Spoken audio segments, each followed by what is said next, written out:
These are the jobs you may not see every day, but just know we're working hard to make Hillsborough County a better place to live, work, and play. Subscribe to our YouTube page for more great county-related videos, only on HTV.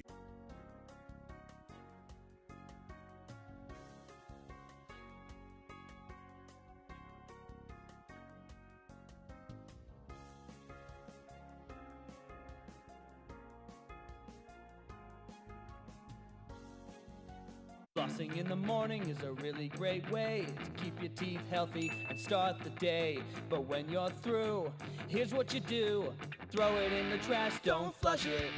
There's a problem lots of people don't know, called sanitary sewer overflow. A condition buried deep in the ground, inside a pipe where bad clouds are found. It's a problem we can all help solve, so throw it in the trash, don't flush it. Baby wipes, bandages, cotton pads, paper towels, dental floss, clog up bad. Medicines, kitty litter, cotton swabs, hair. Throw them in the trash, don't flush it. It just takes a second to do the right thing, so toss it and let's keep our pipes clean. Throw it in the trash, don't flush it. If it's not toilet paper, don't flush it. Even if it says you can, don't flush it. If you're having any doubts, don't flush it. One more time, don't flush it.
Good morning, everyone. I'd like to call the Board of County Commissioners meeting to order. Since we're doing this partially virtually, a hybrid meeting, we're going to have a roll call to begin the meeting. Kemp, Here. Cullen, Here. Hagan, Here. Myers, Here. Overman, Here. Smith, Here. White. Here. Thank you. You have a quorum. Thank you. And then we'll move this morning to the Pledge of Allegiance and invocation by our chaplain, Commissioner Stacy White. Commissioner White, you're recognized. Thank you, Madam Chair. I'll ask that at this time everyone please stand for the Pledge of Allegiance and invocation.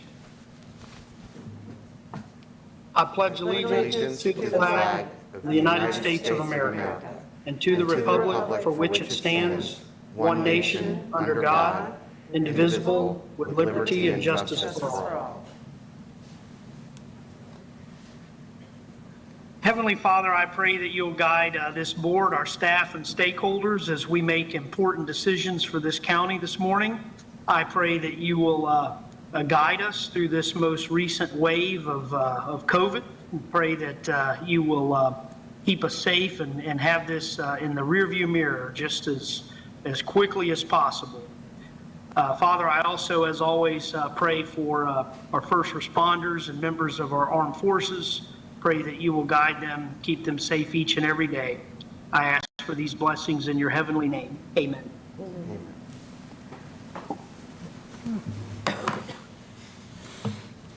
Thank you.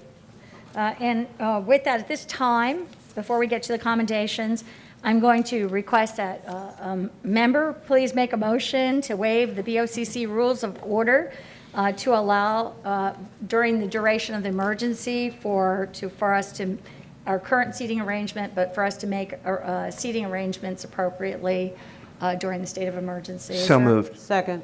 Okay, we have a motion by Commissioner Cohen, seconded by Commissioner Overman. And seeing no discussion at this time, please, a roll call vote. Kemp, Yes? Cullen, Yes. Hagan, Yes. Myers, Yes. Overman, Yes. Smith, Yes. White. Yes. Motion carried 7-0. Thank you. And with that, we'll go on to our recognitions for today. The recipients are joining us virtually, and Vice Chair Overman will present the first recognition. Commissioner? Thank you, Chair. Is Ms. Tina Young, the Chair of the Back to School Coalition of Hillsborough County and the Executive Director of Project Link, with us today? I am.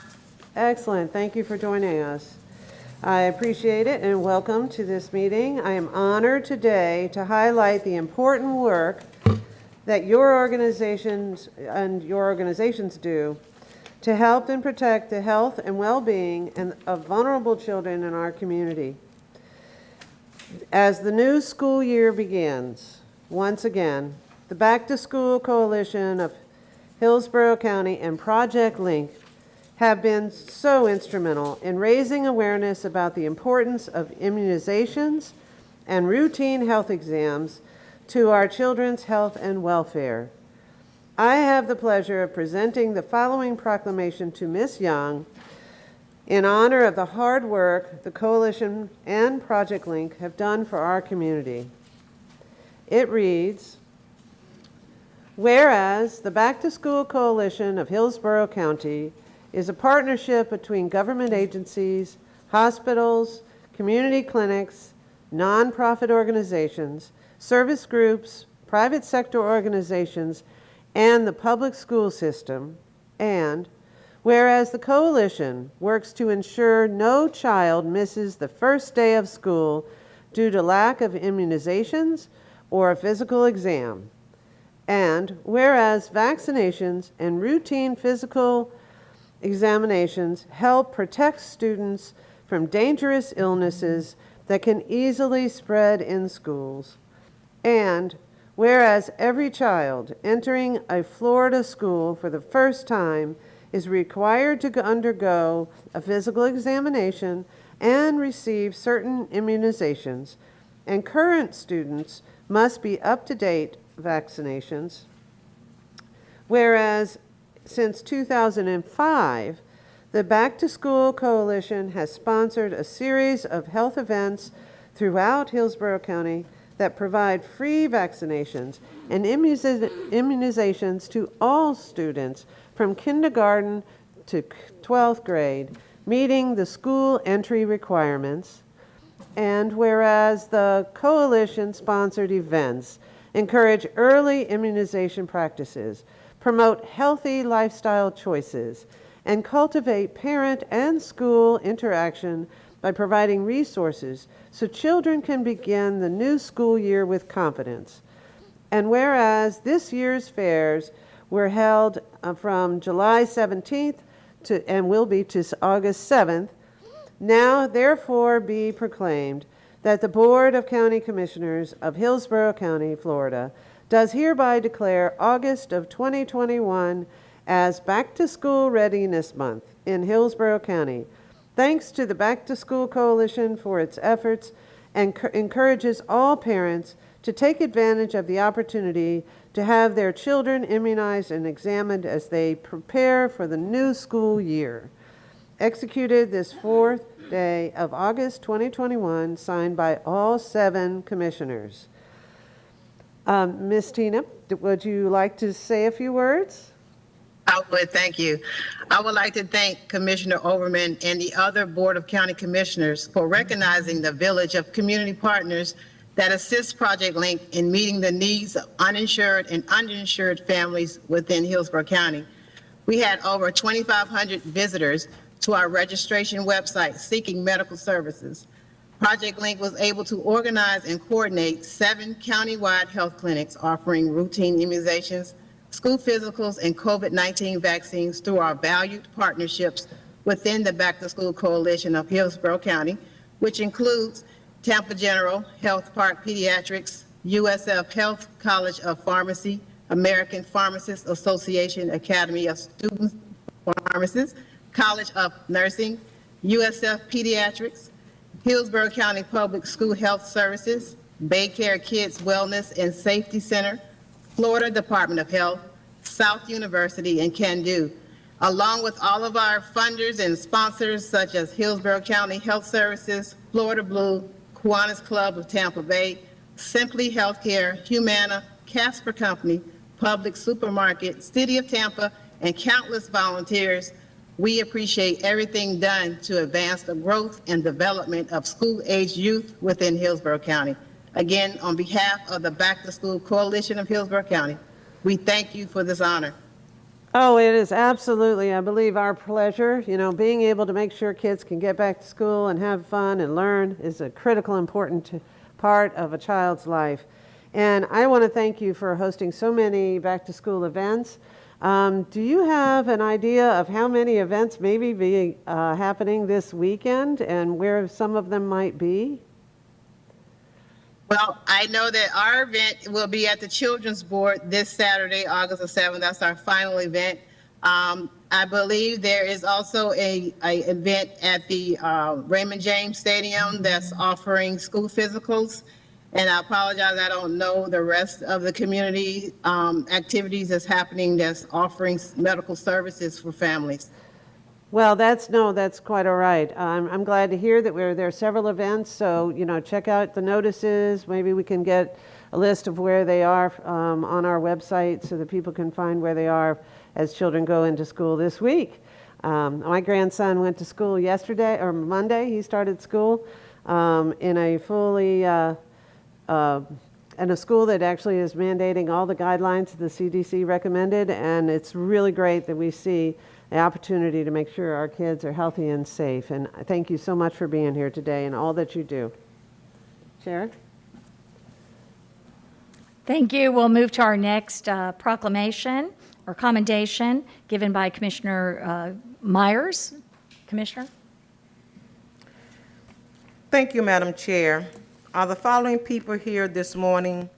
Dr. Robin McGinnis, Senior Executive Officer of Patient Outcomes for Advent Health, West Florida Division.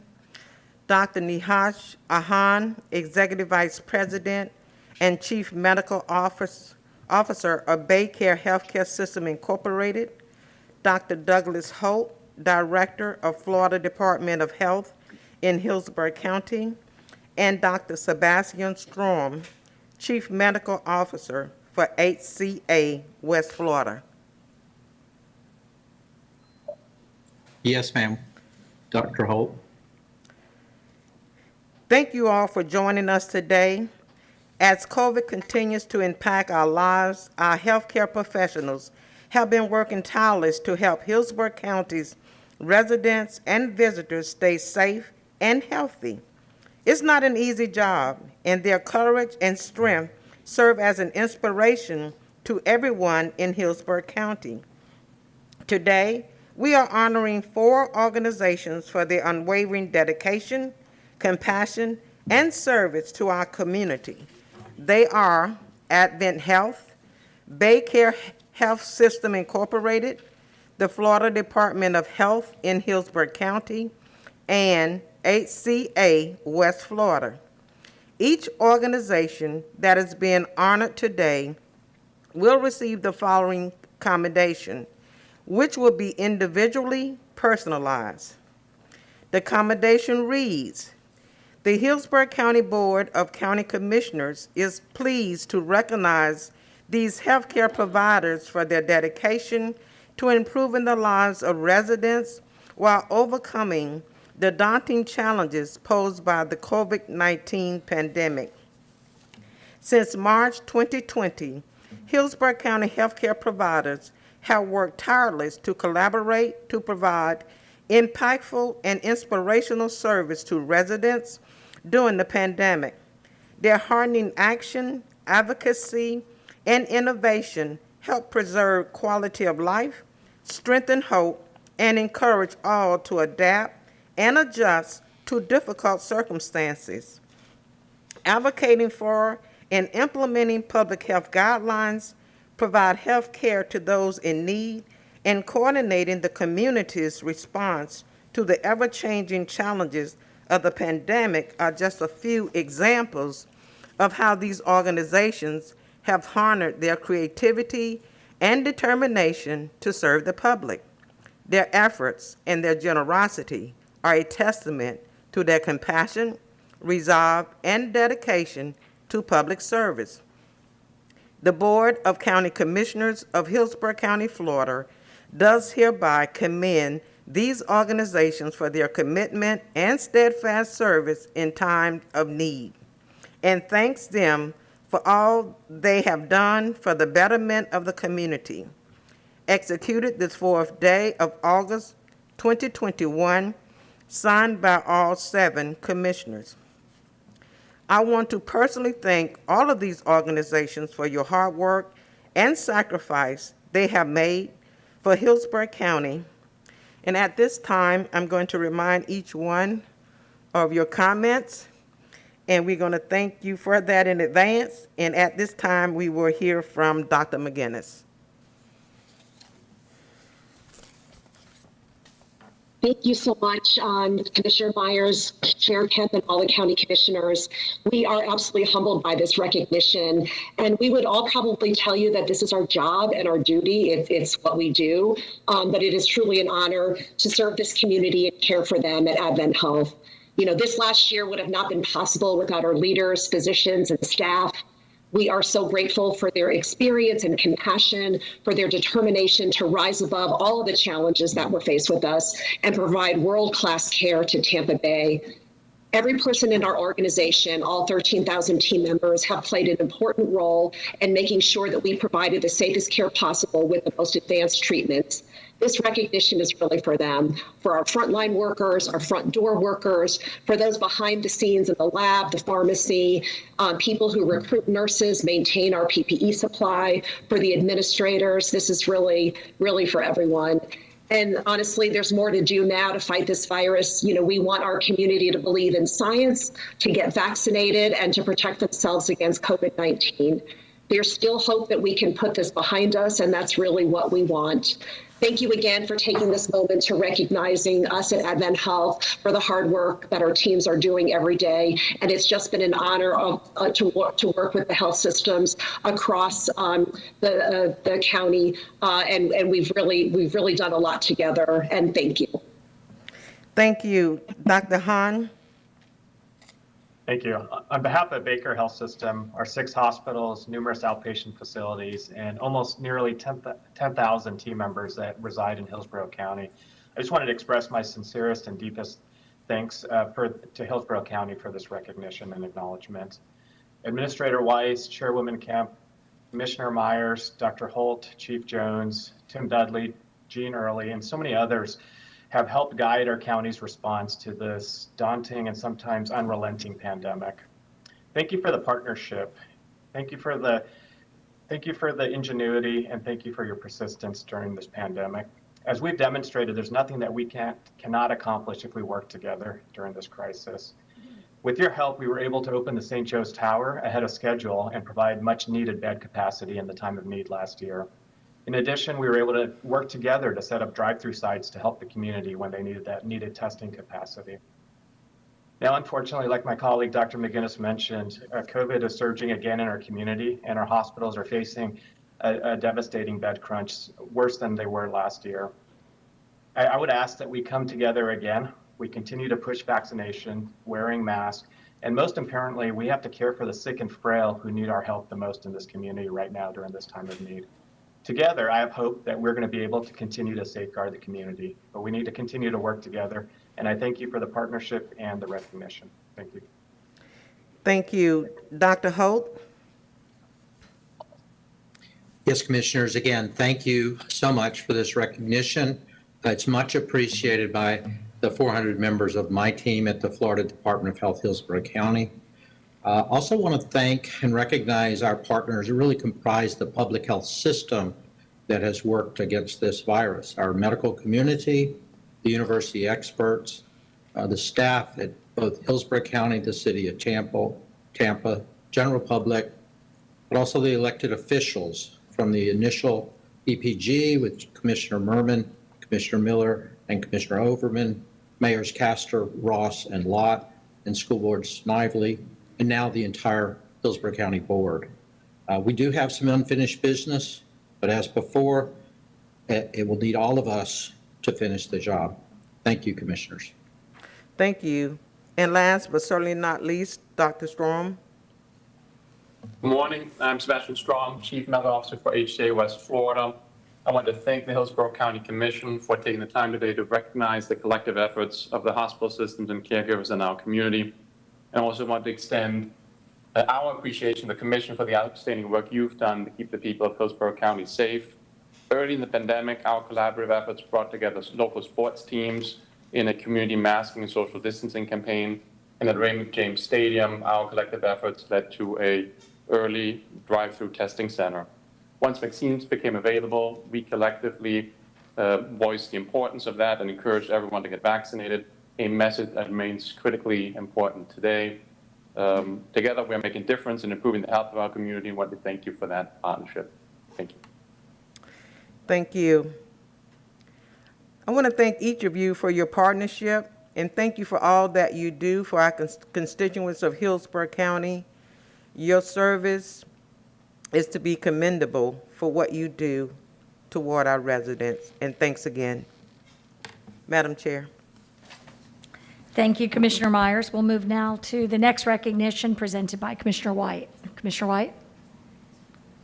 Thank you, Madam Chair. I should have some guests with me that have joined virtually.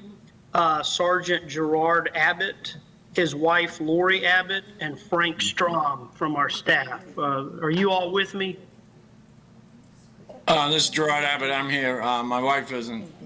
Okay. All right. Thank you so much for joining us, Sergeant Abbott. Before I get started, I would just like to read a biographical on Sergeant Abbott to introduce him. Sergeant Gerard F. Abbott served with B Company, 2nd Battalion, 3rd Infantry, 199th Separate Light Brigade in the Mekong Delta, Republic of South Vietnam, from August 1967 through August 1968. Sergeant Abbott was combat wounded in October 1967 and in July 1968 and has received 2 Purple Hearts. Gerard is a huge veteran and military advocate and is involved with many associations for the betterment of their lives and his.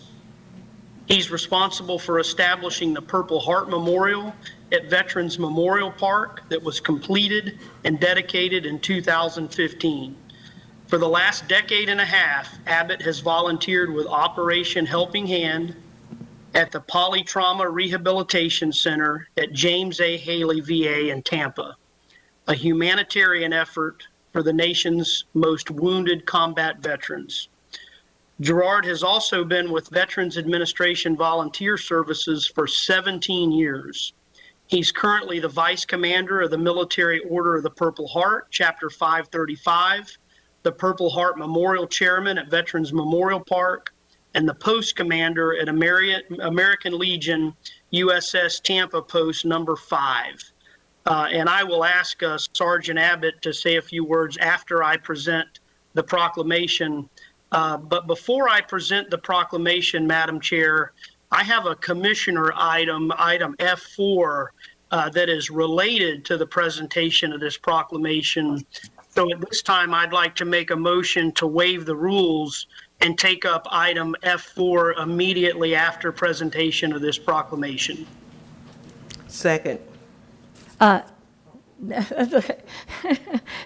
Just second, we got Commissioner White, you're right. Commissioner White made a motion to waive the rules and seconded by Commissioner Myers. And have the proclamation is finished at this time? Well, I'm going to present the proclamation after this motion to waive the rules passes. Okay. I thought I would just dispose of this motion now so that I can do the proclamation followed by the commissioner item. Okay, I understand now. Okay, we have a motion by Commissioner White, seconded by Commissioner Myers. And seeing no further discussion, can we have a roll call vote, please? Kemp, Yes. Cohen, Yes. Hagan, Yes. Myers, Yes. Overman, Yes. Smith, White. Yes. Motion carries 6-0. Okay. Okay, so at this time, Madam Chair, I'd like to read the proclamation into the record. And it reads, whereas the Purple Heart is an American combat decoration, the oldest military medal in the world in present use, and whereas originally known as the Badge of Military Merit, the Purple Heart was established by General George Washington during the American Revolutionary War in 1782. And whereas the Purple Heart is the first award made available to the common soldier recognizing exceptional valor or merit. And whereas following nearly 150 years of disuse, the Purple Heart was reestablished by President Herbert Hoover in 1932. And whereas the Purple Heart is awarded to military and civilian members of the U.S. Armed Forces who are wounded at the hands of the enemy, and posthumously to the next of kin of those who were killed in action or die from wounds received in action. And whereas the state of Florida is an official Purple Heart state, Hillsborough County is a Purple Heart county, and the cities of Tampa, Plant City, and Temple Terrace are Purple Heart cities. And whereas each year on Purple Heart Day, Hillsborough County Veterans Memorial Park hosts a ceremony to honor Purple Heart recipients for their courage and sacrifices in defense of the nation, with participants raising the Purple Heart County flag and visiting the Purple Heart Memorial. Now, therefore, be it proclaimed that the Board of County Commissioners of Hillsborough County, Florida, does hereby declare August 7th, 2021 as Purple Heart County Day in Hillsborough County, and encourages all residents and visitors to thank all the brave men and women of the U.S. Armed Forces who were wounded in the line of duty and have received this badge of honor. It's dated today, the 4th of August, signed by all 7 of the commissioners. And at this time, I would like to hand it over to Sergeant Abbott and Frank Strom to make a few comments. Thank you, Commissioner White. I really appreciate you doing this proclamation, and also all the other commissioners, to keep the honor in lives of these people that gave their lives, and also that gave their blood for this country and this great nation. Also, I just wanted to say, please remember that the road to freedom is paved with Purple Hearts. And that's about all I have, sir. Thank you. Thank you so much for being with us. Mr. Strom, would you like to say a few words? Yes, sir. Good morning, Commissioner Frank Strom, Consumer and Veterans Services. Commissioner White, we want to thank you for leading this important recognition of our heroes who have either been wounded or killed in action in defense of our nation. I would also like to thank my good friend, Mr. Gerard Abbott, as you mentioned, Commissioner, a two-time recipient of the Purple Heart. I would like to thank our Gold Star families and all of our veteran Purple Heart recipients for their valor and courage, not only in battle, but for their continued service in our community. If you have not been out to our park, I would encourage you to visit the Purple Heart Memorial, which was designed and fundraised by Mr. Abbott and his group.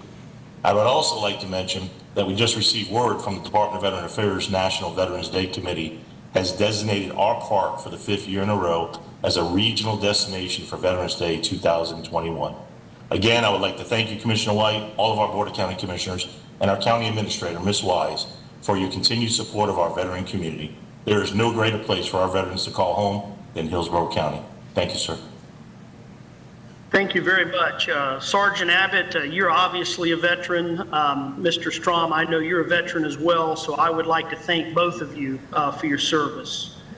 And Madam Chair, at this time, I'd like to address item F4, if that's appropriate. That is.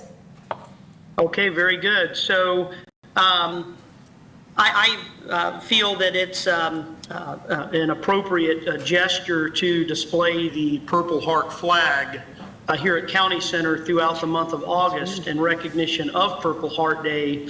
So at this time, I would move to request to recognize Purple Heart Day, which is officially August 7th, 2021, by flying the Purple Heart flag throughout the month of August 2021 at Frederick B. Carl County Center. We have a motion. Do we have a second? Second. We have Commissioner Overman seconding, motion by Commissioner White. And Commissioner Overman, did you have a comment to make? Yes, please. Commissioner White, I am thrilled that we actually are doing this. One of my favorite places in the county is the Veterans Memorial Park. It is a wonderful place where we honor the very high population of military folks that not only live in our community, but those that have served our community so well as our country. I think there's no greater honor than the Purple Heart to those that have actually sacrificed so much during their life and their legacy that they leave. So thank you very, very much about doing this. I'm glad to see the flag fly in front of our county center, and the support that we've seen for the Veterans Memorial Park has been duly done, and I'm glad to see it happen. So thank you, Mr. Abbott, and thank you, Frank Strom, for the work that you do in our community to make sure that we continue to honor our veterans and those that have earned the Purple Heart. Thanks again. And at this time, seeing no further comments, we have a motion by Commissioner White, seconded by Commissioner Overman. Can we do a roll call vote? Kemp, Yes? Cohen, Yes. Hagan, Yes. Myers, Yes. Overman, Yes. Smith, Yes. White. Yes. Motion carried 7-0. Thank you. And with that, we will be closing the commendations portion of our agenda, and we'll move to the approval of changes to the agenda. Thank you all for coming forward with these wonderful commendations and recognitions for all the great work and for the flag, the Purple Heart flag, for raising that in Hillsborough County. And we'll move now to approval of the changes. Ms. Wise? Thank you. Item A32 has been deleted. This is for mowing and landscaping maintenance services. Item A50 is now item G5, which will be heard at 1:30, which is to receive a report on COVID-19 health statistics, recovery programs, and strategic investments. Item A5 was removed by Commissioner Kemp to approve and execute the first modification of the professional services agreement for the Van Dyke widening Worley Road to Suncoast Parkway PD&E and design services. At 10 a.m., item D1 is a public hearing to accept the 5-year consolidated plan, neighborhood revitalization strategy plan, citizens participation plan, limited English proficiency plan, section 3 plan, and the plan year 2021 annual action plan, and substantial amendments to the action plans.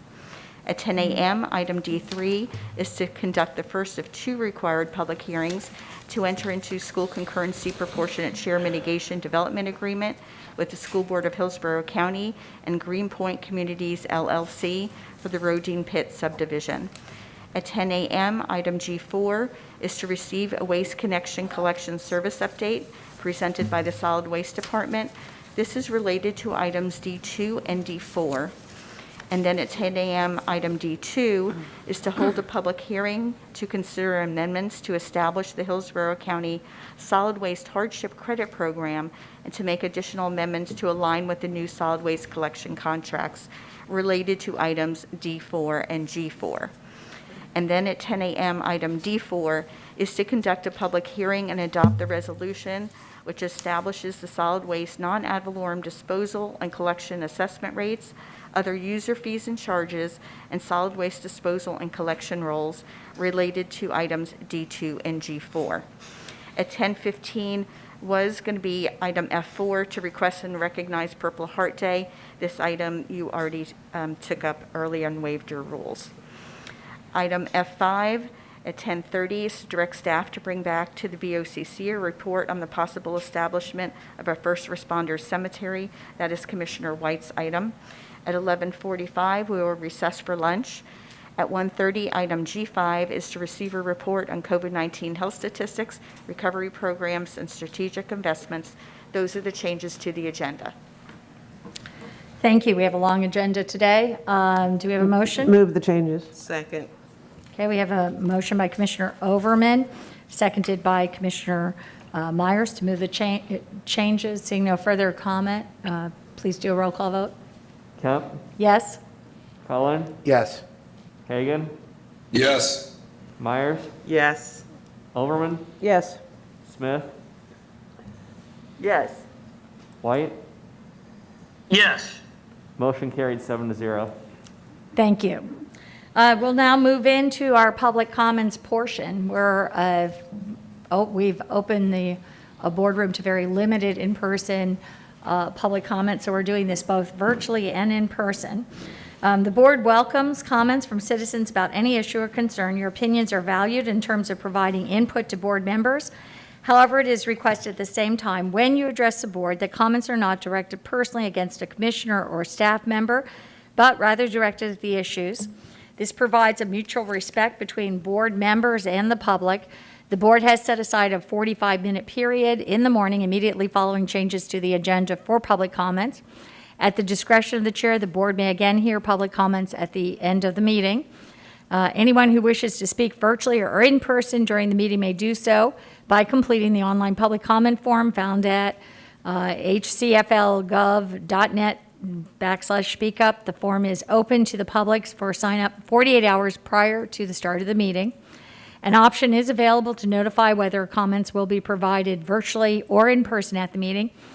Additionally, in-person speakers will be able to sign up on-site via kiosk or smartphone the day of the meeting. For participants who wish to speak virtually who have completed the online form, an audio call-in number will be provided to you after the form is received from the county. All speakers will be required to provide their name, email address, and telephone number on the online form. This information is being requested to facilitate the public comment process. Sign-ups for both virtual and in public speaking opportunities for public hearings and public comments close at 9 a.m. on the day of the meeting. The chair will call on speakers by name in the order in which their requests have been received, prioritizations on a first-come, first-served basis. All virtual speakers will be muted upon joining the meeting and will be unmuted in the submission order after being recognized by the chair by name. Up to 3 minutes are allowed for each speaker. I will tell you that this morning we have 31 speakers for public comment, which will exceed, I believe, unless the public comments are very short, the 45 minutes we have. At this time, I will grant the opportunity at the close of the meeting for any speakers that we may miss to make comments at the close of the meeting. I think we'll have quite a long meeting today. With that, I will start to call on our first speaker, Jacob Brunel.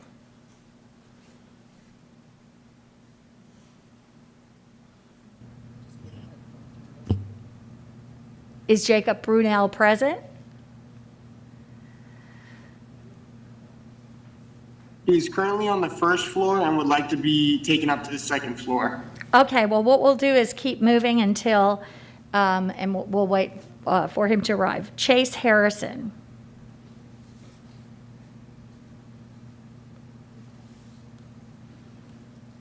Good morning. I'm not going to need my entire 180 seconds, I assure you. Thanks for the opportunity to speak to you today.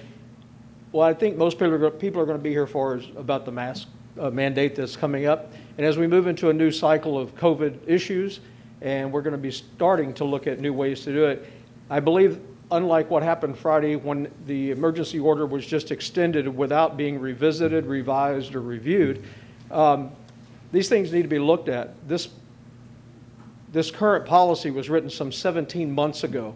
We no longer live in that time frame. We now have vaccines that are effective. I'm not getting into the numbers, it's awful boring, but the numbers are very low of anyone who's had the vaccine of contracting, much less getting sick from COVID. When you read the extension, it talks about public parks. Well, the public park, most people, if they go there during lunch break to read a book, they're probably isolated by themselves anyway, and anyone in a public park is outside. While the masks may be more appropriate for indoor use if you're going to go that direction, public parks shouldn't even be on the list at this point. So I'm just requesting that this policy that was signed on Friday and effect Monday, that it be revisited, and let's review it and get back in to see what's archaic in there, because we no longer live in the world that we did 17 months ago. Thank you. Thank you. Stacy Dillard is appearing virtually. Is Ms. Dillard available? Yes, I'm here. Can you hear me? Yes. Hello? Yes, we can hear you. I am speaking this morning on item agenda G1, the PACE program update. I've read through Mr. Strong's staff update regarding the PACE program, and I commend those that carefully put this together. I think that this has the opportunity to be a beneficial program for homeowners. If the commission determines to reactivate the PACE program to use in our county, and if you adopt all of the measures suggested in that proposal and ensure that the third-party administration, that those administrators are non-biased, that they're really paying attention and are intend to protect the homeowners, especially our most vulnerable citizens and homeowners. Historically, this PACE program has targeted the community's elderly, our veterans, disabled, and financially challenged. They've been targeted through these PACE program contractors who use predatory and high-pressure presentation tactics that mislead and trap the homeowners. I think that the program that Mr. Strong's group presented is so much stronger than what we had in place that was rescinded last August. There are three really important points in addition to those presented in that report that affect the homeowners and affect future homeowners of those properties with the PACE liens on them that should definitely be addressed in any PACE re-implementation programs. The first one is to mandate that none of the administrators, contractors, lenders, notaries, or anyone involved in presenting or promoting or administrating these PACE loan transactions refer to them as a county program. It has been presented as a Hillsborough County program, leading homeowners to believe that the program is somehow either subsidized or protects them through county efforts, which is just not the case. The county has no control once that lien is put into place and is put on their property. And it is a priority lien. That lien takes precedence over their mortgage, over everything else. The second is to make sure that the finance companies who provide PACE loans have strictly mandated uniform filings with stringent time limits for proper filing, with the consequence of not filing on time and uniformly is to forfeit the benefit of having their loans collected by the property appraiser's office through the property's non-ad valorem assessments. And if they fail to do it uniformly, because what we're finding is that sometimes it's 6 months to a year after their filing, the property may have been sold because that homeowner couldn't afford their new payments, and the new homeowner several months later. I'm sorry, your time is up, but bill. thank you so much. Your time is up, but thank you so much for your comments. And we'll move now to Jacob Brunel.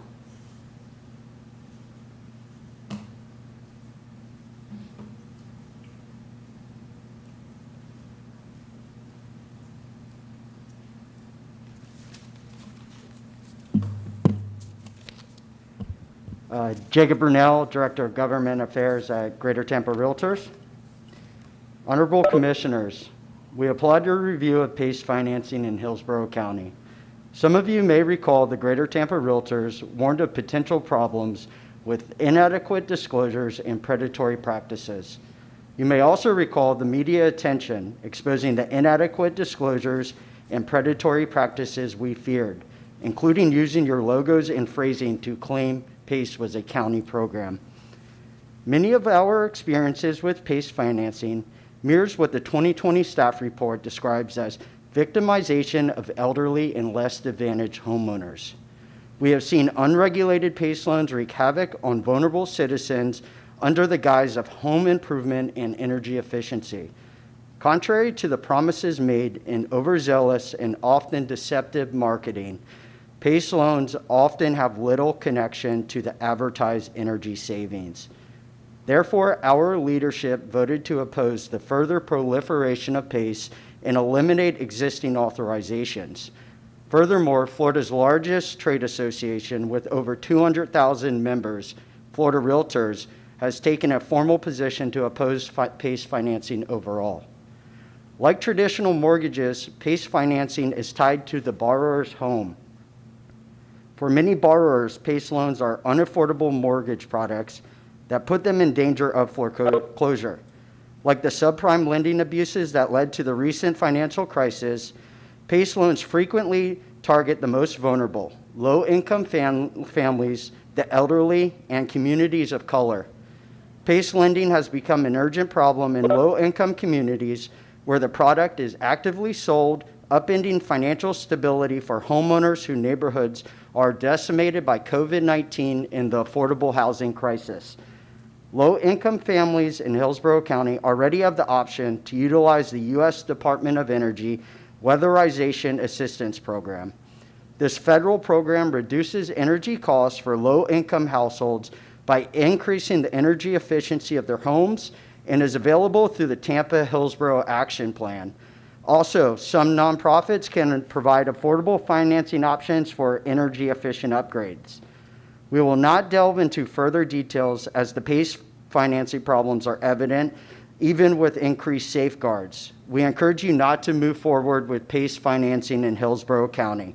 We look forward to your deliberations. Thank you. Thank you. We'll move next to Bella Elwell. Hello, my name is Bella Elwell, and I'm a 21-year-old college student.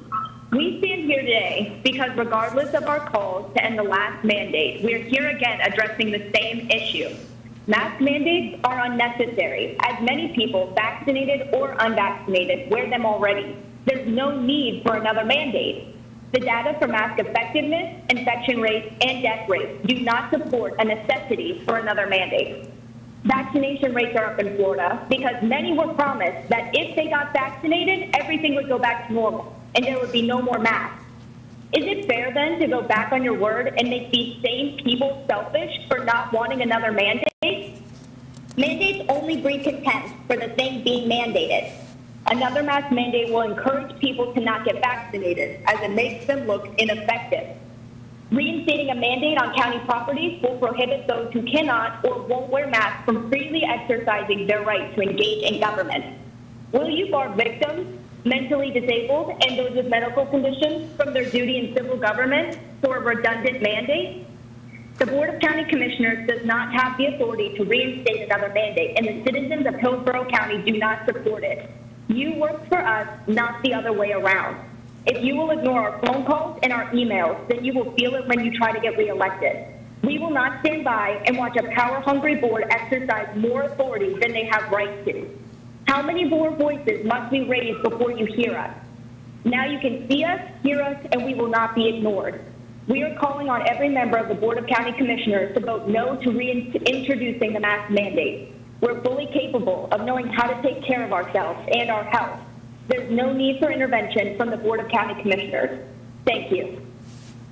Thank you. Brent Anderson. Is Brent Anderson here?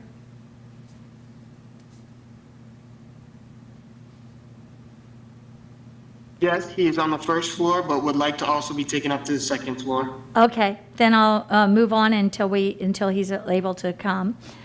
Chris Peterson, virtually. This is Chris Peterson. I work for Fortified Financial. We're one of the PACE providers under the FPFA, and we wanted to log our support for these consumer protections. We're excited to work with the county and staff to make sure that we are bringing forth the program that the county deserves, and with the right for consumer protections to make sure that contractors aren't taking advantage of underserved communities. We want to be able to serve those communities and make sure that they get the improvements to help them mitigate their homes against weather events and to be more energy efficient. Thank you. Thank you. Is Brent Anderson now here? I'll move to Chris Costello. He's making his way to the room. Chris Costello will have virtually. Good morning. Can you hear me? Yes. Hello. Okay, great. Good morning. My name is Chris Costello. I'm a senior organizing manager for Sierra Club Florida, and have been involved in urban fertilizer issues since 2007. I'm speaking, of course, on agenda item F3, urban fertilizer.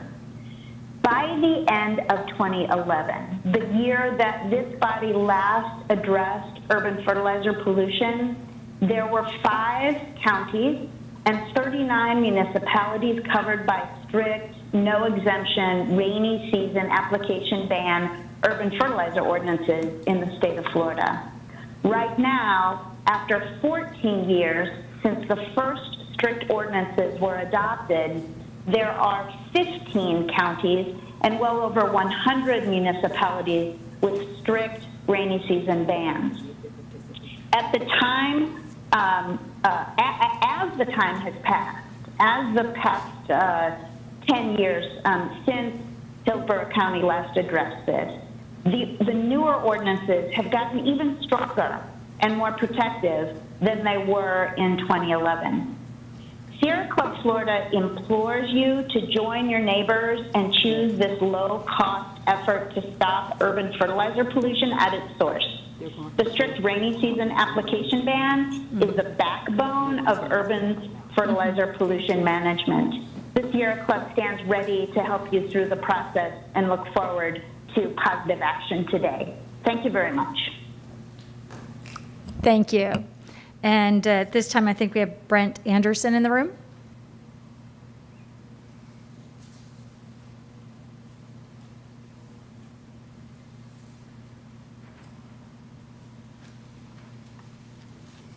Good morning, Commissioners. My name is Brent Anderson. I'm with the Florida Realtors. I'm here on behalf of the Greater Tampa Realtors, standing opposed to the reauthorization of PACE. Kept it nice, short, and simple for you guys. Thank you for your time. Thank you. And we will move now to Phil Compton. Good morning, Phil Compton speaking on item F3. You might have noticed it's raining a lot these days, yet some folks are out there today applying fertilizer to lawns because it's their job, or maybe they're homeowners who don't know any better. But a lot of that fertilizer, nitrogen and phosphorus, won't stay on their lawn, but will just wash away to a lake, a river, or the bay. You know, nobody goes to Home Depot or Lowe's, sweats home a 40-pound bag of fertilizer just for it to wash away. But that's happening all over Hillsborough County today, except in Tampa. Because in Tampa, about 11 years ago, as Ms. Costello said, that council passed an ordinance that asks folks to only use nitrogen fertilizer in the 8 months when the sun shines more than it rains. We have a well-defined rainy season here in Florida, June 1st through September 30th. First week of October, pretty much stops raining. We get maybe 1 or 2 inches a month during the 8 months, but 6 to 10 inches in the summer. Now, this is very different from how it rains up north. There you water, mow, and fertilize in the summer. Here, all you need to do is mow. You actually get all the nitrogen your lawn needs from the rain that washes it out of the sky. Air pollution being converted to a useful purpose, and from your grass clippings. Too much nitrogen can lead to problems like chinch bugs. But we have a lot of folks who moved down here recently from up north to places like Riverview who likely are still doing things the way they did up north because no one has told them any different. After Hillsborough County, Tampa, and Pinellas County took this sensible action, this county commission failed to take the advice of EPC staff to follow the example of those governments and so many other counties and cities. Some of your predecessors were afraid that it would lead to future restrictions on agriculture, which is explicitly exempted from these rules. That fear has proven to be completely unfounded because it hasn't happened anywhere in Florida. And it won't happen now if you move forward. Nor will lawn services lose income. They can instead apply other types of turf supplements with iron and magnesium that helps make grass stronger and greener in the summer, but that don't feed toxic algae when they run off into lakes and rivers. We all felt helpless when we saw the tons of dead fish piled up across the bay this summer. This is something we can do now to reduce the baseline level of nitrogen in the bay every day. And it will help the Alki and Little Manatee and the upper stretches of Hillsborough. I live on the Hillsborough in Tampa. I'll tell you, the difference in the Hillsborough is night and day since Tampa's ordinance went into effect. We used to have bright neon green toxic algae outbreaks every summer with dead fish floating on the river from Seminole Heights to downtown. Since council took action, it never happened once. This sensible ordinance has helped bring back the fish and wildlife of the river and the bay. Now, it is time for the county to do its part to help restore the bay that has taken such a heavy hit this year. It costs virtually nothing to do this. The benefits for everyone are met. Please move forward with such an ordinance. Thank you. Thank you. Kate Westner. Good morning, Madam Chair. I waive my time in support of the PACE program. Thank you. Cynthia Baker.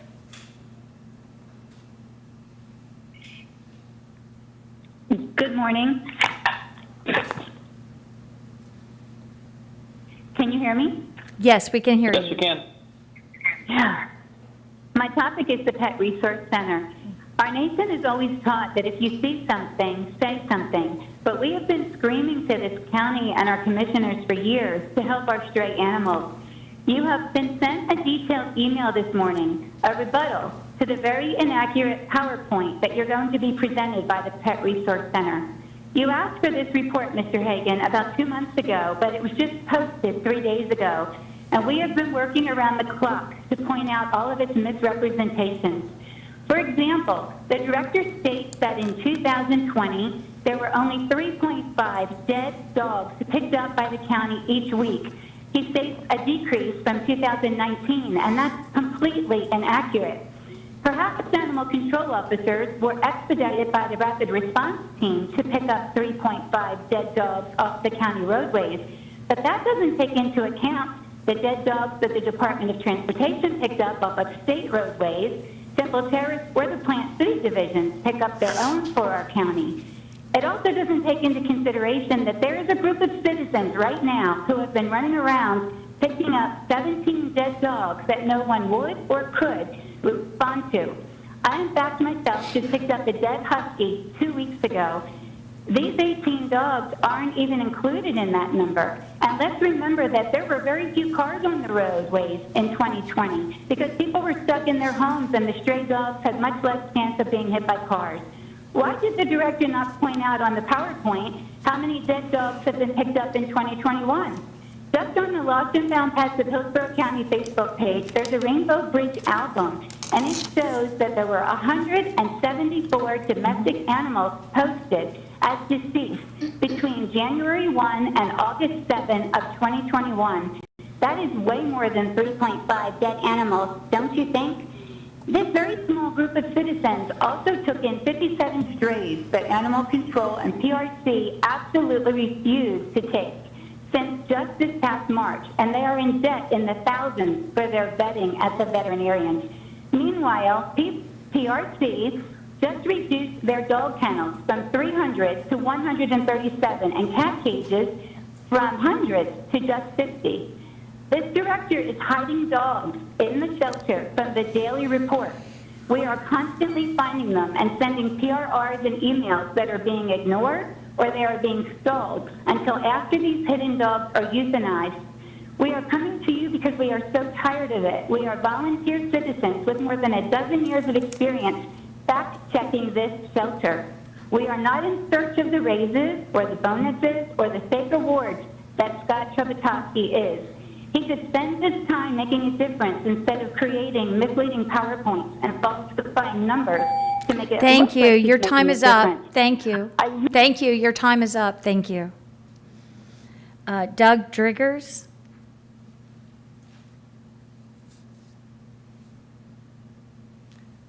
Is Doug Driggers available? Doug, can you hear us? Good morning. Yeah.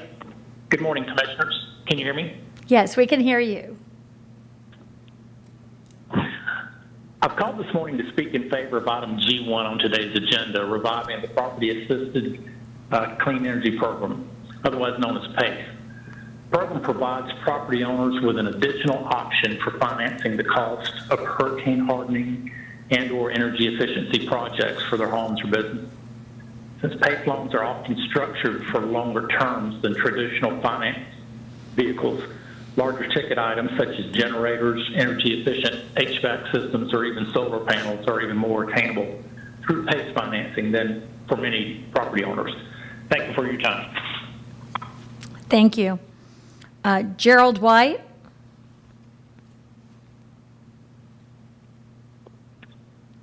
Is Mr. White available? Can you hear me? Yes, we can hear you.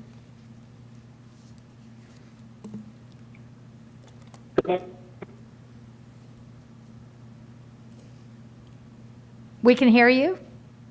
Good morning, Commissioners. Gerald White, Pittsburgh County Community Activist. So on the agenda is G2. Looks like everything is in order. I would prefer to use the name. Don't be afraid to say the NAACP. Don't be afraid to say the Urban League. Don't be afraid to say LOLAC as relate to participation in redistricting. I would request that on your home page that some sort of link be put up what citizens can have total and complete access related to any documents related to redistricting. A real quick, ready reference access to all activity related to redistricting. But I love the agenda. I love the order that everything's in, and I'm pleased at this point. Thank you for hearing my concerns this morning. Have a good day. Thank you. In person, Walter Scotton.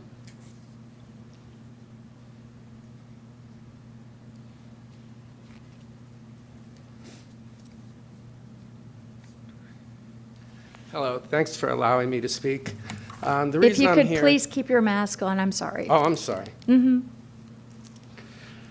Thank you for allowing me to speak. The reason I'm here is I'm a native Floridian. I'm not a member of an environmental group. I was born in Fort Lauderdale 63 years ago, and I'm a Florida boy, and I've been fishing all my life. And I fished in the Everglades, and I fished off Fort Lauderdale, and I moved to Tampa 12 years ago, and one of the most exciting things about moving to Tampa for me was being able to fish the flats, redfish, snook, trout, things like that. One of the places I loved to go, more than any other place, was Picnic Island. I'd go there, and I'd go there by myself, and I'd spend the afternoons there. And as the sun went down, it was beautiful. You could see dolphin, you could see mullet, you could see manatees, and it put you in another state of mind that made you happy instead of staying home and watching TV and watching people fight and everything else. And after this happened, this incident, I went there and it was wiped out. It was totally wiped out. And it affected me. I've had nightmares. And so obviously I'm here to propose anything to keep the nutrients out of the water, the fertilizers out of the water. I took the time to go to the University of South Florida and talk to the dean of marine biology. His name is Tom Frazier. I already knew a lot about the damage, obviously, that fertilizers were causing. But he told me, he said, what it is, he said it's not only the phosphate fertilizer, 230 million gallons that they dumped, but also the fertilizer that was already in the water. It was already in the water, and it was already in the water from fertilizers and septic tanks. So he said what that did is it just threw it, you know, it just threw it out of balance.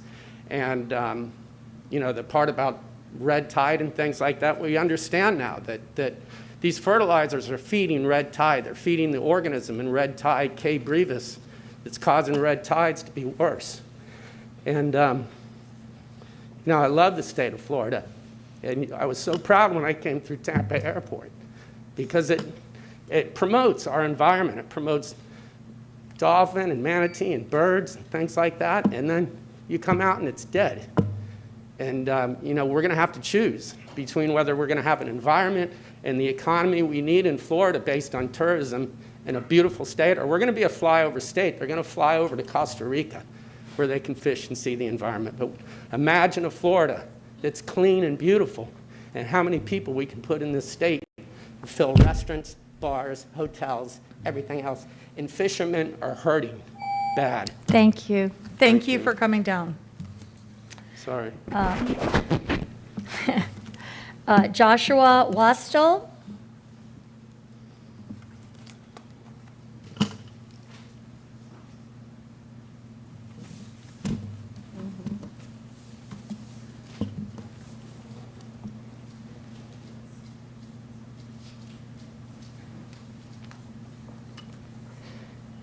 Good morning, everyone. My name is former First Class Petty Officer Joshua Wostel. Almost 11 years ago today, I performed my fourth and final ramp duty in Afghanistan. A ramp duty is the ceremony performed to carry fallen service members onto their last flight home. I expect many of you didn't know that, since the majority of you have not respected our fallen soldiers through your action and, more importantly, your inaction these past 17 months. I am here to ensure that this board no longer dishonors those 4 members and all other service members that paid the ultimate sacrifice for our residents, families, our children, and our grandchildren to enjoy said liberty, a life free from government oppression. I intend to make clear that lockdowns are a violation of liberty. These times remind me of the invaluable nature of liberty. I come before you today as a normal citizen in front of you, 7 other normal citizens, with a reminder that I, nor anyone else in this room, could ever be qualified to dictate to someone else, their families, their businesses, and their churches what is best for them. Lockdowns are a violation of liberty. If you voted in any form to lock down the citizens, businesses, and churches of our county, you have violated your oath to the Florida Constitution. Lockdowns are a violation of liberty. If you voted just this January and February to quote unquote send a message to bars and restaurants the most egregiously hit industries in the Bay, you have violated your oath to the Florida Constitution, to the residents and taxpayers of this county that pay your paychecks. Lockdowns are a violation of liberty. If you supported and championed the illegal and unconstitutional all-for-transportation taxation of over $500 million from the taxpayers and tourists of this county, and now attempt to reintroduce the same illegal tax next year, you violate your oath to the Florida Constitution and to the residents of our county. Lockdowns are a violation of liberty. Florida Statute 100.361, municipal recall, is the power granted to the residents of this county to recall its publicly elected officials, namely neglect of duty and malfeasance. Lockdowns are a violation of liberty. Thank you for your time. Thank you. Thank you for your service. We'll have order. And just to be clear, there's been no lockdowns in Hillsborough County during COVID period, and there's now. I'm sorry, you're out of order. We will not entertain that. Excuse me. You need to stop. You need to stop now. We'll have security remove you.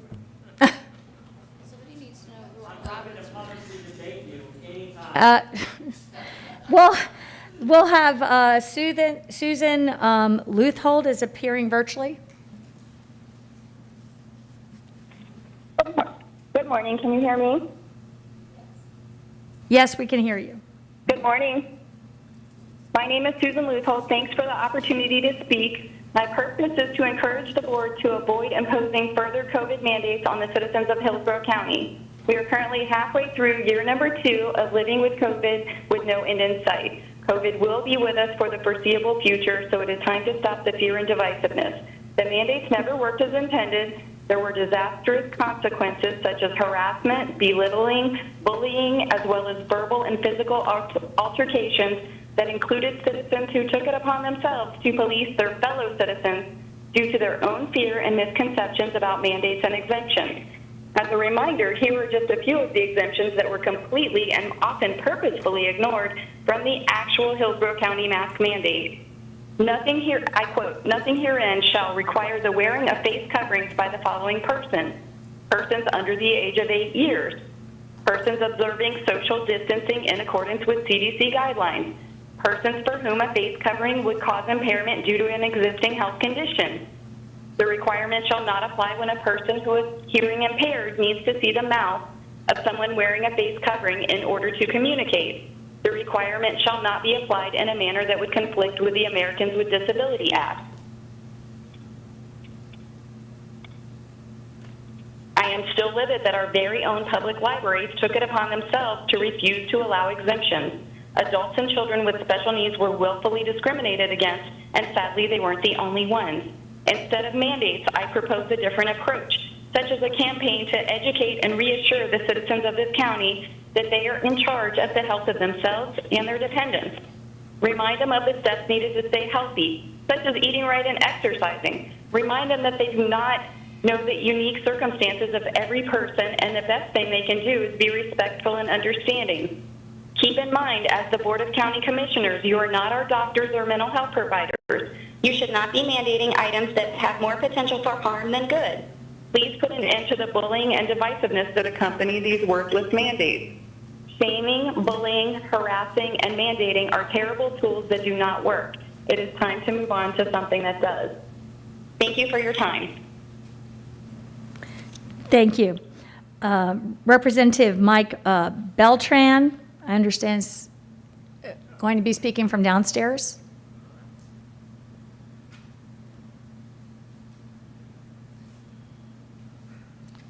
Representative? Hi, can you all, there I am, okay. Thank you, Chair. Thank you, Commission. For those who don't know me, I'm Mike Beltran. I represent East Hillsborough County in the Florida House of Representatives. I'm here today to talk about the trash collection. I felt, given the situation we have in East Hillsborough County, I had no choice but to address this issue, lest I would not be a good advocate for my constituents.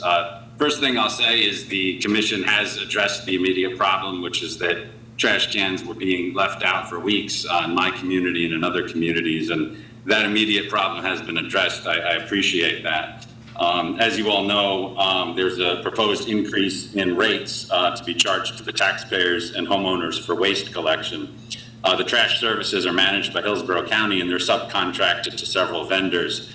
We had a lot of problems with our vendor, both historically, and then those problems became very acute earlier this summer. That's been somewhat addressed, but the fact remains our service has been very spotty and left a lot to be desired.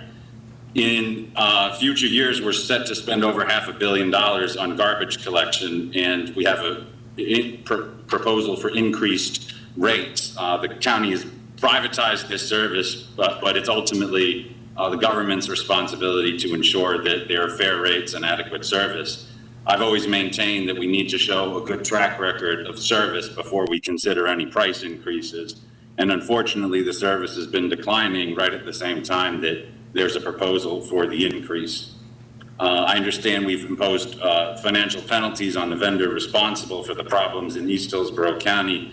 And those monies, I would ask that those monies be applied to whatever the need is for the increase, and or those monies be returned to the taxpayer and the homeowners rather than increasing the rates. We've had problems in the past, including last summer, for different reasons, and there was no adjustment to the rates charged to the homeowner.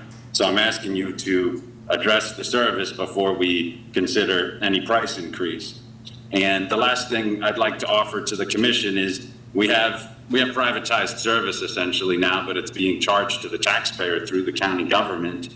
We're having a lot of the problems that you have with private contractors, like that you might have with your lawn service or some other private service, and then we're having all the problems that you might associate with government not functioning well. We should really decide whether this is a public good that needs to be provided by the government, in which case it should be provided by the government. We should get that consistent service and the political accountability, or if this is something that's privatized where we have consumer choice. And I understand there are tough choices both ways, but I think we need to re-examine, maybe we go back to the model.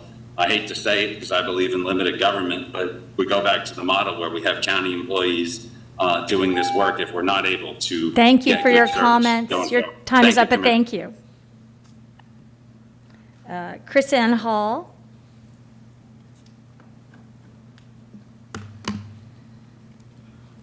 Excuse me, can you fully wear your mask, please? Thank you.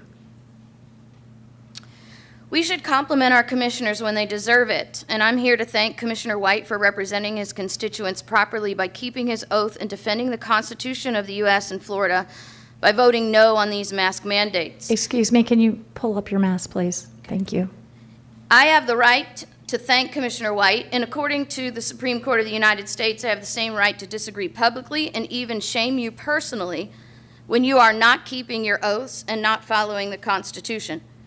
When we say nothing of these transgressions, we encourage them and ensure our children and grandchildren will not have the right to freedom of speech, will not have the right to address their government, and will have a lawless government who operates contrary to its purpose and to the rights of the people. For you to tell me I cannot speak my conscience, my most dear right and my most precious property, for you to give your speech warning me to be nice when it's the Supreme Court called that the quintessential example of chilling effect, that alone is worthy of our condemnation. So yes, you deserve to be well spoken of, and I will do that when you deserve condemnation. It is my duty to my children to demand that I speak that condemnation, and every aspect of the Florida U.S. Constitutions confirm my right to do so. So be on notice, I will not comply with your dictate to be nice when my conscience dictates otherwise. And today, my conscience dictates otherwise. The same speech, the same right to redress my grievances, and the exact same right to tell you, Chairman Overman, and those who voted for this mask mandate ought to be ashamed of your behavior. Excuse me, please don't cite any commissioners individually. Your pretended, invented, and unconstitutional assumptions of authority to force people to mask themselves in order to enter upon the public property and receive services we paid for must be publicly condemned. You need to be made to feel ashamed for your neglect of your duty and your blatant refusal to do so, the only job that your oath requires you to do. And sometimes those who are elected to office need to be reminded who they work for and from where their power is derived. Section 1 of the Florida Constitution says all political power is inherent in the people. Section 5 says our right to assemble is to instruct our representatives and petition for our grievances. Our rights to freedom of speech and assembly recognize that we are the source of your power, and you are not the source of our rights. Our rights are codified to protect us and our future, not your jobs, your funding, or your special interests. And I am here to tell you today that Kent v. Dulles, the Supreme Court of the United States, the first DCA of Florida, have declared that these mask mandates are contrary to your rights, and I want you to be on notice. Govern yourselves accordingly. This is the last time I will ever appear before you in a mask. Your time is up. Your time is up. Thank you. Jason Williams.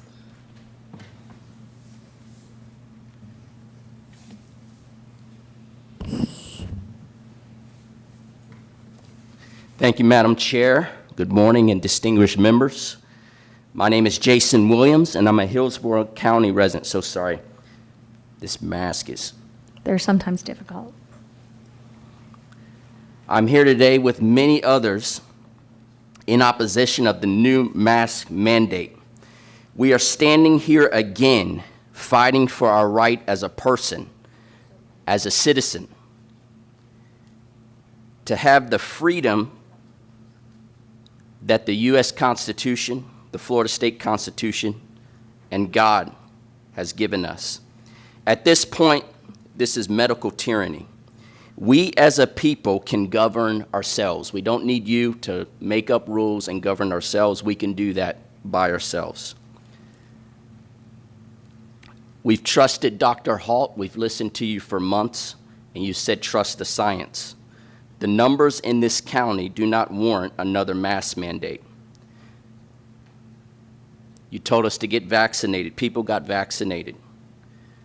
This body is going backwards with new mandates, and we're not going to have it as citizens. Public parks, why are you including that in there? You're out in the open anyways. It doesn't make any sense. I'm appalled of the moves of this body. If we lived in China or Russia, maybe we can understand this, but this is America. Somewhere I read that the greatness of America is the right to protest, just like we heard from the former speaker before me. It seems like we're being conditioned by you, by this body, to believe that you're going to solve our problems, but it's completely worse. It's getting out of control. So, Madam Chair and members of this body, I'm asking for you to have common sense and remove all mask mandates. Thank you. Thank you. Jeff Dow.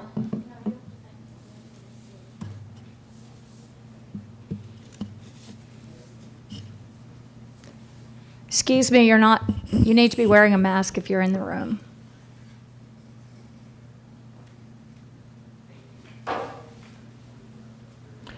Jeff Dow. Is that Jeff Dow? Okay. Let's move to the next person. Yakuris Canella. Is Yakuris Canella present? Teresa Miller. Is Teresa Miller present? Vanessa Vasquez. Is Vanessa Vasquez present? Yes, she's here on the first floor. Does she want to speak from there, or? Yes, ma'am. I'm sorry, I have no choice. Yes. I'm sorry? I I have no choice but to speak from here. I was escorted out from being able to present my grievances in public. You're using, That's you truly can, disgusting. excuse That's me, truly excuse me, you are out of, you've not been recognized. You need to, I have been recognized. My name is Vanessa Vasquez, and I'm here to speak and address my grievances to this tyrannical body. Okay? May I speak? you are already starting, you're on the clock. Okay. So, as I was saying, I am a concerned and frankly pissed off citizen of this county. Okay? I have a medical condition, and I was physically removed from being able to speak my mind in front of this board. Okay? You guys are you guys are violating these mask exemptions. I'm here in this room here where there is no social distancing being applied. Okay, so what kind of circus are you guys running here? That's exactly what you're doing. And then on top of this, you guys want to limit vaccine hesitancy? Applying another mask mandate doesn't help that cause. Okay, it's making the vaccine seem ineffective. I am strongly opposed any kind of mask mandates all across Hillsborough County. These public offices are our property as taxpayers. We pay for these facilities. We pay for the libraries. We pay for the parks, and we pay for this location here. Anybody should be able to speak their grievances. Secondly, this board was supposed to be having town hall meetings to address the transportation tax. And all of a sudden, that has been delayed because of COVID. Okay, that was supposed to be happening this week. Now it's come to everyone's attention that now these town hall meetings are going to be little information booths that people can just go and get their information.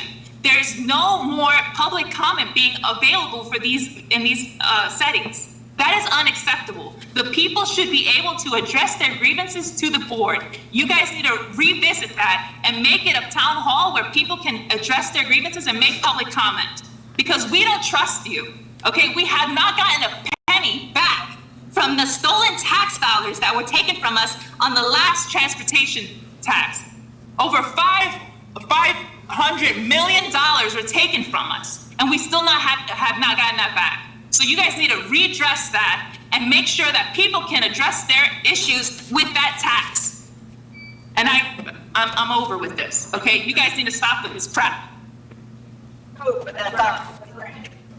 And with that, we are finished with our public comments. That's all the time that we have set aside this morning. Anyone else who's on this list who wasn't called is free at the end of the meeting. We don't know when that will end later this afternoon. We also will have the speakers during the various agenda items that include public hearings. They will be able to speak at the time of the public hearings, but we have no more time for speakers. No, I'm sorry, our time is up. You can speak at the end of, you can come back at the end of the meeting. I'm sorry, you will be escorted out. Please, security, please escort out. You're not allowed, you are not permitted to speak. Please escort out. Please escort.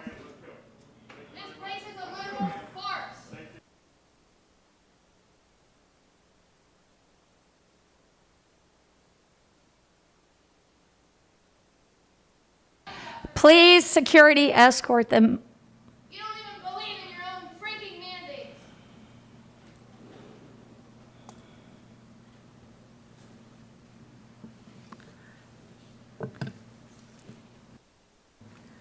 At this time, we will move to our consent agenda. Do we have a motion with regards to consent? Move for approval. Commissioner Kemp, Yes. did you need to make any comments about your consent item? I thought I would do that after consent. I do it now? Yes, because you'll be approving it if you vote on it now. Oh. Okay.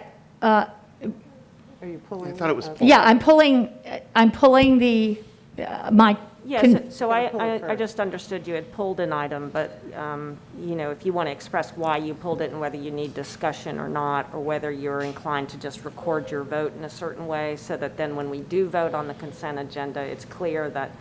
I voted no on that item. Okay, thank you. I didn't quite realize that's the way it was done. Okay, A5, I pulled A5, that's the Van Dyke Road, and you know, we have on our impact fees that we're doing $4 million per lane mile, 2 lane miles, that road is. Each is adding another lane, which I support, but at this time that would be $8 million a mile according to our impact fees. We approved initially $20 million a mile. It's now ballooned out to $40 million a mile. And I think we need to have a process where we start to look at these costs. And with that, I want to record my dissent, my no vote on A5. Move approval. I'll second that. Okay, we have Commissioner Hagan and Commissioner Overman with a second. And are we, at this time, moving the entire consent agenda? No, I think what Commissioner Hagan was doing was moving approval of A5, A5, just to that's make what the I record thought. clear, and then you can go back to the full consent. Sure, thank you. And with that, we have a motion by Commissioner Hagan, seconded by Commissioner Overman. Seeing no further comments, please record, or roll call. Kemp? No. Cullen? Yes. Hagan? Yes. Myers? Yes. Overman? Yes. Smith?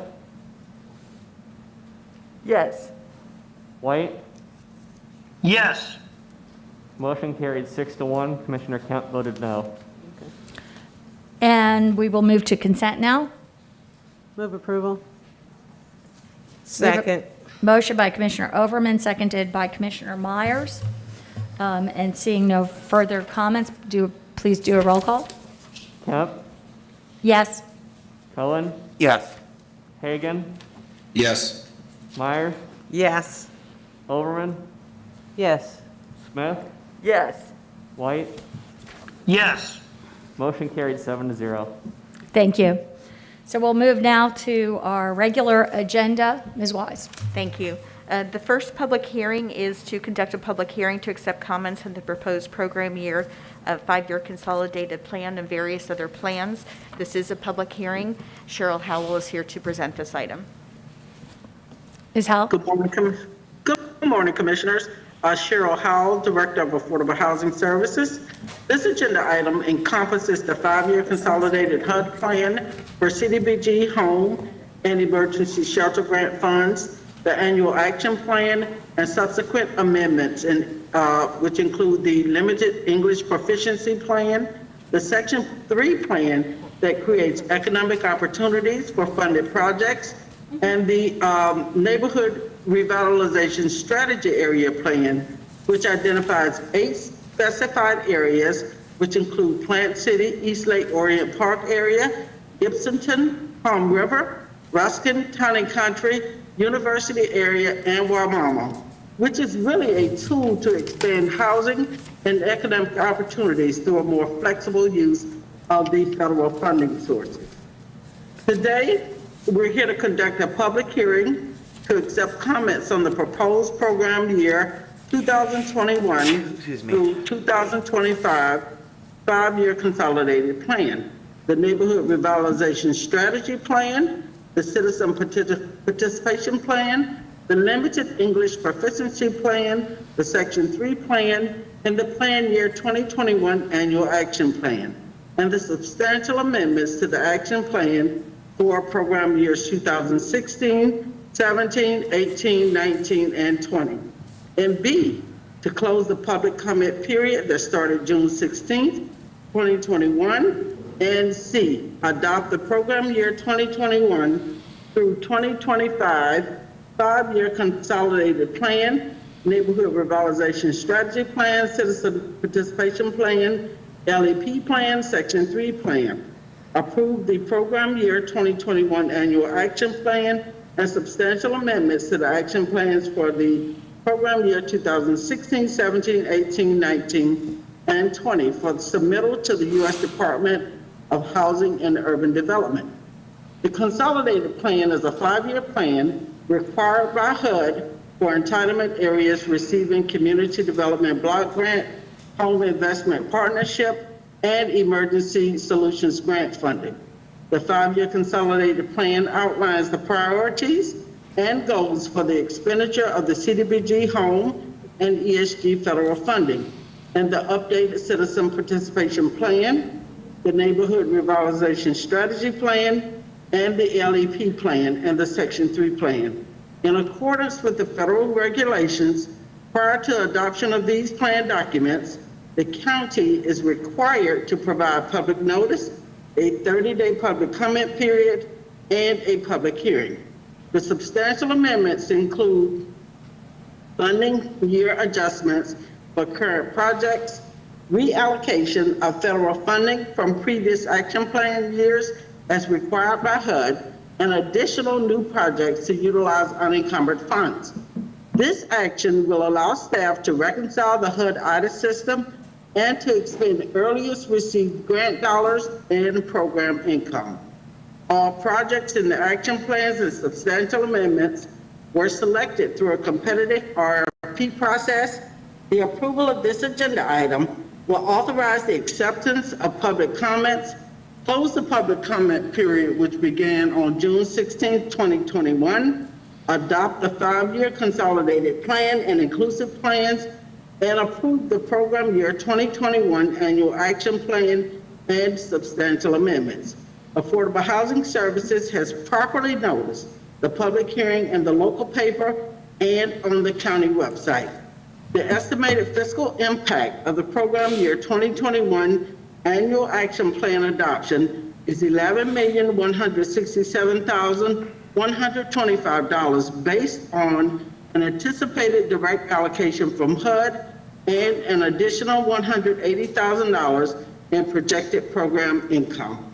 This is a public hearing. Thank you. And at this time, Commissioner Overman, you're recognized.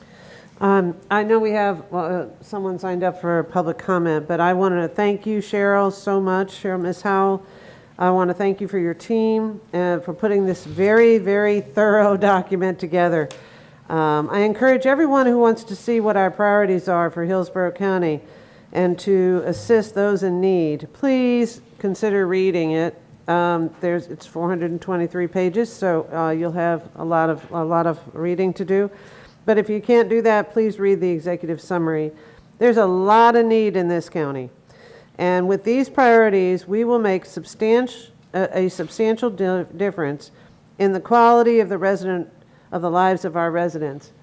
The 5-year plan really has a neighborhood revitalization strategy for 8 quantified areas of Hillsborough County. Those are East Lake Orient Park, Gibsonton, Palm River, Plant City, Ruskin, Town and Country, the University area, as well as Waimama. These are communities where we have a great deal of need, and we're doing a lot of work in general in terms of land use and other planning and transportation. But in concert with that, having a strategic plan of outreach and working with our community on action plans for developing affordable housing in this area is paramount to the public health and the safety and the financial security, as well as our economy, for Hillsborough County residents and their businesses. So thank you very, very much for putting this together. And I want to invite everyone to have an opportunity, not just us board and county members, but the citizens, to take a look at how we're committed to revitalizing these communities. And I'll stop there. Thank you. Thank you. This is a public hearing. We have one speaker signed up at this time, Tina Swain, appearing virtually. You're recognized. Thank you. Can you hear me okay? Yes. Okay. Good morning. I'm Tina Swain, the CEO for Habitat for Humanity of Hillsborough County. Thank you for having me. The state of Florida is expected to receive $17.6 billion from the American Rescue Plan, and $7 billion will be split between the county and city governments around the state. The City of Tampa and Hillsborough County are expected to receive $366 million in COVID-19 relief funds from the American Rescue Plan. During the past year, Habitat Hillsborough's cost to build has increased by an average of $18,231 per home. And the cost increase has been caused by supply chain shortages that resulted in price adjustments, increased costs of lumber and other materials, and also an increase in labor costs. All of this was due to COVID-19 and its related impacts. For the coming year, Habitat Hillsborough will have to raise an additional $583,000 in donations or other funding to make up the extra cost to build the 32 homes that we have scheduled for the year.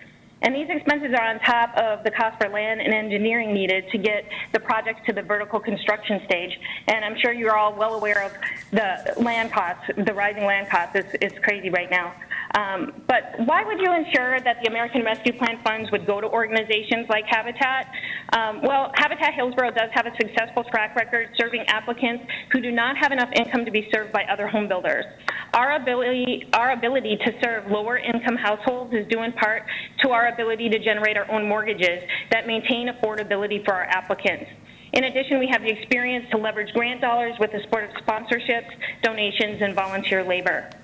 So the rationale for this proposal that I'm about to give you is based on a U.S. Treasury fact sheet that I emailed to each of you, and this contains context that supports Habitat's uses of these funds by indicating that the funds can be used to serve the hardest hit communities and families and includes investments in housing and neighborhoods. So this is indeed a request that a portion of the stimulus funds be made directly available to affordable homeownership programs, such as an easier to access down payment assistance program so low-income families can build wealth and break the cycle of poverty. Another point to consider is that an investment in homeownership will help close the wealth gap in our community and addresses item NA30 in the consolidated plan. According to the Joint Center for Housing Studies of Harvard University, the black-white homeownership gap stood at 28.1 percentage points in the first quarter of 2021. We must do better. The Joint Center for Housing Studies further observed that with interest rates near historic lows, down payment assistance programs would give a substantial lift to homeownership rates among households of color with insufficient savings.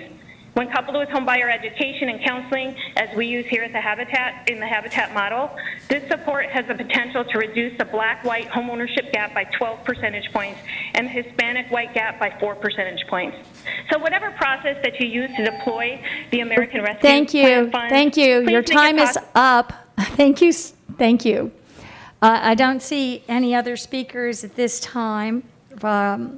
For item D1, we have had a little board discussion. I don't see any other commissioners requesting to speak.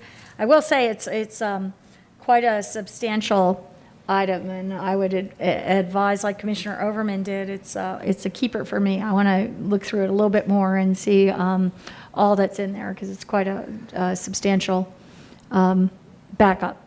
And with that, do we have a motion? Do we move approval for it? Yes. Move approval. Second. Okay. We have a motion by Commissioner Overman, seconded by Commissioner Myers, and seeing no further comment from commissioners, please take a roll call vote. Kemp, Yes? Cohen, Yes. Hagan, Yes. Myers, Yes. Overman, Yes. Smith, Yes. White. Yes. Motion carried 7-0. Thank you. Ms. Wise? Thank you. Thank you. The next item is item D3, which is to conduct the first of 2 required public hearings to enter into a school concurrency proportionate share mitigation development agreement. Adam Gormley will take us through this item. Thank you. Good morning, Commissioners. Item D3 is the first of 2 required public hearings to consider a school concurrency proportionate share mitigation development agreement amongst the county, School Board of Hillsborough County, and Greenpoint Communities, LLC. The purpose of the agreement is to satisfy school concurrency for the Rodine Pit subdivision project. This project consists of 271 single-family detached housing units, and the agreement calls for a payment of $669,301 to construct 24 middle school student stations, which will be at the Waterset PK through 8 school UU, in order to accommodate the impacts of this project. This is the first of two public hearings, and the second public hearing will be scheduled for August 18th at 10 a.m. I'm available for any questions. Thank you. Thank you. And at this time, I don't see any questions. This is a public hearing. Rebecca Kurt is signed up in person.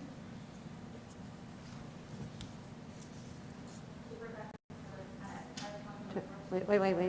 We're having trouble. There you go. Thank you. Rebecca Kurt, I'm of counsel with Brooks, Shepard, and Rocha. I'm here on behalf of the applicant, and if there are any questions, I'm happy to answer them. Thank you. Thank you. And I don't see any questions at this time either by any of the board members, and no further public comments. We'll close the hearing, and we don't need any action on this at this time. So, Ms. Wise. Thank you. The next three items are related to each other. The first one being item G4. This is to receive a Waste Connections collection service update presented by the Solid Waste Department that the board had asked us to provide. And Kim Byer will present this report to you. Good morning, Commissioners. Kim Byer, Solid Waste Director. I have a brief presentation that gives an overview of Waste Connections collection service. James, if you could provide that PowerPoint.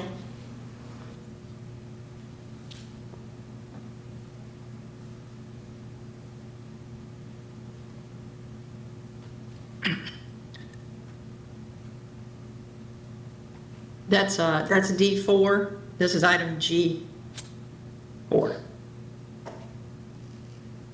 Thank you. We're here to provide a summary or an update on Waste Connections collection service area. Waste Connection provides service to approximately 1/3 of the county's residents in the northeast section of the county and the south section of the county. Republican Waste Management serves the remainder of the county. On August 5th, we started to see some service issues in the Waste Connections service area. Waste Connections labor numbers began to decrease. According to Waste Connections, they were experiencing labor retainage issues because their contract was not extended past January 31st of this year. Additionally, replacement of those drivers was difficult due to the nationwide labor shortage. Waste Connections driver numbers continued to decrease from 101 in June and then fell to 93 in July. Keep in mind, one driver equals one route, and one route represents about 1,500 homes. They went from missing 4 routes daily in June and early July to 40 routes in one day on July 17th. Most of the missed routes were reported to be collected the following day. In response, on July 19th, the county issued a cure notice to Waste Connections requiring them to provide a plan to cure the service deficiencies in 30 days to comply. On July 21st, the county authorized a restart to collections, and what that did was allow Waste Connections to delay collections and their collections on 5 on a Wednesday, delay those collections to Saturday, which would allow them to be back on track on the Thursday, July 22nd. After that restart on July 22nd, Waste Connections has been on schedule for garbage collection to date, and they currently have 103 drivers. Next slide, please. Efforts made by the county to resolve these service deficiencies, we have been monitoring their employees since the pandemic on a daily basis, the number of employees and the number of equipment and vehicles they have available daily. When we see a deficiency or we see those numbers start to decline, we meet with them on a daily basis to discuss how they're resolving these issues, how they're addressing the deficiencies. We also assess liquidated damages in excess of $600,000. Of that $600,000, about $500 is still in the dispute process. We responded to over 650 to 1,000 phone calls daily during that July timeframe in which the service deficiencies escalated.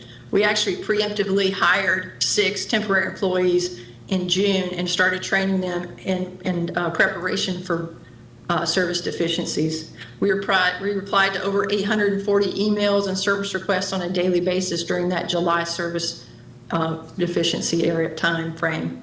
We issued the cure notice in July, and then we allowed the service reset on July 21st. Next slide, please. Waste Connections' response to these collection issues caused by driver shortages, they reported to be paying $5,000 retention bonus to over 200 employees on June 7th. They increased hourly wages by $2 per hour. They implemented weekly bonuses to supervisory employees and mobilized employees from affiliate companies outside of the state of Florida. And they increased recruitment through job fairs. Next slide, please.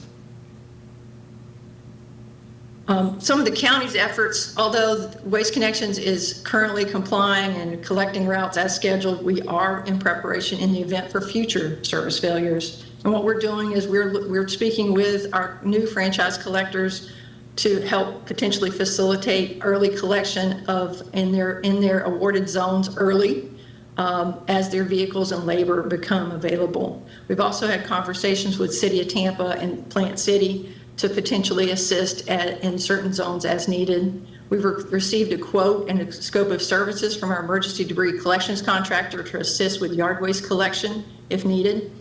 We're in the process of developing an emergency solid waste collections contract to assist with solid waste in the event of future failures.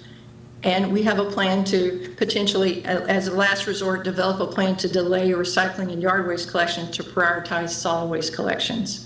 Next slide, please. In summary, in December of 2020, Waste Connections was notified that they were not selected as a franchise collector for the new franchise agreement, which started on February of 2022. Waste Connections had ample time to prepare for this transition. Had Waste Connections implemented the corrective measures to hire and retain staff in a known labor shortage, the service failures experienced in July and the subsequent liquidated damages could have been avoided. This concludes my presentation. I'm here to answer any questions you may have. Thank you. I do not see any questions at this time by commissioners. Ms. Wise. Then I guess you would all just receive the report then. I'll move to receive the report. Commissioner White. Second. Okay, Commissioner White, seconded by Commissioner Overman. I'd just like to say I'm grateful for the efforts. I know that Ms. Byer worked very hard on this. I know Ms. Wise, I know that the county staff has been diligently doing this, and we have heard this morning, and we've heard over our email as well, that people are now getting service in a way that they haven't recently had, and that we've remedied the problems at this time. So I'd say excellent job by county staff, because I think you had a big issue on your hands at this time, and it's a rare instance where you switch a private provider. It happens. I don't think we've had it happen now for more than a decade. So it's a new challenge, and it certainly turned into quite a challenge. And I think the staff has just done a stellar job in managing a difficult circumstance. And Commissioner Myers, did you want to speak? Yes. Thank you so much, Madam Chair. I too would like to commend our solid waste department staff for going above and beyond during this short period of time of making sure that our constituents was able to have their trash pickup, even though we've had several hiccups along the way with the hauler. And I like to direct staff, if it's the appropriate time to do so, to direct staff to bring back the procedures to us how the company Waste Connection can be debarred. If you can bring back from the county administration and the county attorney's office procedures, so that we can take the additional steps forward on this particular hauler. Thank you so much. Okay, I guess we'll take that as almost like a future item rather than a motion. And we will go to the original motion of accepting the report. We have a motion by Commissioner White and a second by Commissioner Overman. And seeing no further comments at this time, please do a roll call vote. Kemp? Yes. Cohen? Yes. Hagan? Yes. Myers? Yes. Overman? Yes. Smith, Yes. White. Yes. Motion carried 7-0. Thank you. Ms. Wise? And thank you, and big thanks for recognizing the solid waste staff working very closely with the county attorney's office throughout this process, so thank you all. The next item is a public hearing. I guess the county attorney's office was unsung in that, so thank you to the county attorney's office. I know it involves you all as well. Yes, it's all a teamwork. The next item is a public hearing, and Hank Ennis from the county attorney's office will be here to work through this. This is for the hardship program and to make any other changes to the collection program. Commissioners, this is Hank Ennis with the County Attorney's Office. This is a public hearing to consider amendments to Chapter 130 of the Hillsborough County Code of Ordinances and Laws regarding solid waste collection and disposal, to establish the Hillsborough County Solid Waste Hardship Credit Program, and to make additional amendments to align with the new solid waste collection contracts. Under the Hardship Credit Program, to be eligible and qualify, the property shall have been receiving disposal service from the system. The credit shall only be available to the applicant that is also named as the owner of the residential property. The residential property must be the primary residence of the applicant, must be owner occupied and receive homestead exemption, and which has a taxable value of less than $100,000. The total income of all residents of the household and owners of the property must be at or below 100% of the current federal year poverty level. Social services will be processing the application similar to the stormwater hardship program, and the amount of the hardship credit will be set by the solid waste rate resolution that you will consider later on in today's meeting. In addition to the hardship credit, we are eliminating the disposal-only customers from the solid waste assessment roll. We're clarifying definitions. We're revising collection times, clarifying cart placement, yard waste set-out volumes, commercial collection frequencies, and adding the requirement for all commercial customers to complete a waste profile prior to disposing of waste in the county systems. These are changes to make the ordinance consistent with the new solid waste collection contracts. And Commissioners, this is a public hearing. Thank you. This is a public hearing, and I have no one signed up in particular for this public hearing D2.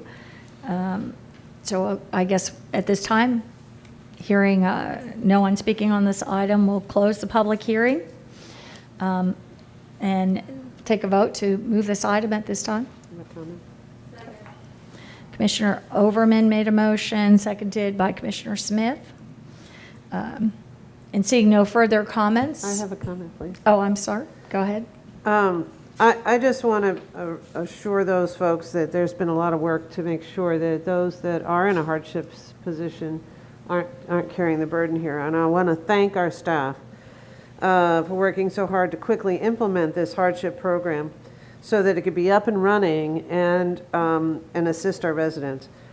With many of our households struggling with the negative economic impact of the pandemic, this program, along with our hardship programs for water resources as well as stormwater, will be critical to keeping roofs over the heads of our income-eligible residents.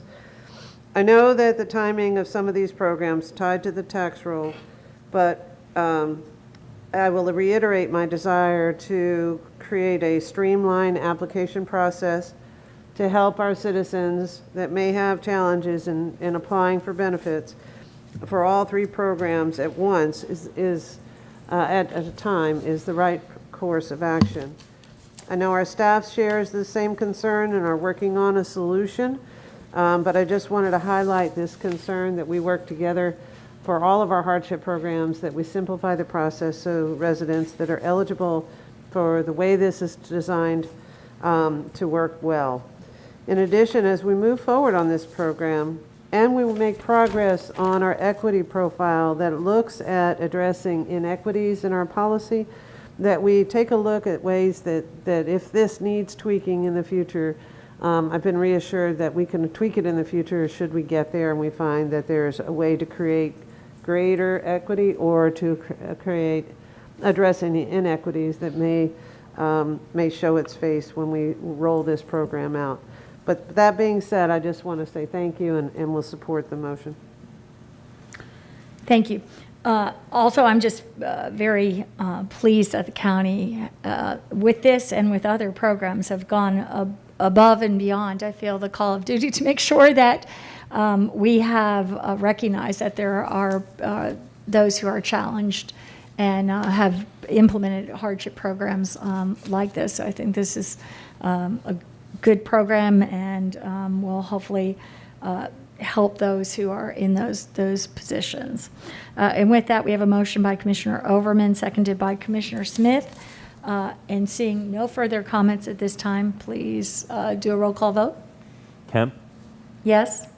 Cohen, Yes. Hagan, Yes. Myers, Yes. Overman, Yes. Smith, Yes. White. Yes. Motion carried 7-0. Thank you. Ms. Wise? There we go. Thank you. The next item is item D4. This is also a public hearing. This is for the establishment of solid waste non-ad valorem disposal and collection assessment rates, other fees and charges. Commissioners, I know you've been hearing about this for years already, and also when you approved the solid waste hauling contracts. However, Kim Byer does have a presentation again for you today to go over those details of the solid waste rates. Good morning, Commissioners. Kim Byer, Solid Waste Director. I have a brief presentation for you today on the public hearing for the to adopt the FY22 rates. Thank you, James. Okay. The solid waste non-ad valorem assessments are shown on our customers' tax bills. They're shown as two separate assessments. One is a solid waste disposal assessment and the other as a solid waste collection assessment. This is an example of how it's shown on the tax bill. In FY21, the annual rate was $289.32 for both the disposal and the collection assessment.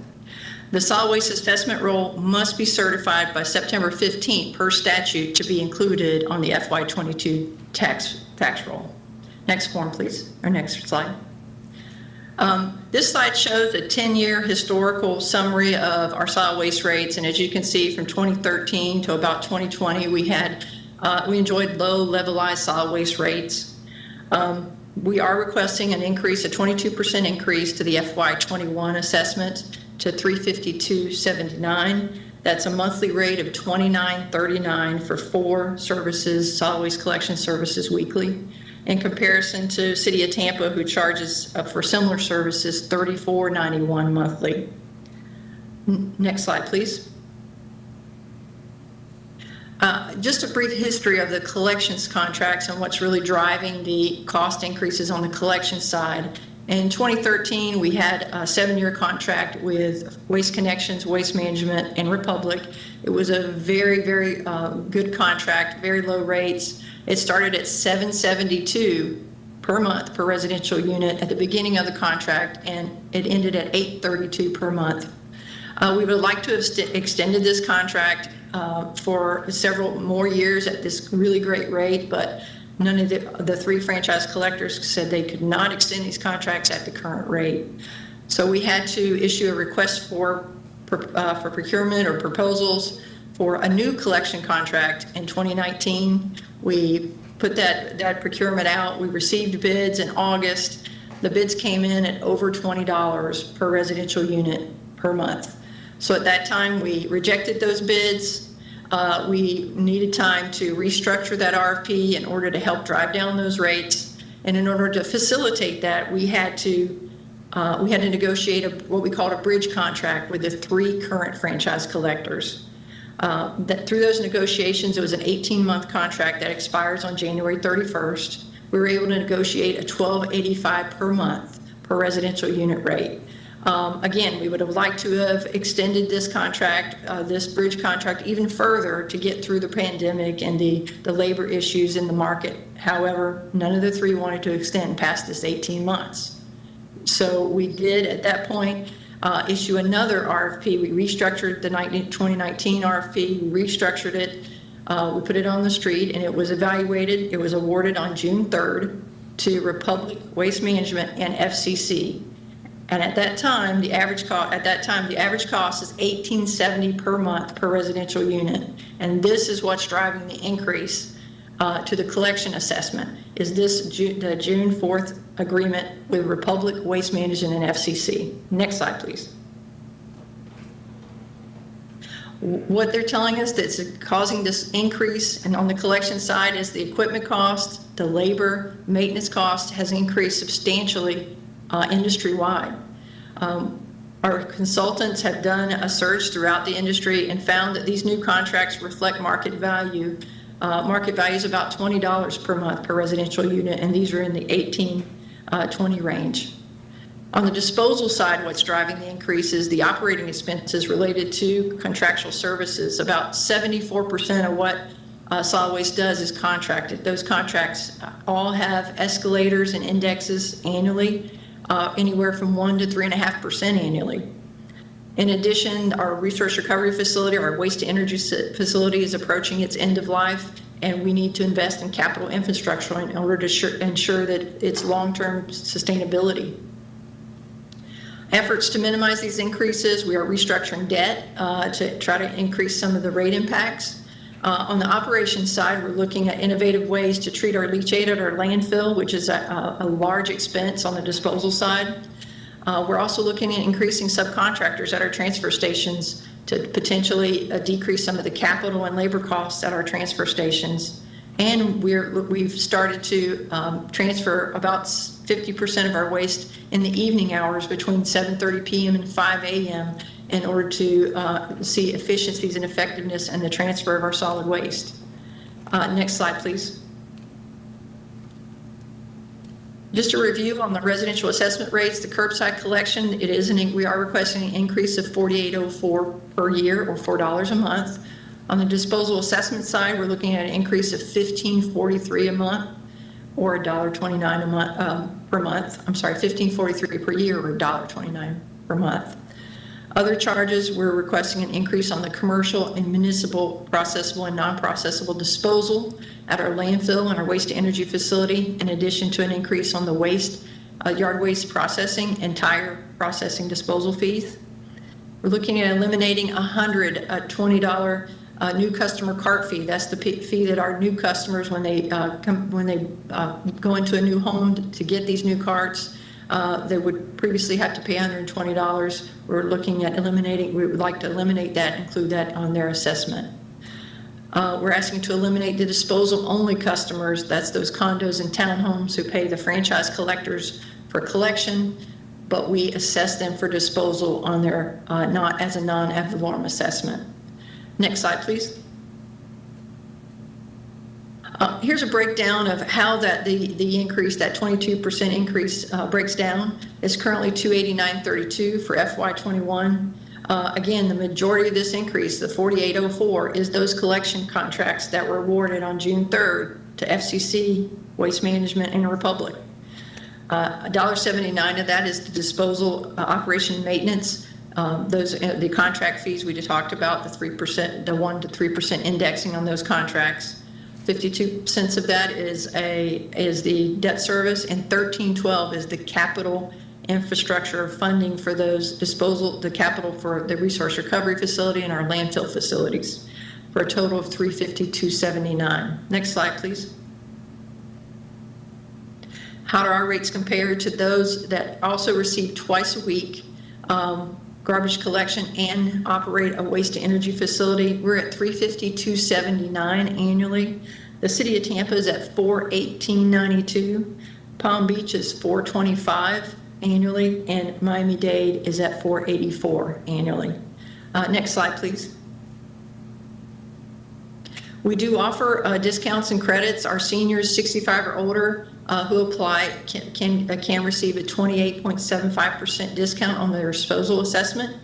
We do offer a discount for our condo customers at 35.5% on their disposal assessment. And we do now, since the ordinance has been approved, the hardship credit We do offer that to those in financial need, a $45 credit on the disposal assessment and a $15 credit on the collection assessment for a total assessment discount or credit of $60.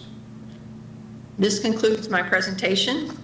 This is a public hearing to adopt a resolution which establishes the solid waste non-ad valorem disposal and collection assessments rates, other user fees and charges in the solid waste disposal and collection rolls. We have received 55 emails and letters of opposition, and they will be entered into the public record. Thank you. I'm here to answer any questions you may have. Thank you.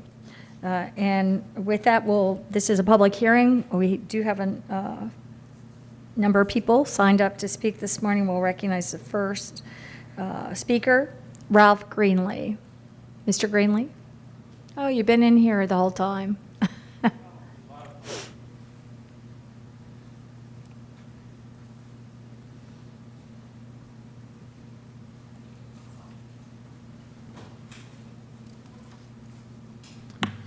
Good morning, Commissioners. My name is Ralph Greenlee. I have been a resident of the community of Sundance, southernmost community in Hillsborough County, for the past 41 years. I'm here this morning to discuss the proposed solid waste collection, disposal, assessments, and important ancillary benefits and solutions. Commissioners, I've seen collections for years and years, and generally they were acceptable. The last 7 months in 2021, we saw Waste Connections miss a pickup every single month. That's an abysmal record. Monthly, I called the county, I wrote the county for positive change, to no avail.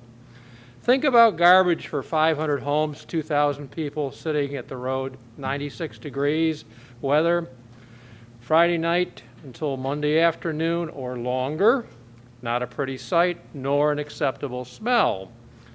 I hope that raising our assessment up about $64 next year isn't a bonus for Waste Connections. Neither should it be an increase in revenue for a new vendor taking over the aforementioned tasks. Unfortunately, your predecessors for the last 8 to 10 years didn't help residents of Hillsborough County for 2022. In my opinion, they didn't buy new. They just continued paying very large maintenance bills. You now inherit their record of untimely governance.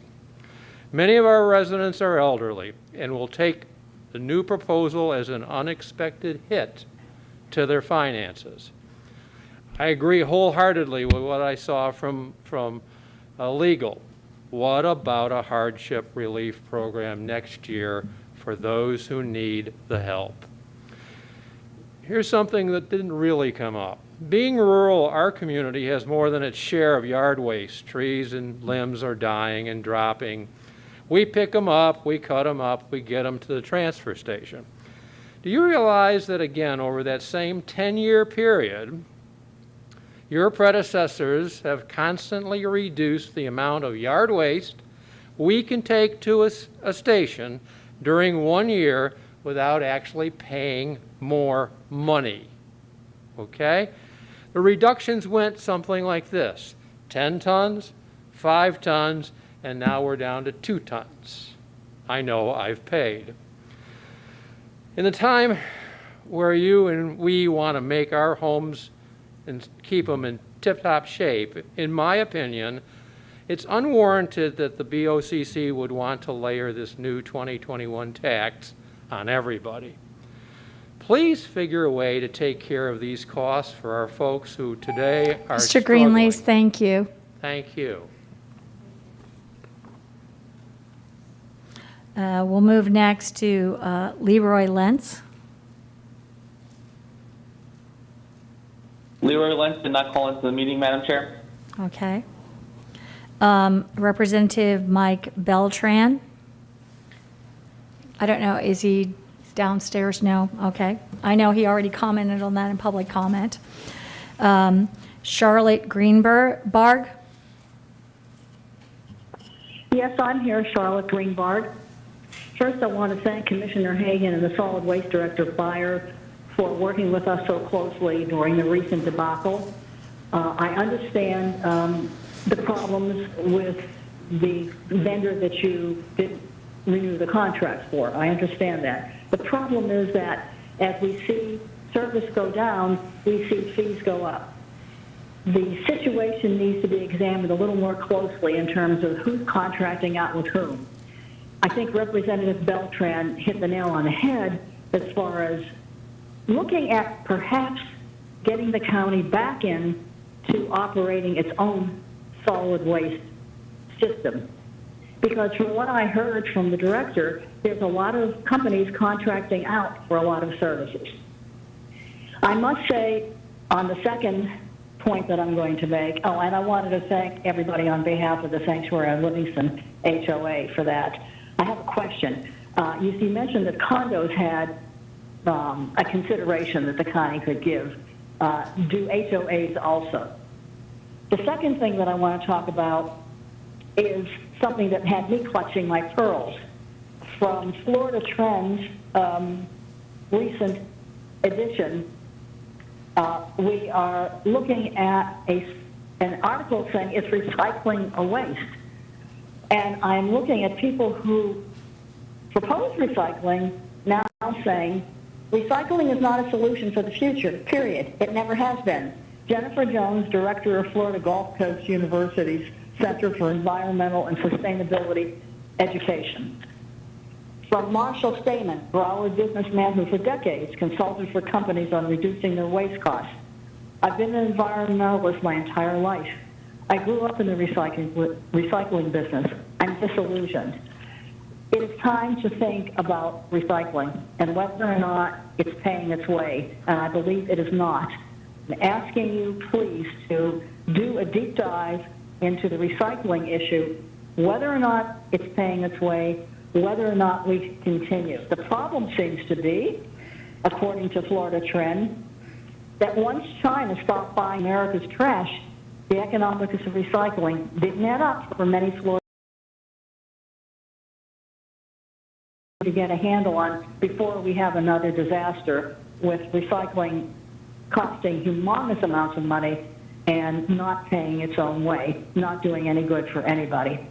I would like to get some information on the HOAs. Are they in line with the condos considerations that was mentioned in the presentation? Something has to be done to stop the constant increase of these fees, and someone needs to take Thank a you deep for your dive in the comments. county's Thank you for your area. comments. Your time is up. Thank you. Jesse Shine. Hello, yes. My name is Jesse Shine, and I'm here today to oppose the rate increase. As others have said, the service level from our existing subcontractor, Waste Connection, in recent months has gone down, partly due to the fact that we did not renew their contracts and they've had labor shortages and other issues. With that being said, I would like to just voice my concern that we're going to go with 3 new vendors to pick up the solid waste, while in doing so, increasing the rate by 22%. In looking at page 78 of the proposed fiscal year 22 budget, you notice that for 2 years now, fiscal year 21 and fiscal year 22, the rate has gone up over 20% each year, which is just increasing the cost that residents have to pay in order for solid waste to be collected. And then looking on page 308 of the budget, the number of residents receiving pickup has not been marked as increasing. So I don't know how that number is accurate, with new homes being built, that the spread of the increase couldn't have been spread across more homes. And then looking at page 405 of the fiscal year 22 budget with the capital improvements, with closing the Southeast landfill and then in the next year reopening and expanding it, along with the Southeast Resource Recovery Facility expansion to the amount of $410 million, which someone just presented, that $13 a month of this increase is going to go to this expansion. That, you know, that's a substantial amount of money to burn trash, to create energy, whereas I think that should be postponed to later years in order to help minimize the increase that is coming for this coming year. You know, I did some analysis as well of what neighboring cities are paying for their collections, and while we're not at the high end of it, we're certainly getting towards the high end. So at what point does the increases stop? You know, service has gone down. You know, I went on a vacation for a week and didn't have a chance to put trash out. And I come back, and that was the week that trash was not picked up. So I had trash either sitting in my garage or sitting at the curb. Thank you. Thank you. Your time is up. Imagine Thank that. you. Your time is up. Thank you. Jennifer Lopez. Jennifer did not call into the meeting. Thank you. Cheryl Brown. Yes, this is Cheryl Brown, and I was, when I got the postcard, I signed up to speak, begging you to change haulers. But yesterday, we all got a postcard in the mail from Waste Connections, which announced that they would no longer be our hauler as of January 2022. So I applaud you and thank you for that.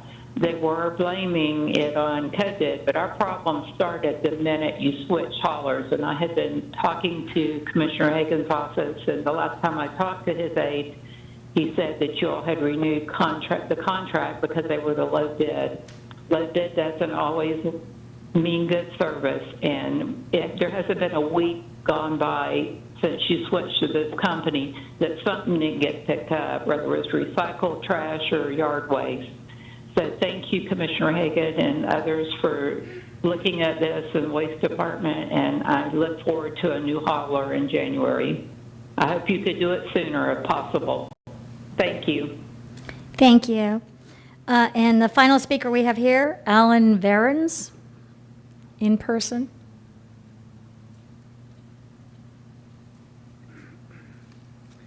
Thank you.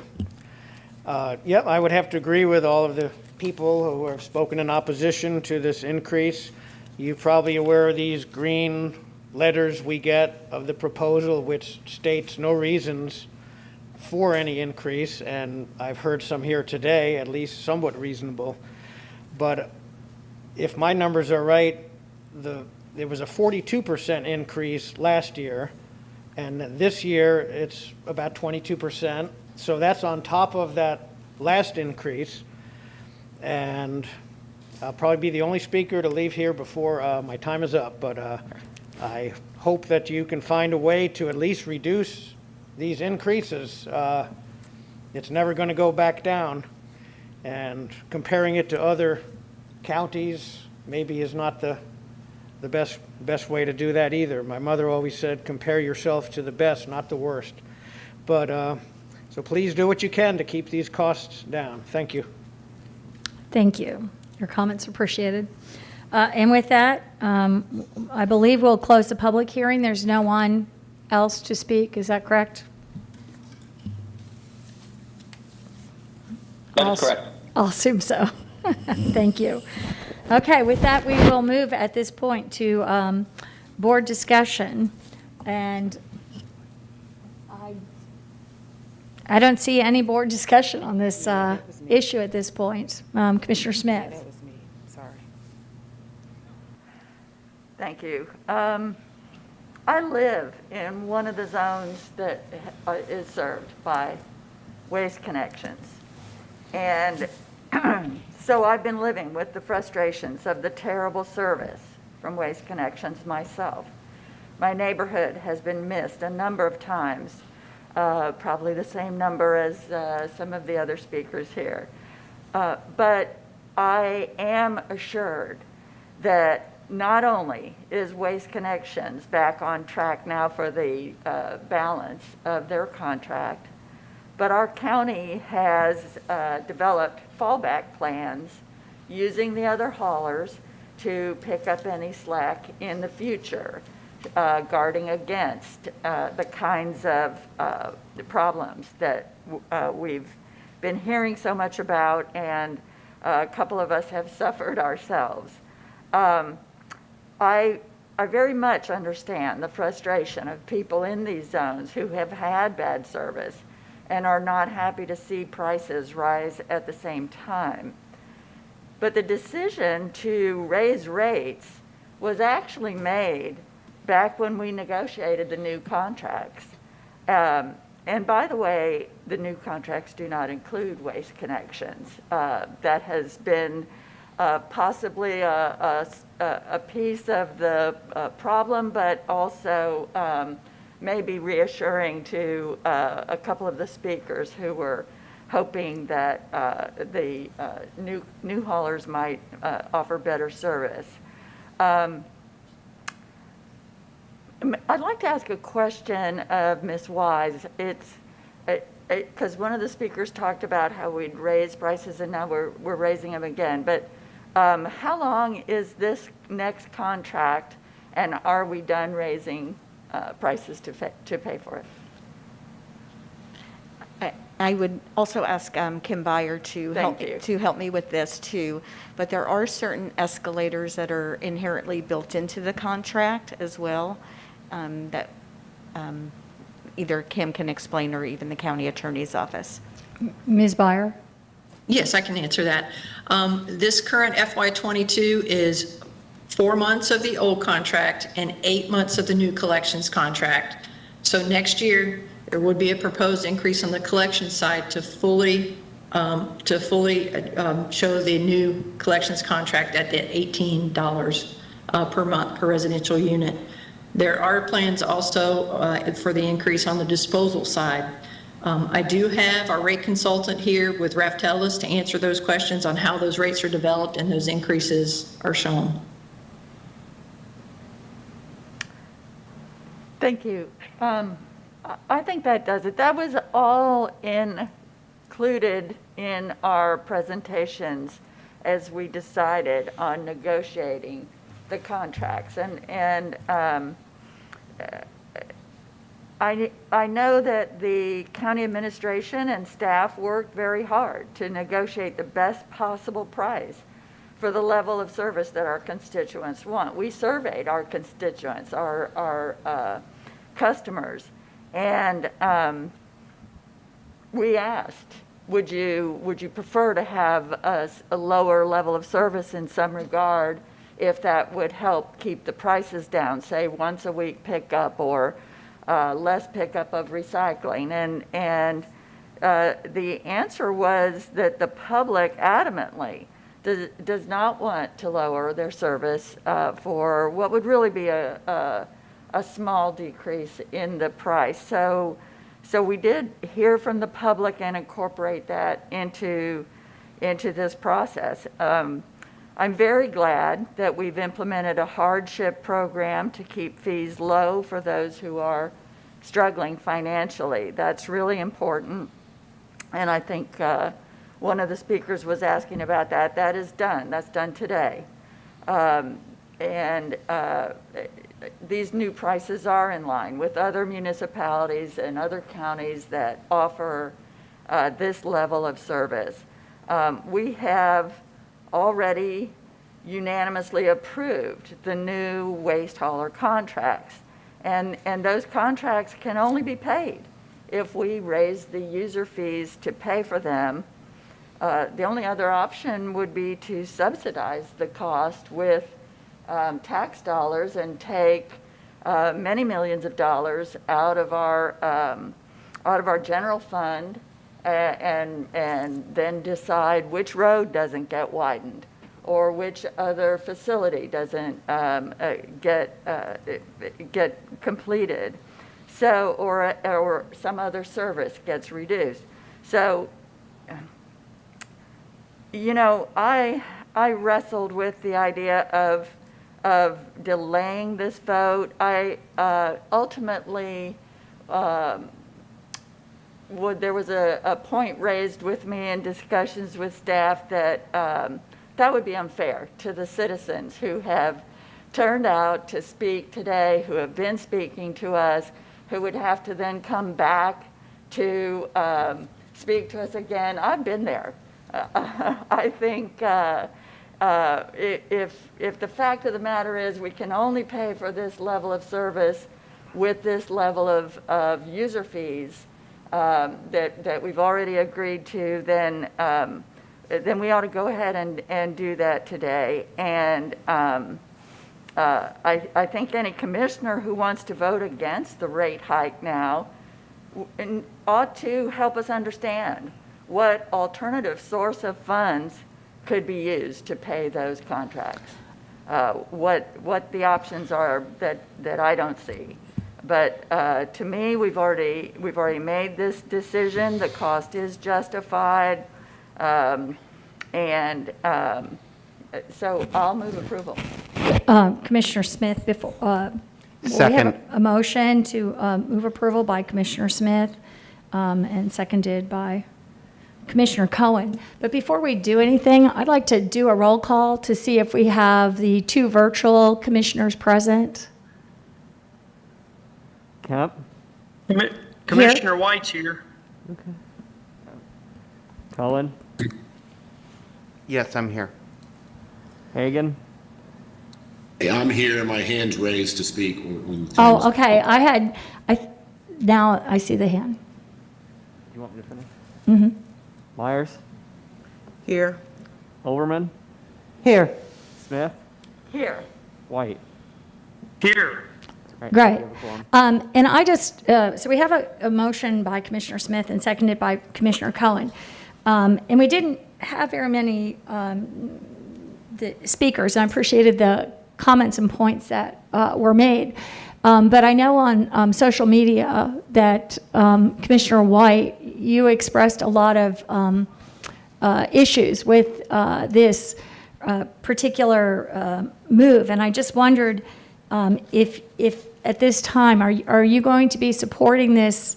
And if not, if you have other alternatives that you'd like to suggest about how we can deal with this. Commissioner Kemp, I'll cast my vote when it's time to cast a vote, and if I have any comments to make for the record, I'll raise my hand.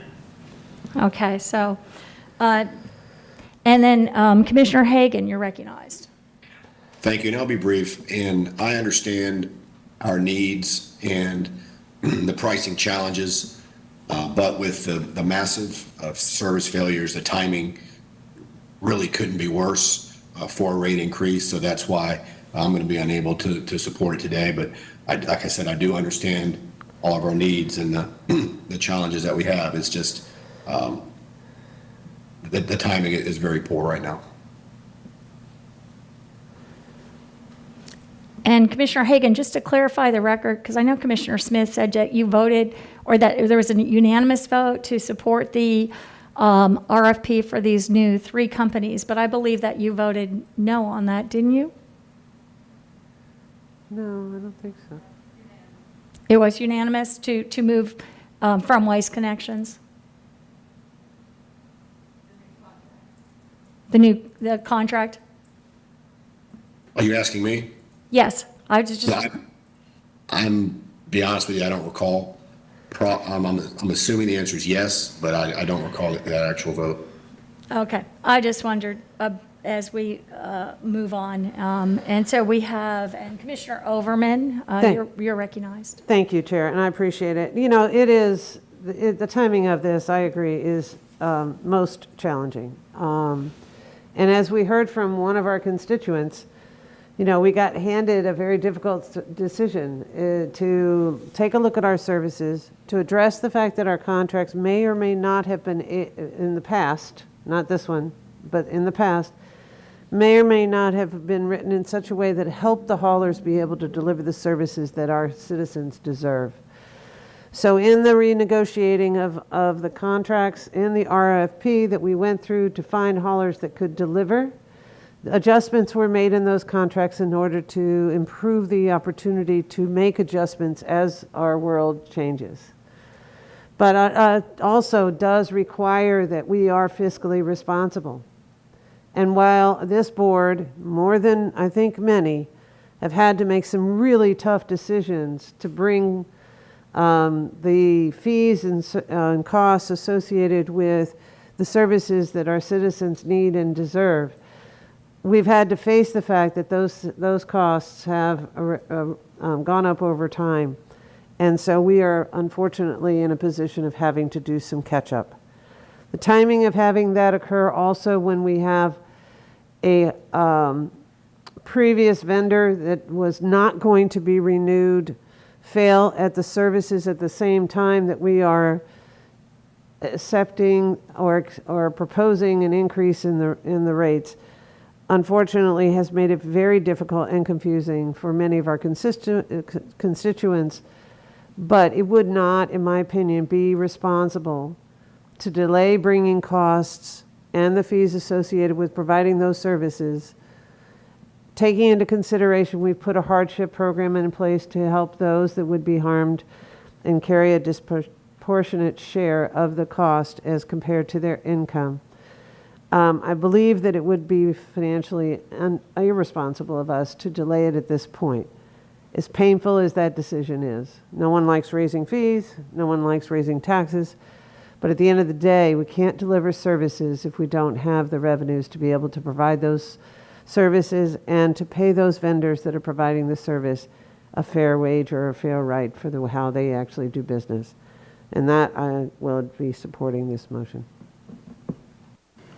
Thank you. And Commissioner Cohen, or Commissioner White, did you want to speak? Yes, Madam Chair, thank you. I have my hand raised. I have a question for Ms. Wise. Ms. Wise. Yes. Ms. Wise, could a transfer of American Rescue Plan dollars be made to the Solid Waste Fund in an effort to at least delay a rate hike today? I don't believe that is expressly permitted in the Act. And any transfer, I believe, would have to come out of revenue replacement, which would take the money away from other projects the board may want to do. Right, but we could use it as revenue replacement, and we're always free to transfer even general fund dollars to the Solid Waste Fund. We have discretion over that, correct? Yes. Okay. Madam Chair, there's your answer as to why I don't have to vote yes on this rate hike today. And frankly, I agree with Commissioner Hagan. The timing couldn't be worse with the economic, frankly, destruction that we've seen as a result of lockdowns and everything related to COVID. So that's the answer for the record as to why we absolutely do not have to raise these rates today. And I will be voting no on a rate hike. Thank you. And Commissioner Cohen, you're recognized. Thank you. Just two brief points. The first is, I could understand the trepidation of going forward with this contract and the rate hike if the vendor who has been responsible for all of the failures were part of the equation. But I think that what's been handled responsibly here is that we went out for an RFP, and in competitively ranking these companies have discarded the vendor that was responsible for all these problems. So while the timing may appear inconvenient or inconsistent, in fact, this contract is what moves us forward away from the poor service provider. That's the first point. The second is that this is the second RFP, not the first. And the first one was thrown out because it was too expensive.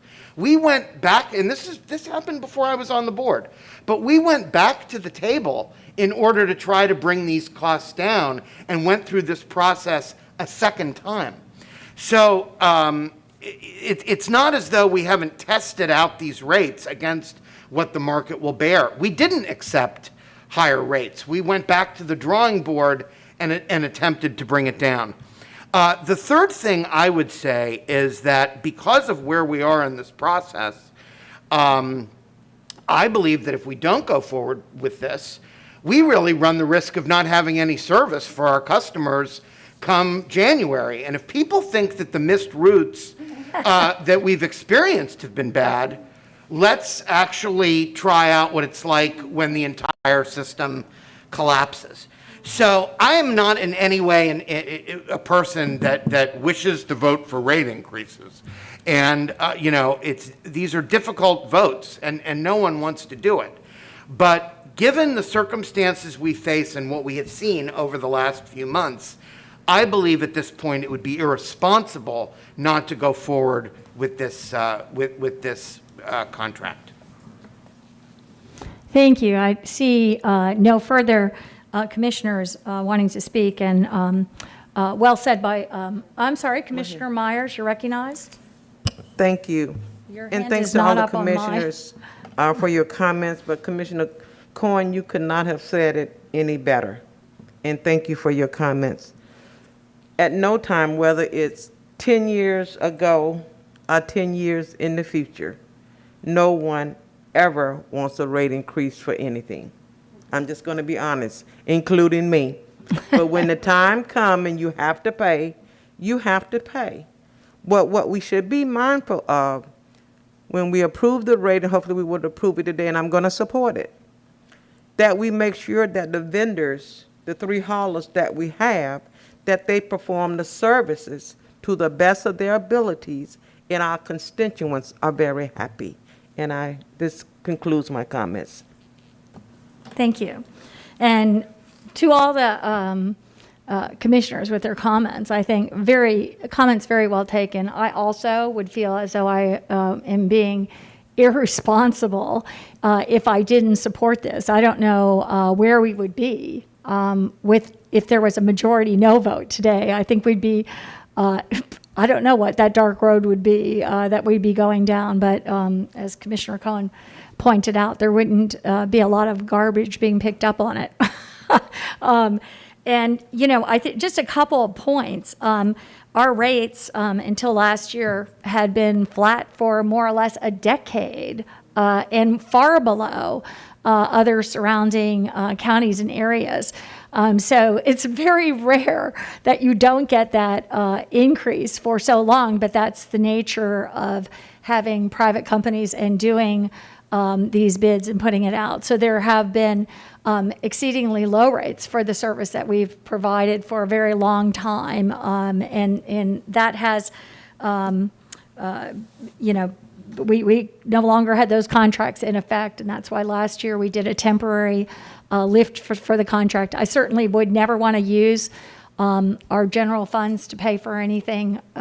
We are, as I've said many times, our unincorporated county fund is starved, and that's where it would have to come from. We have no money there to do very little of anything. And, we've talked about a first priority there being repaving and sidewalks, which that would be my first priority in terms of our very starved unincorporated fund. But I appreciate the fact, I know we've all been frustrated. We've gotten lots of email and comments about the service. And again, the staff, I think, has done a excellent job of bringing it in for these last several months. And I'll thank them again for that. We have our hardship program, and with that, I can't imagine voting no on this, where that would leave us. So I think the responsible vote is a yes vote for our new contracts. And with that, we'll do a roll call vote. Kemp? Yes. Cullen? Yes. Hagan? No.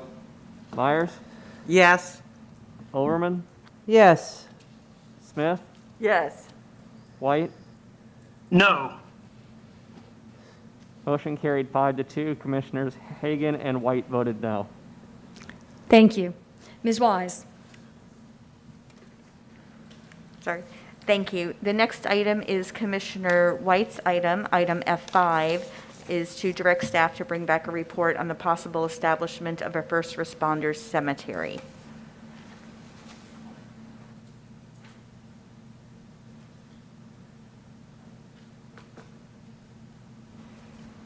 Commissioner White? Thank you, Madam Chair. First, let me just start by asking, I had invited a representative from the firefighters union to be on the meeting, be on the call, but we're an hour and 15 minutes behind. Do I have anyone here with the firefighters? Chris, are you with us? I am. All right, Chris, thank you so much for being here. I'm going to just cue the item up, and Chris, I really just wanted to make the commissioners aware that you're here in case they have any questions of you or about the union's position on this. We did receive a very nice letter of support from you, and I greatly appreciate that. I was approached by a constituent about this idea. She was speaking with a close acquaintance who's a first responder. He had just visited his parents' grave sites at Florida National Cemetery in Bushnell, and he said to her, you know, it's nice that the federal government does this for those who have served in the armed forces, and I wonder why you don't see local governments doing this for their first responders. So she asked me about the possibility of doing this in Hillsborough County, and I thought it was a wonderful idea and an idea that I was intrigued by. So commissioners, I want to let you know that I've worked with staff to prepare this item. Staff is supportive of moving forward with gathering information for the board so that we can decide whether or not it's feasible to do this. And that's what today's agenda item seeks to accomplish. I've already spoken with staff about some high-level issues, and I know there are lots of questions about this, such as, what do I mean by first responder? I envision this cemetery being for firefighters, EMTs, and law enforcement officers who were on active duty or retired with service here in Hillsborough County. If this item passes, I've asked staff to reach out to all fire rescue and law enforcement agencies in Hillsborough County to see if they're interested in partnering in this endeavor. What exactly would the county provide? I would envision the county providing a plot and a headstone or a stipend towards a headstone, and I would envision all other items related to funeral services and burial being the responsibility of the family. Who would be eligible to be buried at this potential cemetery? I would envision an ad hoc committee being created to address this issue. How much will it cost in terms of both initial capital costs and ongoing maintenance? I don't have the answer to those questions today, which is the very reason why my item seeks to get this question answered. And you all know that I always seek to avoid the costs of outside consultants whenever possible, but needless to say, we don't have the in-house expertise on this unique issue. We're obviously not in a position to simply flip a switch and do this today, but I would like to take a step forward today and get the information we need to determine at a future meeting whether or not this is feasible and we'd like to do this. Therefore, I move to direct staff to bring back to the BOCC a report on the possible establishment of a first responder cemetery and authorize hiring a consultant at no more than $50,000 to evaluate options and feasibility. This effort would include outreach to other local government entities with first responders to determine their support for such a project. It would also involve the county administrator establishing a committee comprised of county staff and individuals from partnering agencies to guide the process. Second. We have a motion by Commissioner White, seconded by Commissioner Hagan. Is there, let's see, Commissioner Myers, you recognized? It still is on mine, but Commissioner Overman? Yes, thank you. And thank you, Commissioner White, for bringing this forward. It's very clear that, you know, we do respect and want to honor, as we've done in the past in different ways, those that have stepped up and served our county well.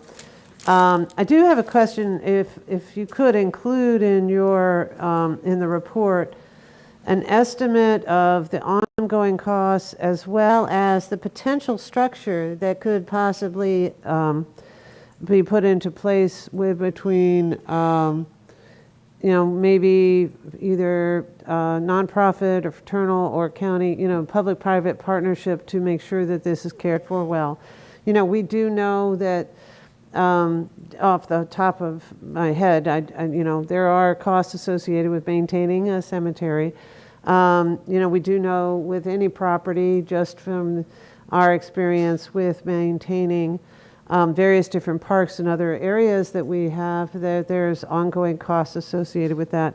So I think while it's wonderful that we can also explore what it would take to get one up and running, I think it would be important to recognize the ongoing commitment to this effort that we need to make sure we have a structure for and the resources to do so, to make sure that it's actually cared for in a way that makes us all proud. Thank you.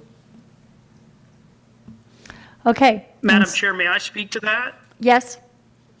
Okay. Yes, I've spoken with county staff about all of the above issues, and county staff actually helped me to draft today's motion. So I believe it's understood that all of the above questions would be answered in cooperation between staff and the consultant if this passes. Ms. Wise, is that your understanding? Yes, that those costs needed to be outlined so that you could all have a complete picture of what this would entail. Yep. But I'm glad that was specifically put on the record. But yes, I mean, obviously the critical issue for this board that's responsible for the county's budget, the cost is really going to be, sort of a front and center issue, both in terms of upfront capital costs and ongoing maintenance costs. Obviously, if we can end up with some partners, perhaps such as the sheriff's office, USF police, obviously our city government, if we could, partner with some of them and obviously make their first responders eligible for burial there, that could help to lighten the load on maintenance costs. So. Thank you. And seeing no further comments at this time, can we please have a roll call vote?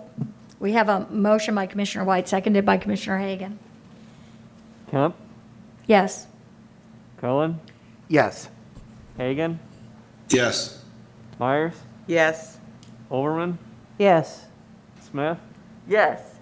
White. Yes. Motion carried 7-0.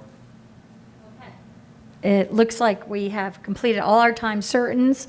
It's just a few minutes before noon, and the other items look very long, but for one, the Diversity Advisory Council, Ms. Wise, maybe we could move to that before our lunch break? Yes, I believe Luann Finley is available to do the appointment for the Diversity Advisory Council, item F1. Good morning, Commissioners. Good morning. Good morning. Okay? We can hear you okay. Okay, great. So we have just one board, Diversity Advisory Council. We'll choose one person from each of the 4 categories. Commissioner Kemp. One.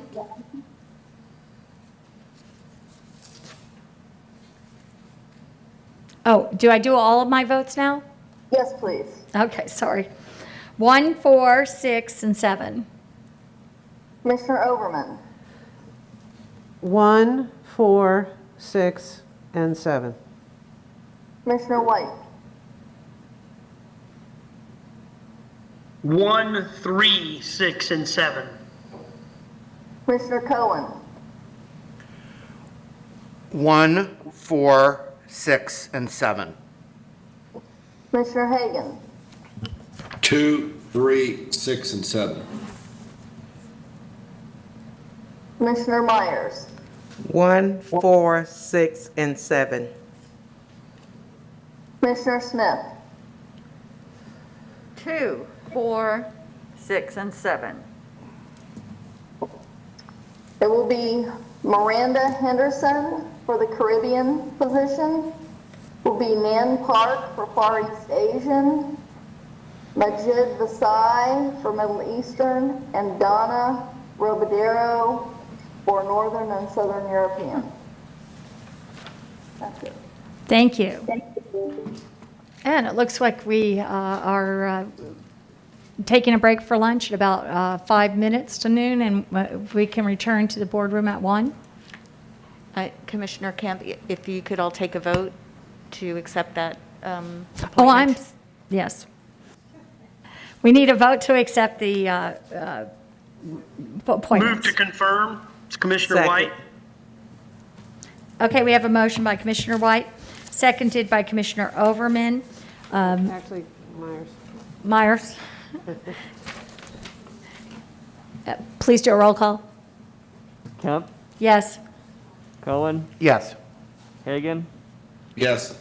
Myers, Yes. Overman, Yes. Smith, Yes. White. Yes. Motion carried 7-0. Thank you. And with that, we'll take a break for lunch and be back at 1.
and welcome back to the afternoon session of the Hillsborough County Board of County Commissioners meeting for Wednesday, August 4th. We'll start off this afternoon with a roll call if we could.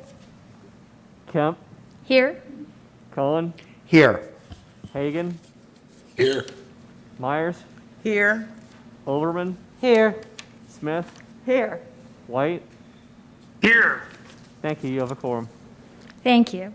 So I think we can move into a few items before our 1:30 time certain.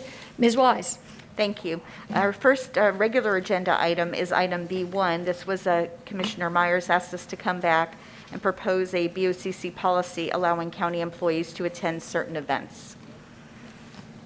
Commissioner Myers. Thank you, Madam Chair.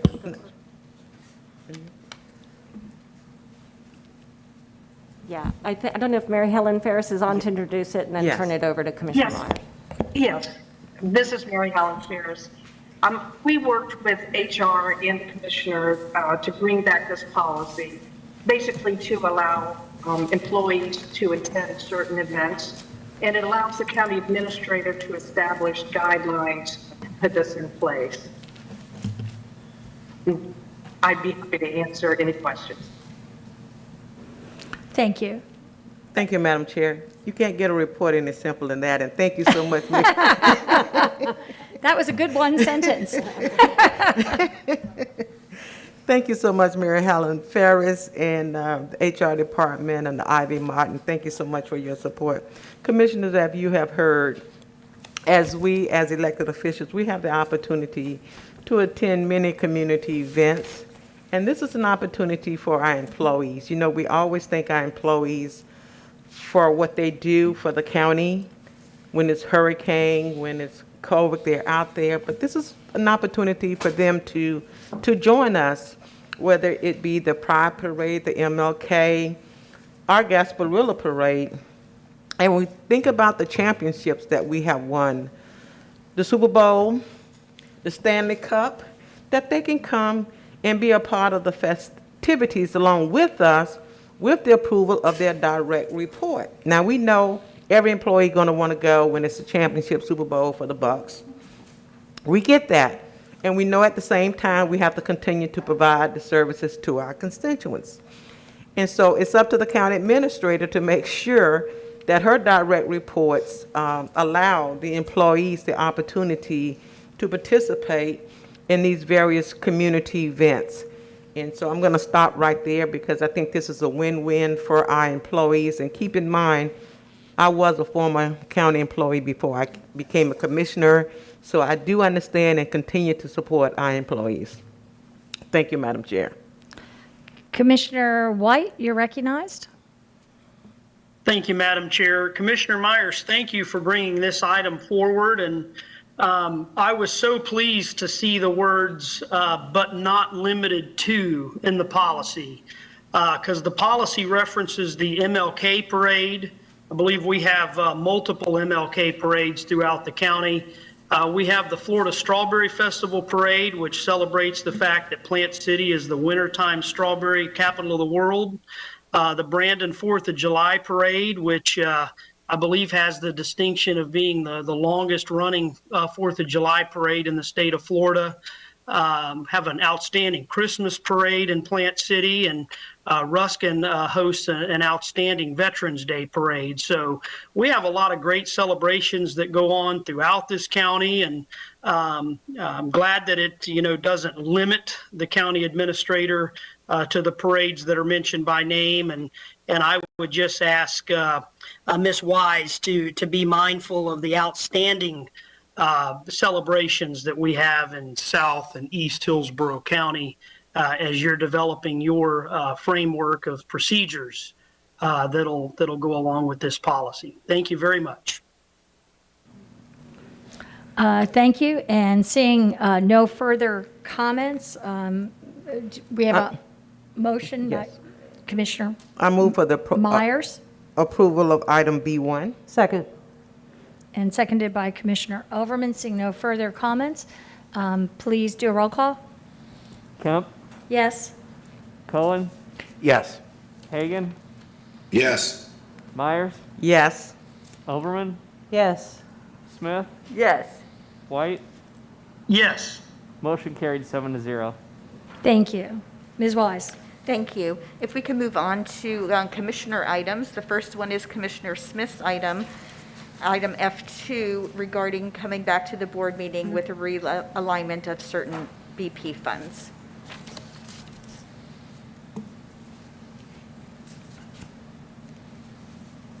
Am I recognized? You're recognized. Thank you. Thank you. This is just the first step to ask staff to bring something back to us, to realign $2.9 million in BP funding that has already been allocated to the South Coast Greenway Trail. We're just switching it from one segment of the trail to another.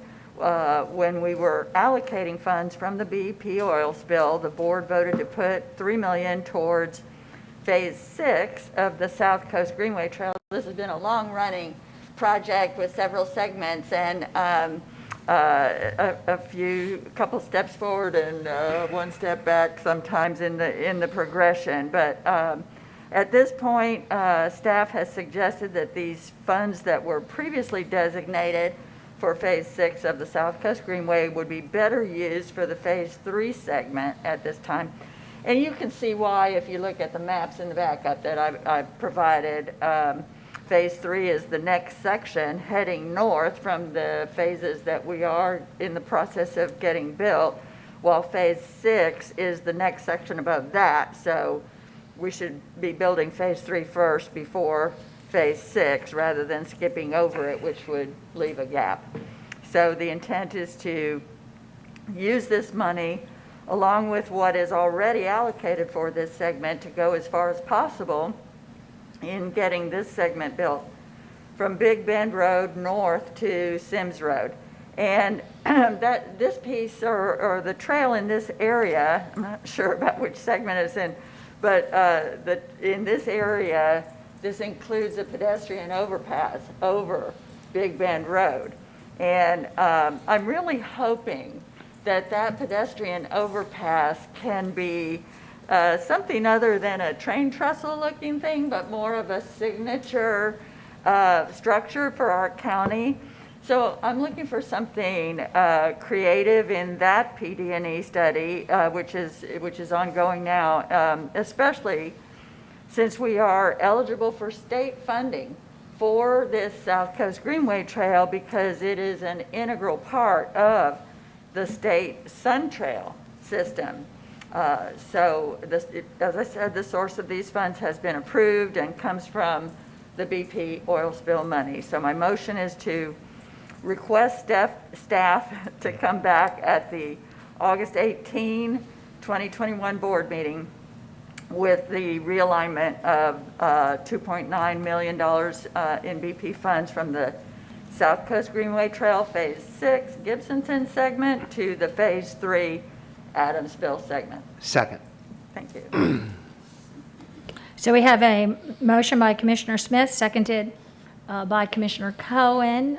Commissioner White, you're recognized.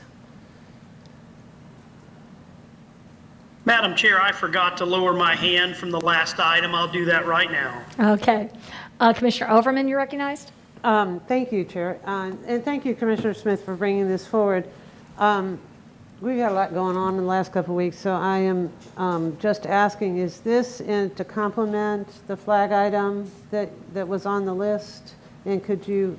May I respond? Commissioner Smith. Yes, and thanks for asking that question. There has, I got a little confusion of that in one of my briefings as well. Yes, it's to complement the flag item. This is not the same flag item. I have flagged funding for the lower piece of the trail, and we have 1A and 1B being funded. Whatever it is that's going through Waterset is almost all built now, and that connects those pieces, and then this comes next above that. Okay, that's what I was not really Right. sure. I'm like, okay, because there are several segments, I was having trouble keeping them straight. Thank you very much. And I see no further comments at this time. I'll just do a shout out to you for, I know as a citizen that you spent a decade or more being the strongest voice in South County for the trails. And I know that you struggled at it and kept hearing that it was on the list, it was going to be done, it was eminently done, it was scheduled, and nothing seemed to materialize for a long, long, long time. So now you're going really fast ahead, and this is an important and key trail and really important for South County. And with my experience with the Upper Tampa Bay Trail, I would just say, yes, you need to mind the gap. No, we don't want that to happen. And so seeing no further comments from commissioners, if we could please have a roll call vote. We have a motion by Commissioner Smith, seconded by Commissioner Cohen. Kemp, Yes. Cohen, Yes. Hagan, Yes. Myers, Yes. Overman, Yes. Smith, Yes. White. Yes. Motion carried 7-0. Thank you. Ms. Wise. Thank you. The next item is Commissioner Smith's item regarding directing the County Attorney's Office in conjunction with Environmental Services Division to draft a fertilizer use and application ordinance. Thank you. Commissioner Smith. Thank you. Commissioners, the red tide event that we are seeing in the wake of the Piney Point spill has devastated Tampa Bay. I don't know about you, but I found it very moving this morning when we had the fishermen here talking about how heartbreaking that is for people who enjoy our natural resources on the bay and the rivers and lakes as well as those who fish from those. It's just been heartbreaking stories of shrimpers and crabbers and fishermen who are out of business in a horrible, horrible event. Over 1,600, I think it's now over 1,700 tons of dead fish have been pulled out of the bay so far. And this event was largely fueled by the catastrophic dumping of hundreds of millions of gallons of wastewater from Piney Point. But red tide is also fueled historically by the fertilizing nitrogen that runs into the bay every year in our stormwater runoff during the rainy season. And it's important to note that even before this horrific red tide event, Tampa Bay has been suffering from the impacts of nitrogen pollution, which has been getting worse in recent years. The bay lost 5,411 acres of seagrass between 2018 and 2020. I think that's 13% of our seagrass. And we had been making progress in cleaning up the bay, and now we're heading back. So it's all the more important to be doing what we can to protect our bay. Heavy concentrations of blue-green algae, different from red tide. There's like several algae that produce neurotoxins that are really bad for the bay, and all of them are fertilized, fueled by our wastewater in one way or another. We have heavy concentrations of blue-green algae in the lower bay, and earlier this year, mats of blue-green algae choked stretches of Anna Maria Sound, smelling like sewage and irritating the skin of anyone who touches it. This is not the direction we want to head in. We need to turn around. Some of these algae, besides red tide, but in addition to red tide, release poisonous neurotoxins that kill sea life and can even have impacts on humans. I don't know if y'all saw the newspaper story this morning about some of the people that have gotten really sick from the recent red tide. And again, it's all fueled in part, but in large part, in a substantial part, by the fertilizer we dump into the bay. It is much cheaper and easier to prevent pollution from entering the bay in the first place than it is to clean up the bay after the damage has been done. So one relatively simple way we can do our part to keep our bay healthy is to pass sensible limits on fertilizer in the rainy season, similar to the rules in Pinellas County and the city of Tampa. 15 Florida counties, as was noted this morning by the representative of the Sierra Club, 15 Florida counties, plus over 100 cities have passed strong ordinances with strict summer rainy season application bans. And most of these ordinances were passed 10 years ago, so now we have the benefit of hindsight. And we can see that the consequences have been all good, with none of the bad consequences that were once feared when these were less known. Landscaping and lawns in the city of Tampa and St. Petersburg have not died. Nobody went broke, and the other fears did not materialize. And I want to underscore the fact that agriculture is completely exempted by state statute, from community gardens to sod farms, from tiny backyard vegetable gardens to huge strawberry fields. All food production is exempt by state statute from any fertilizer ordinances and will not be affected by any action that we take at the county level. I just want to keep making that clear. So we will want to include the other standard exemptions as well. For example, golf courses are typically exempted, and that's because they have their own rules for best management practices for fertilizer. You will notice that our Citizens Advisory Committee to this board unanimously voted to support this action, and you all received their letter. The Sierra Club supports it locally and statewide. And most importantly, the scientists of Tampa Bay Estuary Program support this move. So the action today is simply to direct staff to bring an ordinance back to us at a public hearing to vote on. And I'm hoping that'll be by the end of September, at maybe our September 22nd meeting, I've been told. And just to bring us up to par with Pinellas and, County and Tampa, essentially, and the model ordinance of the Tampa Bay Estuary Program. The one difference is there's different counties around the state that have set different dates for this ban. Pinellas and Tampa 10 years ago set the season from June 1 to September 30th. But other counties have set longer periods to match the actual rainy season. And in fact, that's been the trend in the newer ordinances.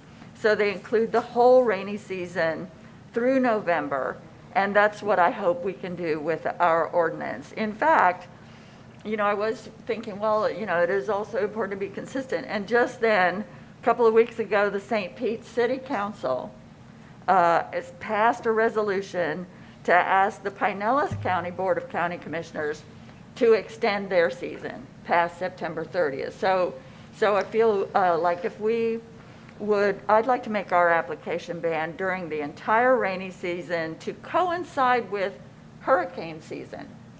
Because if it's hurricane season from June 1st to November 30th, that's our rainy season.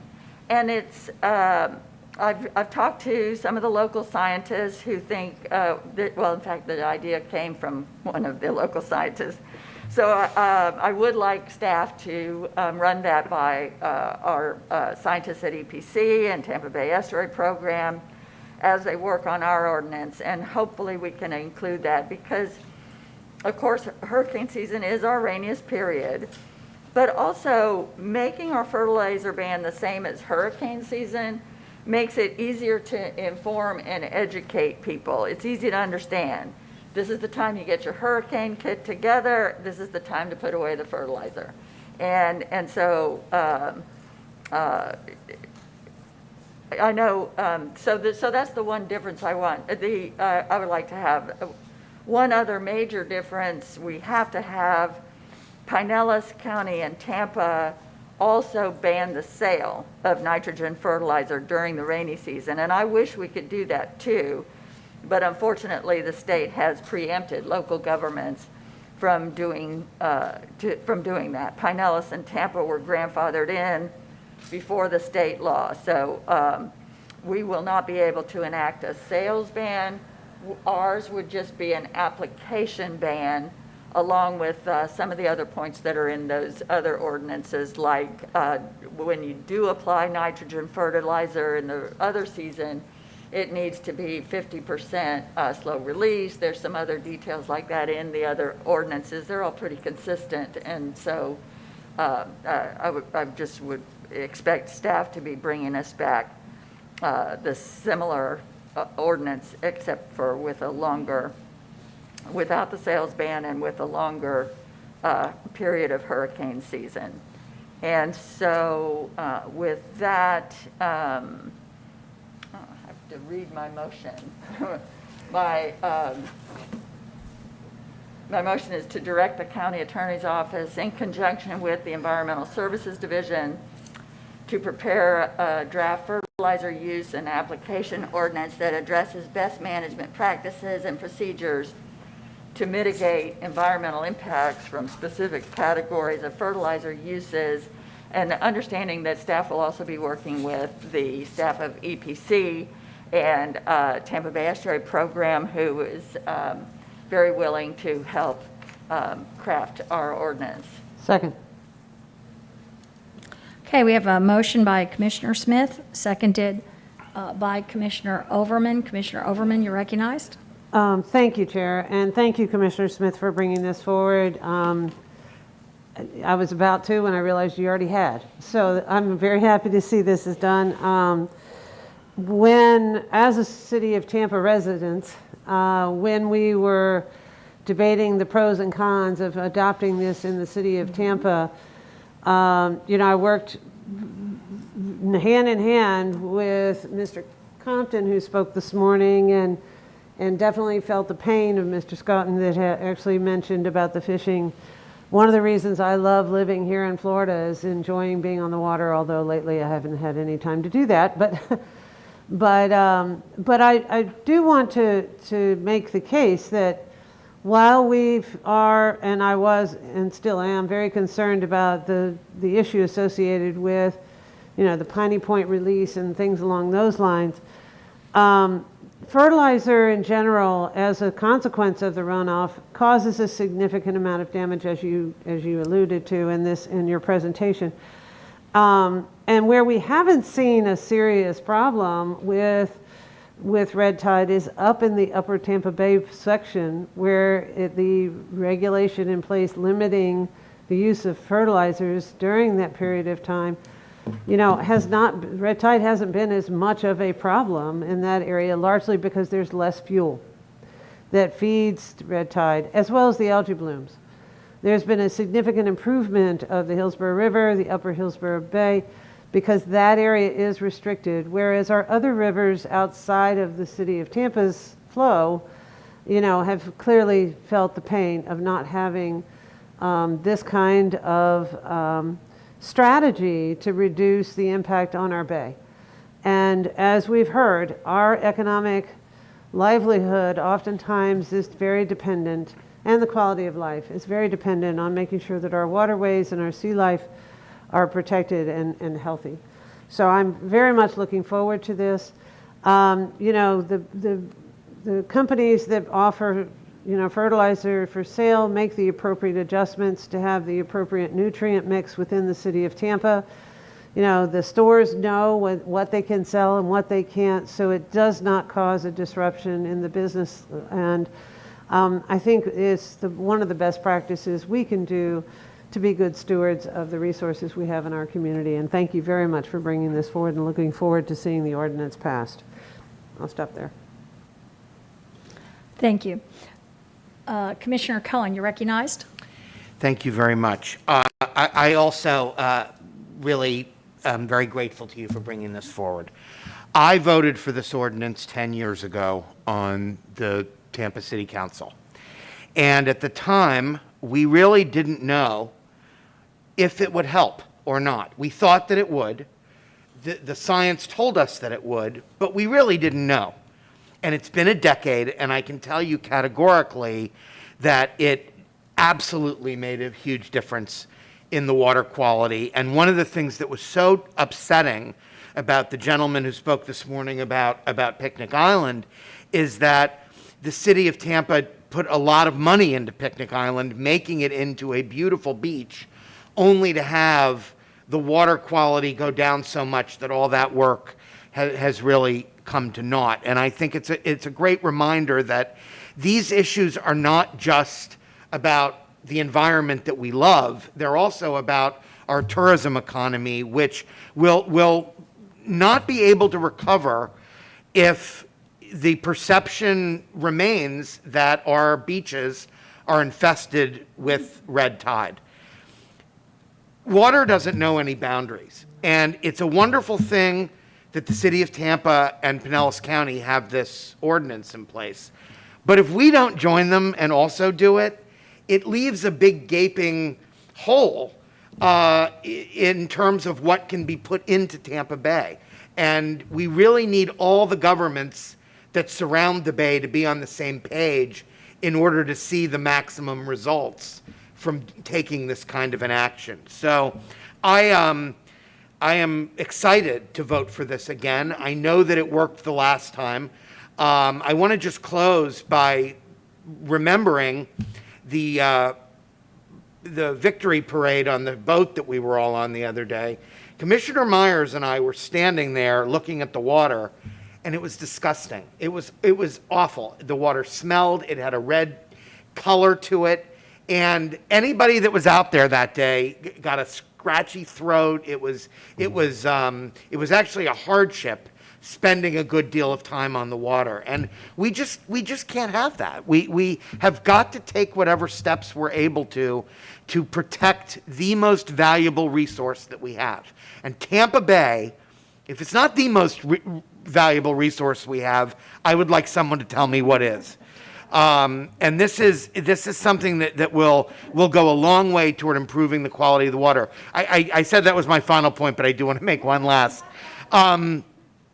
One of the biggest problems with fertilizer is that people misapply it. We're not, a lot of us have yards, we're not landscape experts, and as we fertilize our own yards, we oftentimes put the fertilizer out in a way that causes it to simply run off with the first rainstorm and not even do the job that it's designed to do. So this will also, I think, go a long way to stopping, for lack of a better term, sort of the amateur application of these types of fertilizers by people that inadvertently cause it to just become part of the runoff rather than actually enhance their yards. Thank you. Commissioner White, you're recognized. Thank you, Madam Chair. I have a question for Commissioner Smith and perhaps a follow-up question for Ms. Beck. Commissioner Smith, if I know we haven't seen a draft of this yet, that's what we're asking for today, but how would the ordinance that you envision impact professional fertilizer application?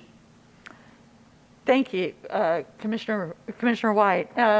And it would be exactly the same as the ordinances in that regard, exactly the same as the ordinances in the 15 other counties in the state, including Pinellas County and the city of Tampa. So fertilizer applicators have to switch to something other than nitrogen in the rainy season.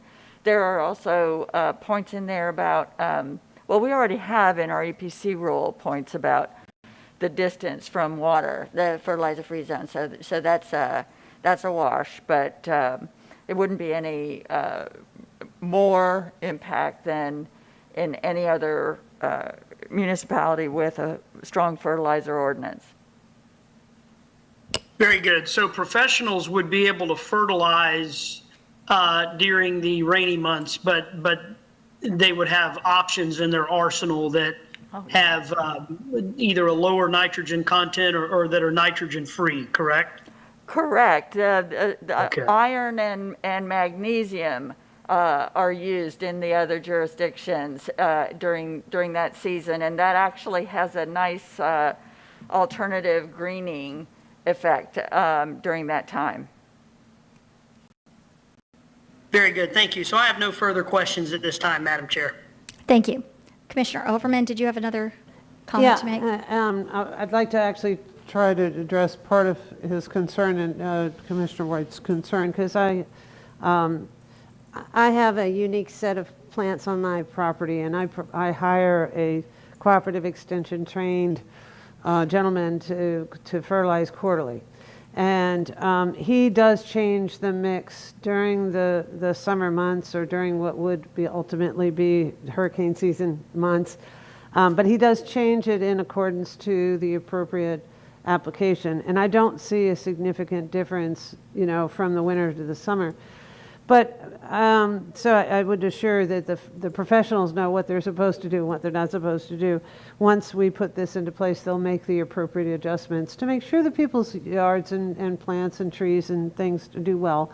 But as you mentioned, agriculture also knows what they're doing, and they more than likely apply in a proper way not to cause a problem.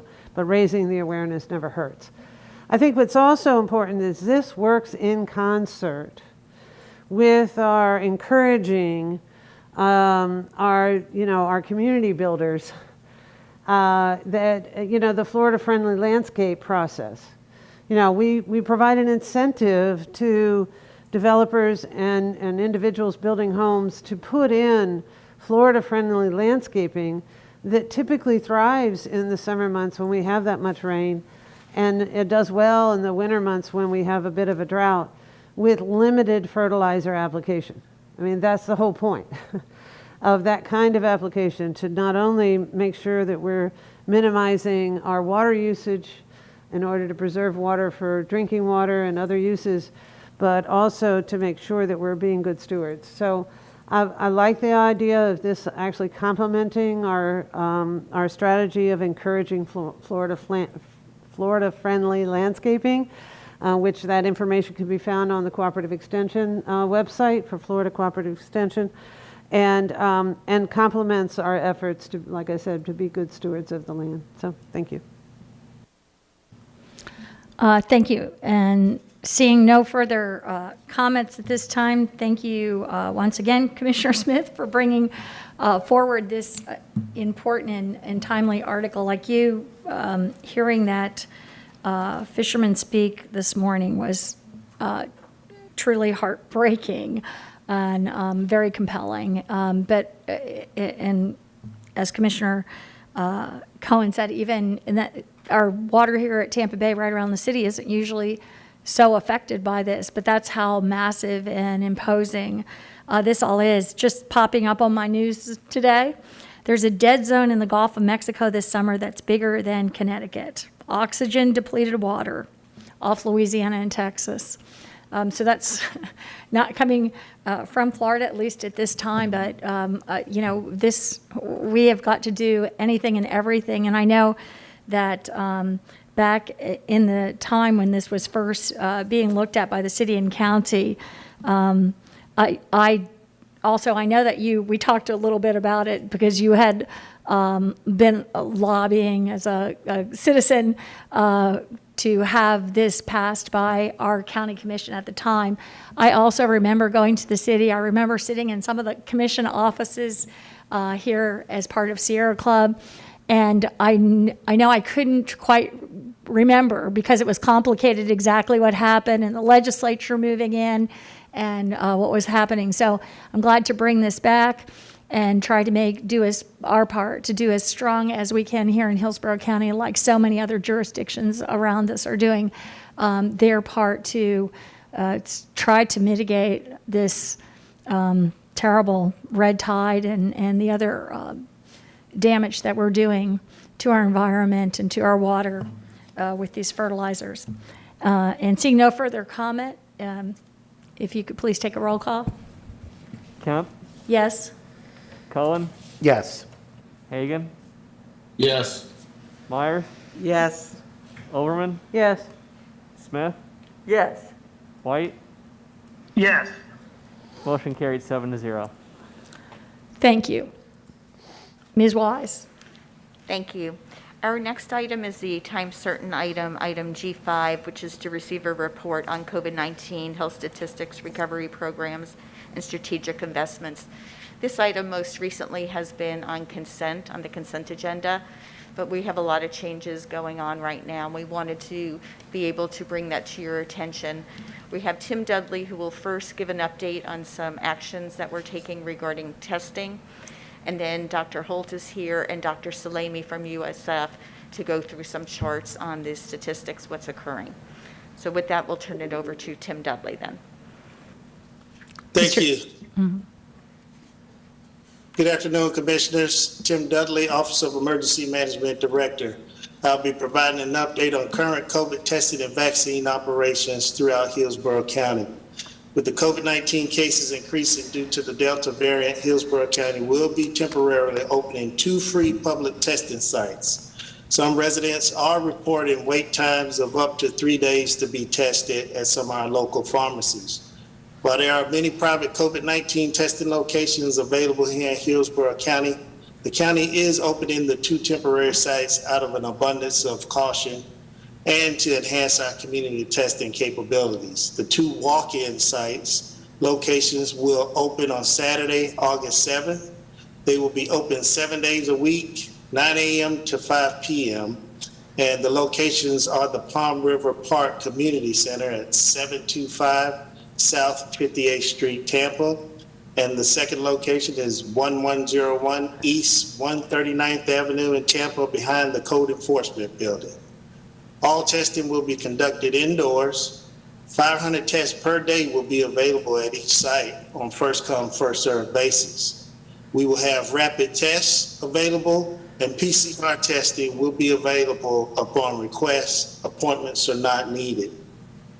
There is no charge to be tested. In accordance with the federal guidelines, health insurance information will be collected. However, individuals who do not have health insurance will still be tested. Face coverings and photo ID will be required. For our homebound residents who are unable to visit our community testing locations, they still are being served through our mobile mission. Those in need can call the Hillsborough County Health Department to schedule an appointment. Community testing remains available at CVS, Walgreens, and Quest Diagnostic. For additional information, you can contact hcfl.gov.net/COVID testing. Quick update on our current vaccine operations. The Florida Department of Health and Hillsborough County began the lead for our targeted vaccine area mission in June. As of August 3rd, the Department of Health has 36 vaccine missions scheduled through September for back-to-school events, local government employee events, utility companies, churches, community centers, and businesses. Mobile in-home vaccines continue to be administered to residents unable to be served by one of the local pharmacy providers or any other organization that has access to vaccine. Those in need can call Hillsborough County Health Department to request a vaccine. We do continue to see ample vaccine supply in the community by pharmacy providers and other organizations with access to vaccine. Currently, there are over 100 pharmacies in Hillsborough County administering the COVID-19 vaccine at no cost to residents. That concludes my update. Pending any questions. Thank you. Dr. Holt, Commissioner Overman, you have a specific question? Just a quick question from Mr. Dudley, and thank you very much for the report.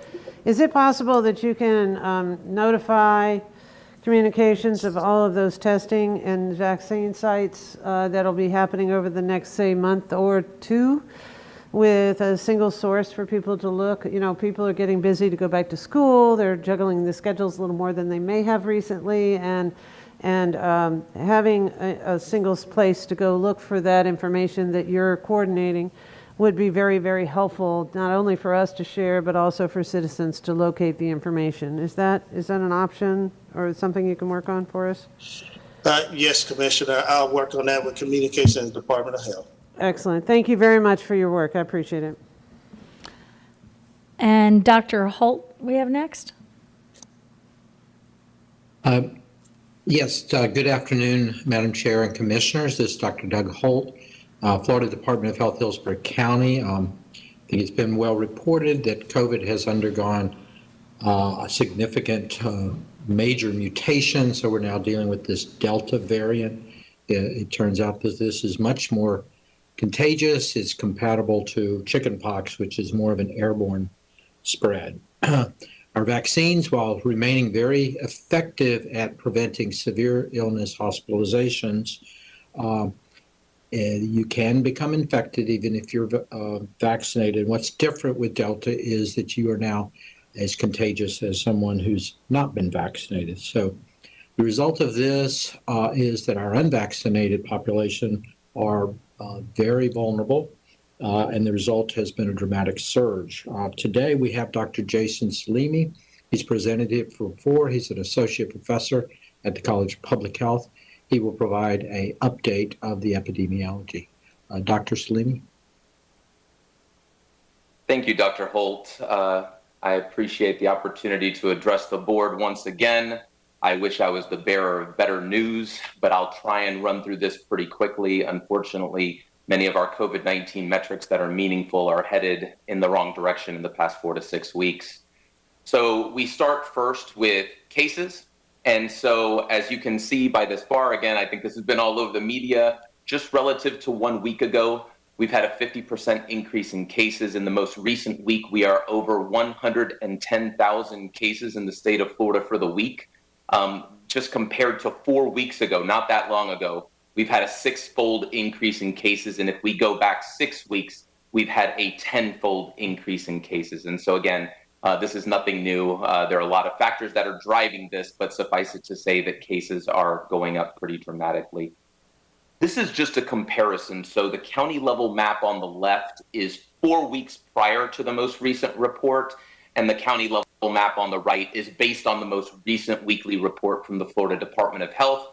And the metric that it contains is the total number of new cases in the past 7 days per 100,000 population. And so clearly the message, if you can't get it by the color, is the fact that we've had a dramatic increase universally in all counties in Florida in the past 4 weeks. If you focus on our area and look at Hillsborough County, we've had a 7-fold increase in the number of new cases in just the past 4 weeks. Pinellas and Pasco County have had more than a 10-fold increase in the number of cases. So again, cases are on the rise universally. If we then focus on test positivity, because we most certainly are testing more people recently, we've gone from in the past 4 to 5 weeks, anywhere from about 50,000 people every day being tested to now over 80,000 people every day. But as you can see by the massive increases in positivity, again, in every county in our state, that just suggests that the increase in cases that we're seeing far outpaces any increase in testing that we are doing. But you can see, again, even locally, we've gone from 5.7% in Hillsborough County or below 5% in Pasco and Pinellas County just 4 weeks ago to now over 20% for 2 of those 3 counties. And again, you just see the situation is pretty clear by looking at these maps. Although this looks a little bit busy, I'll orient you to what we're looking at. It's just to get the consistency of the increases in every age group. So the columns in this chart show you the various age groups, going from left, the youngest, the younger than 12, all the way to the right, our senior population. The top column is the number of weekly cases per capita, and the bottom column is the weekly test positivity. And again, you can just see the trajectory of every one of these curves increasing at a pretty dramatic rate.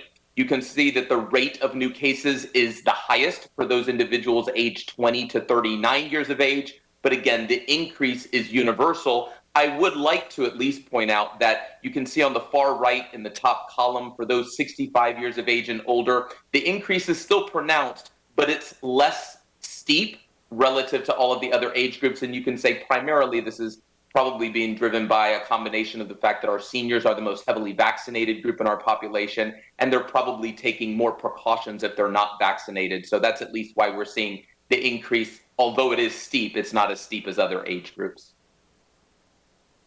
Now we start to get into more important metrics for indicators of severe illness. So the first that I'll point out is adult patients who are currently hospitalized with COVID-19. On the left, just for a comparison's sake, you can see the United States, the past 5 to 6 weeks is in the red box there, and you can see the increase. But when you compare to Florida, the increase is more pronounced. a little bit steeper and going higher. So just to put some numbers around this, just 4 weeks ago, we had approximately 2,300 adults hospitalized in the state with confirmed COVID-19, 2,300.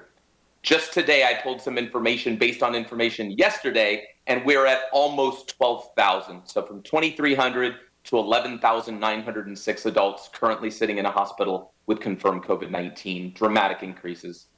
If we now look at the pediatric population, I've limited this graph to just the calendar year 2021. And again, you see a similar message that in the United States, you see an increase. This increase is happening in many places in the country, but the increase in pediatric patients currently hospitalized with COVID-19 is more pronounced in Florida than we're seeing generally in the United States. And again, just to put some numbers around that, I want to be very clear that the likelihood of being hospitalized is obviously much lower for the pediatric population. But 4 weeks ago, we had 29 patients who are in the pediatric population currently hospitalized with COVID-19. And now that number is 135 as of yesterday. So again, multi-fold increase in both adults and children being hospitalized with COVID-19. This is now focused not on the number of people currently hospitalized, but new hospital admissions in the most recent 7-day window over time. And again, I won't belabor this, but it's the same message. In the United States, you see the increase that is occurring for almost all age groups. The same story is happening in Florida, but again, it's more pronounced increases of late. So this just shows you that the increased hospitalizations that we are seeing in these new admissions is happening for every single age group, including this top red line, which is our 80-plus population. And so to put some numbers around that, what you basically see here is about 5 weeks ago, we had approximately 257 adults being hospitalized each day with confirmed COVID-19, and you had about 6 children being hospitalized each day with confirmed COVID-19. That number is now well over 1,500 adults each day, which is a 6-fold increase, and now about 35 children being hospitalized each day, again, about a 6-fold increase. On the vaccination front, you've got a little bit of an update. Each of these lines just shows the cumulative trajectory for every age group, the number of people who have received at least 1 dose of a COVID-19 vaccine. And what you just see of late, with the exception of maybe the youngest age group here, which is the 12 to 19-year-olds, you see a pretty flat trajectory. We haven't made much progress. And that, if you can see it, the little area curve in the back here shaded in gray, what this suggests is in about the middle or early part of April, we had administered 1.4 million doses to people in that week. We've steadily declined, where for a while there, we weren't administering much over 250,000 doses in a week. And more recently, we've had a little bit of an increase, you can see here. But in the most recent week, we've had just 334,000 doses. And in the next map, when you consider that Florida, just of people who are of vaccine eligible age, there's over 8 million right now who are not fully vaccinated. 334,000 doses every week, obviously, is not where we'd like to be. We'd like to get this number down much smaller, because every one of those 8.2 million people, as well as the 2.8 million children younger than 12 who cannot receive a COVID-19 vaccine yet, that's just a lot of people who are very susceptible to the adverse effects of this Delta variant right now. And last but not least, I did want to end on at least a little bit of good news. What this very colorful graph is trying to demonstrate is one of the things that the vaccination has done for us. It is shifting the age distribution of hospitalized patients to younger ages. And so, for example, the bottom left red box that I have there, that suggests that around the beginning of the calendar year, 1 in every 2 hospitalized patients for COVID-19 was 70 years of age or older, 1 in every 2. More recently, that's been about 1 in every 4. And so again, what that means is, because the likelihood of death is so strongly correlated with higher age, for the same number of hospitalizations right now, we should be seeing fewer deaths, because the people being hospitalized are younger. But unfortunately, death is not the only adverse outcome from COVID-19. If you have to be hospitalized for this condition, obviously it is severe. But that is one of the good things, is the more heavily vaccinated portions of our population are less likely to be hospitalized for COVID-19. And so that's my brief update. I'm happy to take any questions if there are any. Thank you, Dr. Salemi. And I don't see Commissioner Overman. I apologize. Thank you very much. I was having technical difficulties here, but I've got them straight. Thank you. Thank you both for your reports. Dr. Salemi, that was very helpful to understand, not only how the virus is spreading through our community, but why it's important, because we've got school starting at the end of the week. And it is no longer true, the comment that, it doesn't harm kids. It does. So I appreciate you helping us understand that we do have pediatric cases. They have escalated along with everyone else. While it's a smaller number, it's still important to recognize that children have largely been home and not in school. And I would anticipate that if we don't take mitigative measures to ask our children to wear a proper mask properly, the likelihood that they are going to become infected with this virus is higher than not doing anything at all. We keep hearing masking doesn't work from those that prefer not to wear them. And I've noticed that those oftentimes individuals are not choosing to wear a mask over their nose, which actually doesn't seem to, it seems to actually make the fact that masks don't work accurate, because if you don't wear it over your nose, it doesn't work. Is it true that a majority of the virus, should you be infected, whether or not you're exhibiting symptoms or not, actually resides in your nose? And then consequently, that's how it spread among the people in your room. Is that an accurate statement? Yeah, and that's one of the things that's a lot more dangerous about the Delta variant, is the fact that on average you're seeing, relative to the original strain, this is what makes it very different from the summer surge of 2020, is with the Delta variant, when you do become infected, you tend to become infectious just a couple of days earlier, and you tend to harbor about 1,000-fold amount of the virus in your upper respiratory tract, which includes your nose. And so all else being equal, you're just much more likely to spread it from person to person. And that's what underscores what you just alluded to, is mitigation efforts. I talked about the over 8 million people of vaccine eligible age in the state who are not yet fully vaccinated. Even if millions of people went out today to get vaccinated, it's going to be, for most of them, 5 to 6 weeks before they're fully protected. And so I think in the short term, the only thing that we can begin doing to block transmission, because you see the damage that Delta has done in just the past 4 to 5 weeks, is to wear a facial covering and socially distance, especially when we're in public indoor settings. And I know that, the weather works against us. This is like the winters up in the Northeast. It's driving people indoors, where Delta is just going to be so much more effective from passing from person to person. So there's not that many things in our toolbox right now to make a difference in the short term, but certainly masking and socially distancing is one of them. And I appreciate that response, because it is important how we message what we can do and why it works and why it doesn't. Because there's an awful lot of misinformation out there that people are using in order to make decisions. And it's important that we're real clear about what measures work and how and why they work. In this particular instance, we did see a change in guidance on mask wearing in May. So in looking at your chart, there does seem to be a 4-week cycle or a 4-week delay in response to ways that we participate in being a solution. And so what we're now seeing is possibly the previous guidance that actually suggested if you're vaccinated, you don't need to wear a mask indoors. Having that relaxed seems to have created a problem and allowed a little more spread, especially since you can, in fact, as we now have made more clear or become more obvious, you can, in fact, spread it if you've actually been vaccinated. So mask wearing on an elective basis is one way that people can keep each other safe. Is that accurate? Yeah, when you see me out in public settings, I'm a fully vaccinated male in his mid-40s. I don't wear a mask in public because I'm concerned about my own health.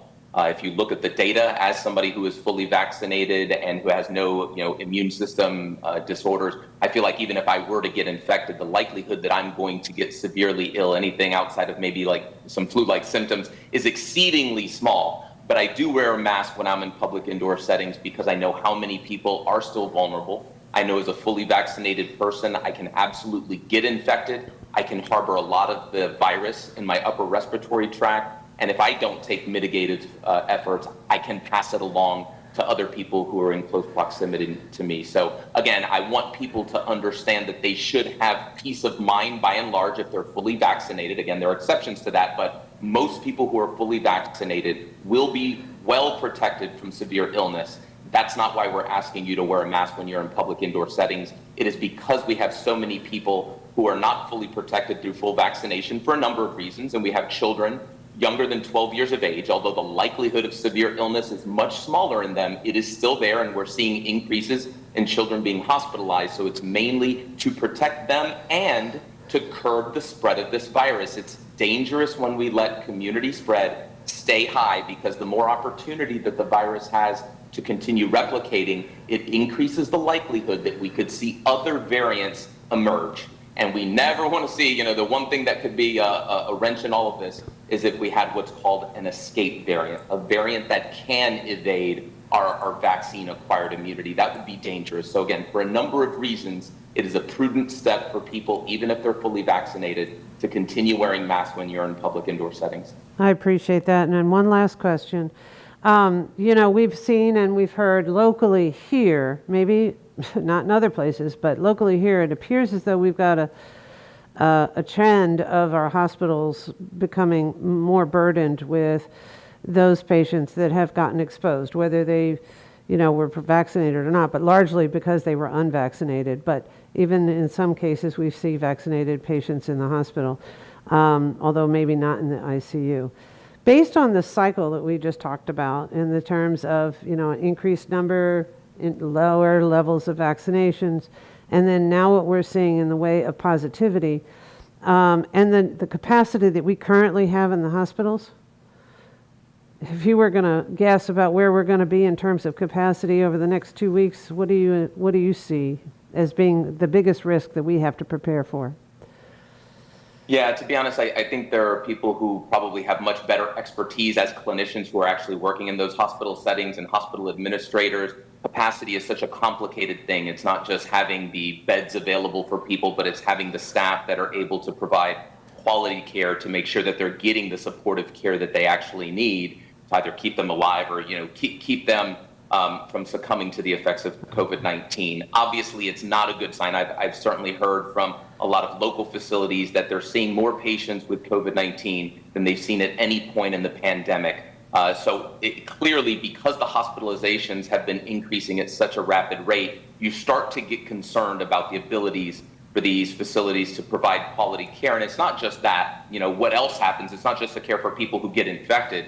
It's all of these other, we heard a lot about all-cause excess deaths, these indirect deaths due to the pandemic. It's not just the virus. It's when people feel like they can't get other health care that they need that, they start succumbing to the effects of their other conditions. And so you learn about delaying elective procedures. I just actually had a family member who got diagnosed with cancer, and it looks like it's going to be an extra several weeks just to schedule what's called an elective surgery, but it's a pretty important surgery when you're battling cancer. So, I think there are people who could speak more specifically to each healthcare system's challenges with capacity, but it's not good when they are, not having enough beds available for COVID-19 patients, or they're not able to provide care even for people without COVID-19.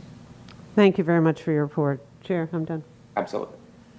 Thank you. And I think for all of us, that was a very compelling report. You put the information in a way that I think very much communicated the real crisis that we're in.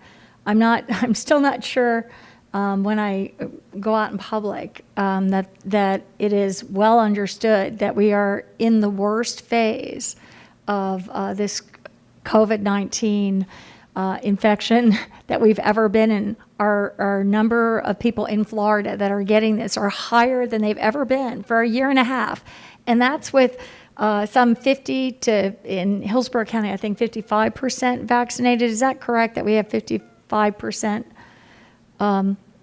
vaccinated? I think that the state is running about 50%. I just kind of wanted to understand that a little better, if we were doing better than the state, because I think we are. Yeah, so I don't know if Dr. Holt has any more No, I know specific that wasn't- information on the county. I know that we're about 50% of the entire population in the state that is Right. fully vaccinated right now. I was kind of, okay, Dr. Holt has it? I was Yes, ma'am. expecting, Yes, ma'am. We are below that. We are around 47, almost 48%. Again, our demographics and our age are working a little against us there because we have a younger population. So That's what I wondered, because we are younger in our demographics in Hillsborough County than all the surrounding counties. So for some reason, I thought that we were, because I haven't, had the information. So we're doing less well than the rest of the state, because we're a younger demographic, just slightly under, because I think the state is now approaching 50%. We're maybe a couple percent under here in Hillsborough County with our vaccination. So I'm just very anxious to get that word out here in Hillsborough County. You're less safe than in some other places. You need to help us by getting your vaccine. I'm extraordinarily concerned about the fact that children are going back to school next week, that our governor has put out some kind of rule threatening to defund schools that take precautions, and school boards that look for masks in schools in their county. I feel like that could really impact our rates here, particularly when, of course, we have those under 12 that can't get vaccinated. But if we have a lower vaccine rate, that's going to be more of a problem. So I just wanted to thank you for your presentation. And I do think that I've read, I don't know about in Hillsborough County, but across the state of Florida and many other states that are facing this challenge, that we're getting about 100% increase in vaccines week over week. I think that's true. So we just need to keep moving those numbers up and making us safer. In the last couple months, when we have reported, we've been some 20% of the entire national count for the number of COVID-19 cases here. And so we're in a very, very dangerous time, and appreciate the information. So it's regretful that we have to go back to full reports, but we really want people to do what they can and to be aware that it's very dangerous out there, that our hospitals are filling, and that we need to do all the precaution and everything we can here to change that, to move that trajectory as soon as possible. Commissioner Overman has another question. I actually want to get some clarification. On Friday, we had an administrative order go out that addressed our county buildings, and we're getting, comments and questions about how that works.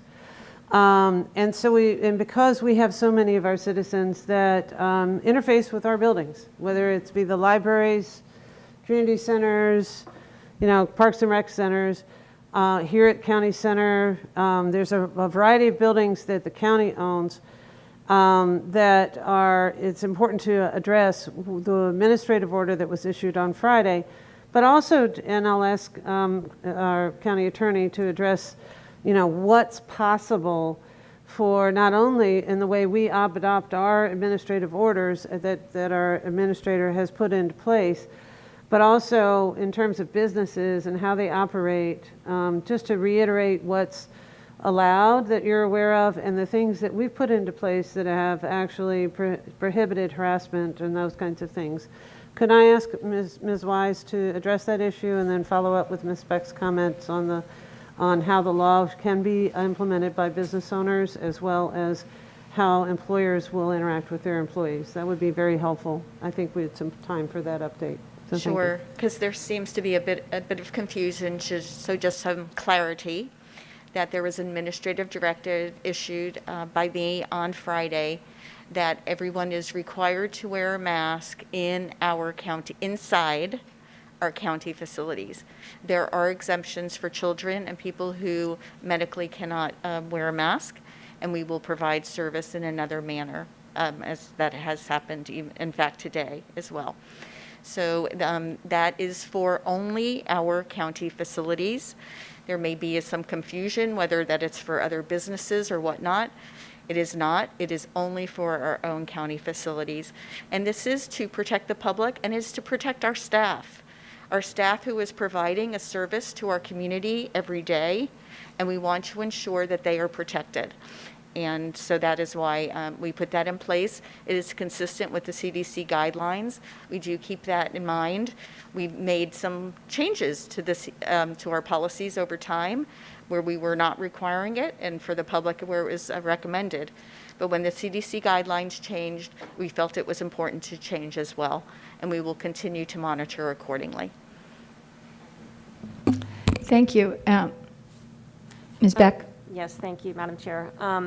To follow up with what Bonnie said, it's absolutely clear under Florida law that we are able to take protective measures such as masks to protect our employees and the public within our facilities, and taking actions within the employer-employee relationship. So that is 100% legal, does not violate any of the governor's orders or anything like that.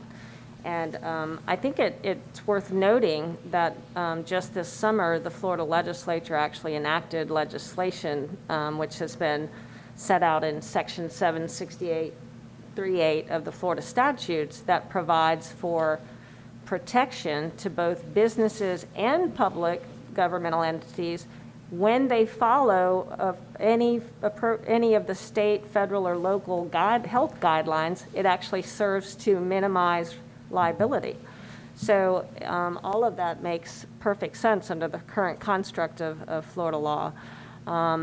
So we are not imposing any mask mandates on businesses or individuals, and that would be contrary to what the governor has issued in past orders and so forth.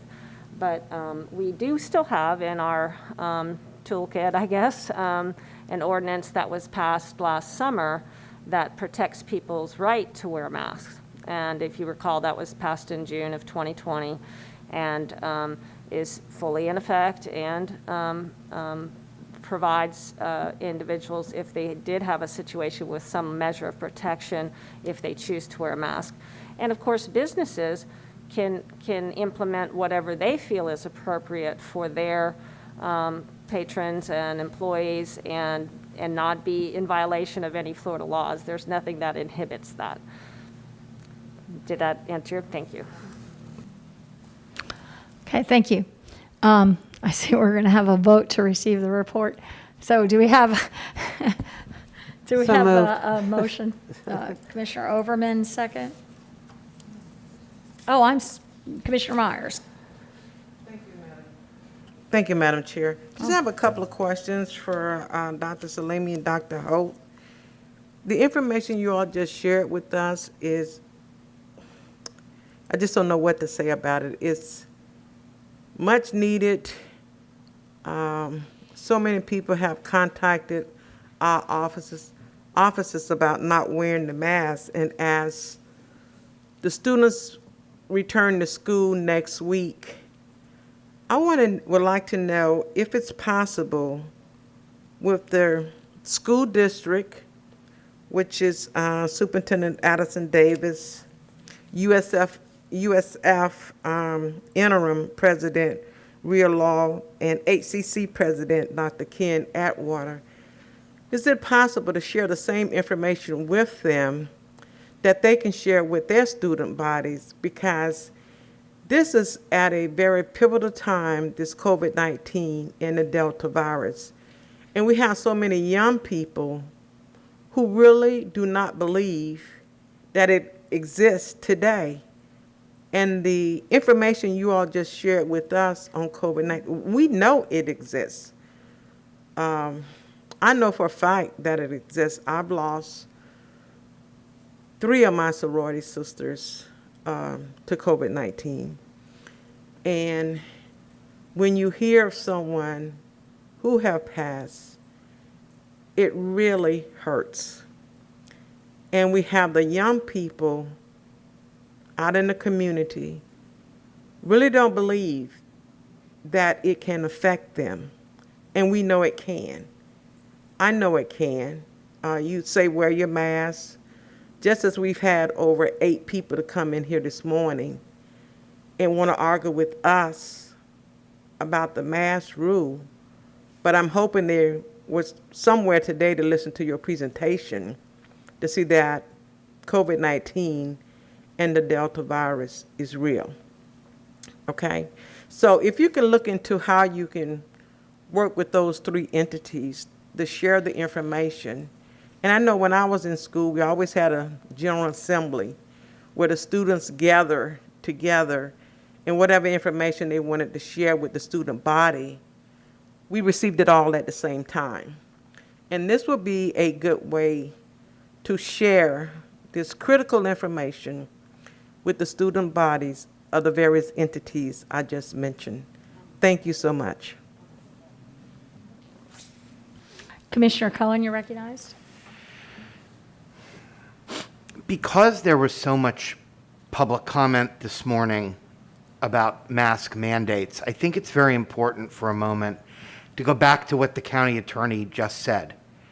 We do not have a mask mandate in Hillsborough County.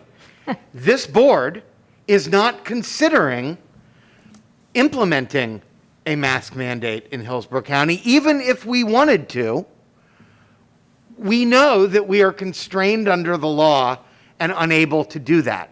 The only place that we have mandated the wearing of masks is inside of our own facilities because of the threat to our employees and the general public that comes here to do business. But that's a very, very narrow mandate. Everything else is up to individuals themselves to make the decision. Commissioner Myers just pointed out how devastating this has been to so many different people who have lost loved ones or who right now are sitting at someone's bedside. The only thing we can ask people to do, because we aren't going to have a mask mandate, is to take personal responsibility. It might mean being vaccinated. It might mean wearing a mask. It might mean staying home. It might mean distancing yourself when you go out. It may mean, as a business, making decisions about what is going to suit you and your customers. But for those that came to register their displeasure at our mask mandate, it's just very important to point out that we do not have one. But we do have a crisis. We do have a health crisis. And the sooner that people take it upon themselves to take it seriously and do what they can to help us find our way out of it, the quicker we are going to get out of it. Right now, this disease is affecting more people than it has at any time during the course of the pandemic in this community. So no, we're not going to make you wear a mask. We're not going to make you do anything. But we can ask you to be responsible, to take it upon yourself to make logical, correct decisions about how you conduct yourself over this next period. Because literally, people are going to live and die based on the individual decisions that people make. Not based on the decisions that we make up here, not based on the decisions that come from down on high. It's the individuals in this community that by themselves will determine whether or not this gets worse or whether or not we turn the corner. And I hope that people understand that you can say that we're trying to impose a mask mandate and hold up signs and scream and yell, but we're not. We're not doing that. And, we've just got to be honest about what the situation is that we're facing and what tools we have left to deal with it. the vaccines are readily available. The testing is readily available. We're making more testing sites available. We're doing everything we can to give people the tools to make the right decisions. We need people to take personal responsibility and just think about it and be responsible. Thank you. Commissioner Overman, did you have your hand up again? Okay. Okay, so we have a motion to accept the Do we have a motion? I think that Myers moved, and I'll second it, so I think that's how it went. Okay, Commissioner Myers and a second by Commissioner Overman to accept the report. And seeing no further comments by commissioners, please do a roll call. Kemp, Yes. Cullen, Yes. Hagan, Yes. Myers, Yes. Overman, Yes. Smith. Commissioner Smith, Oh, yes. Sorry. White. Yes. Motion carried 7-0. Thank you. Ms. Wise. Thank you. The next item is item G1. This was a request by Commissioner Cohen to receive the Property Assessed Clean Energy Program update, better known as PACE. And we have Frank Strom with Consumer and Veteran Services here to present that item. Good afternoon, Commissioners. Can you hear me okay? Yes, we can hear you okay. Wonderful. Thank you. Good afternoon. Frank Strom, Consumer and Veteran Services, here to provide an update on the Property Assessed Clean Energy Program known as PACE, as requested by Commissioner Cohen at the July 14th Board of County Commissioner meeting. The following report is a recap of a previously submitted memo to the Board of County Commissioners on May 18th, 2021, and includes minor edits in vocabulary and legislative updates. At the August 20th, 2020 Board of County Commissioner meeting, staff presented an overview of complaints received by Consumer and Veteran Services since the program's inception.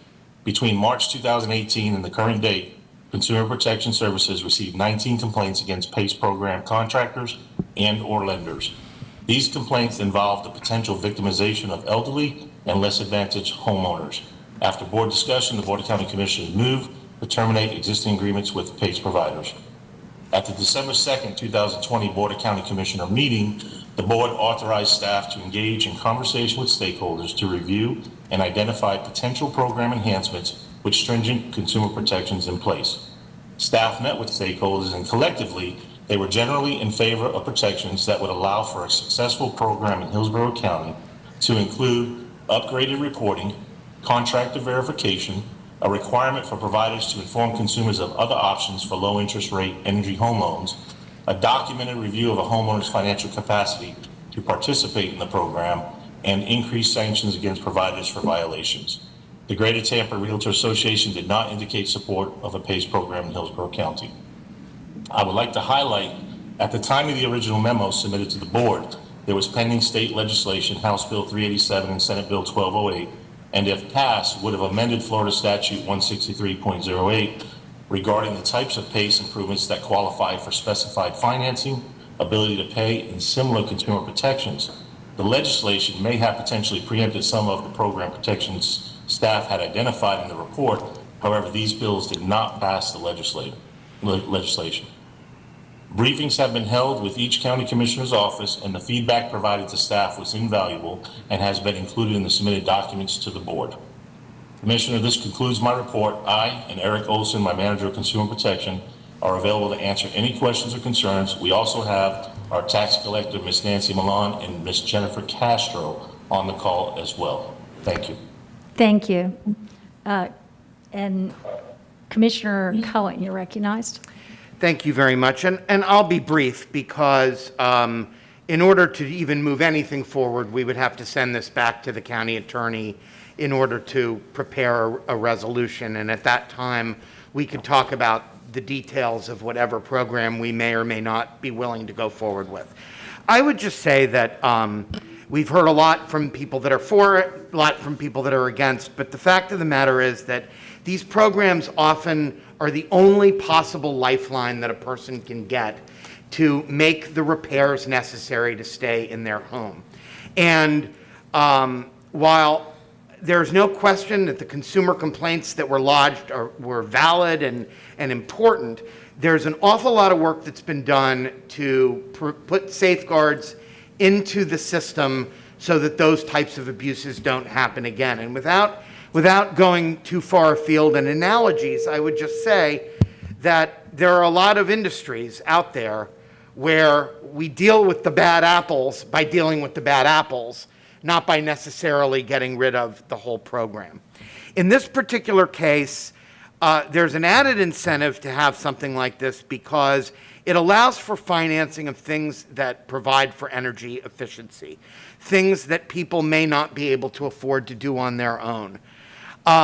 So what I'd like to do is simply to make a motion that the county attorney prepare a resolution based both on the staff report that we've been given as well as whatever input commissioners would like to give them to bring back to us at a future date to decide whether or not we want to reinvigorate this program. I would also add that I am in favor of a commercial component because commercial PACE programs, number one, are governed by a different set of rules where all of the lien holders and all of the lenders that are involved on the property have to actually sign off. If any one of them don't, they have veto over whether or not the program can be used at all. And second, I think that commercial providers and commercial customers tend to be more sophisticated about financial arrangements and are much less likely to be caught up in any kind of consumer difficulty. So my motion is to ask the county attorney to do that, to come back to us, but it's very important that they speak to each of the commissioners, I think, during the process, get input, and see if we can come up with something that might work for our citizens. And that's where I'll leave it at this moment. Second motion. We have a motion by Commissioner Cohen, seconded by Commissioner Myers. Commissioner Myers, did you wish to speak at this time?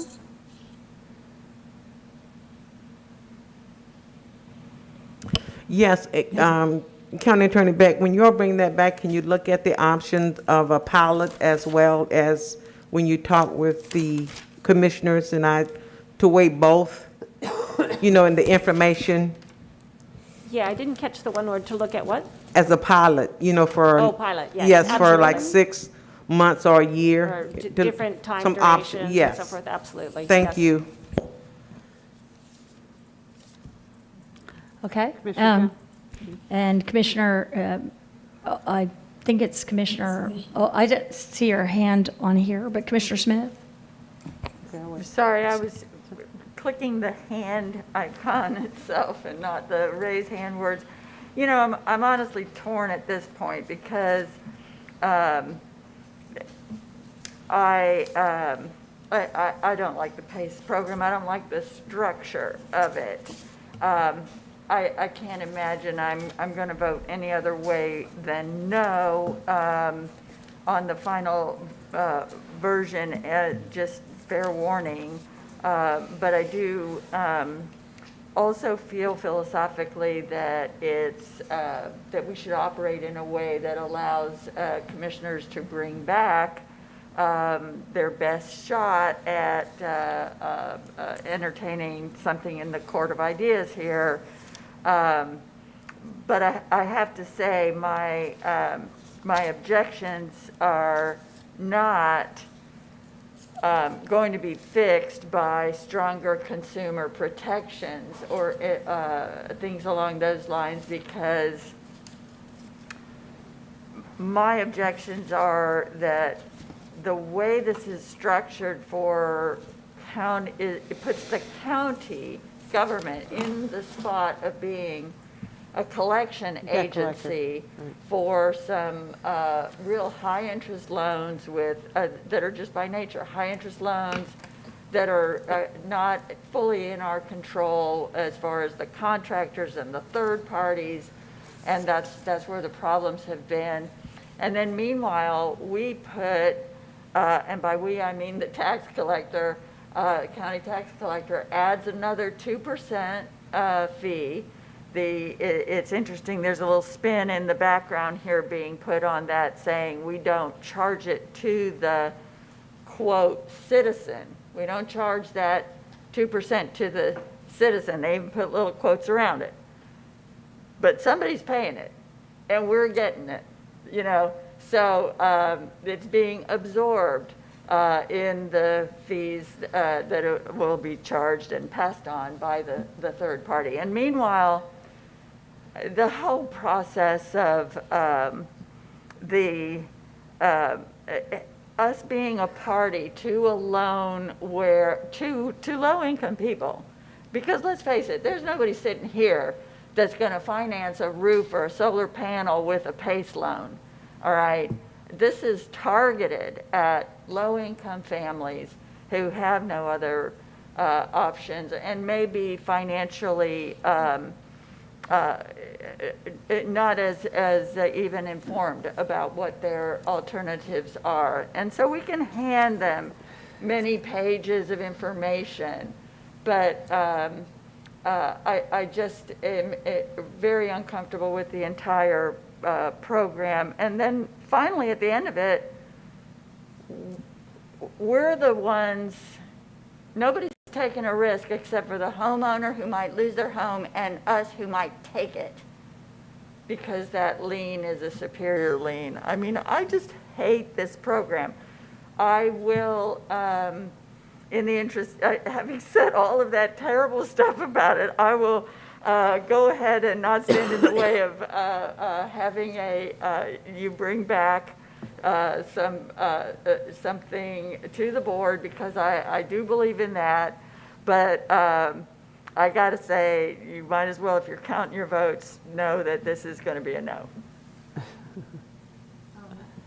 Ms. Beck, you wanted to refer to I just clarify? had a very quick question. If it's acceptable to the maker of the motion, when if this passes and we bring back a resolution, can we also include with that a draft, what a draft agreement would look like? Because that's where a lot of the terms and conditions would be set out.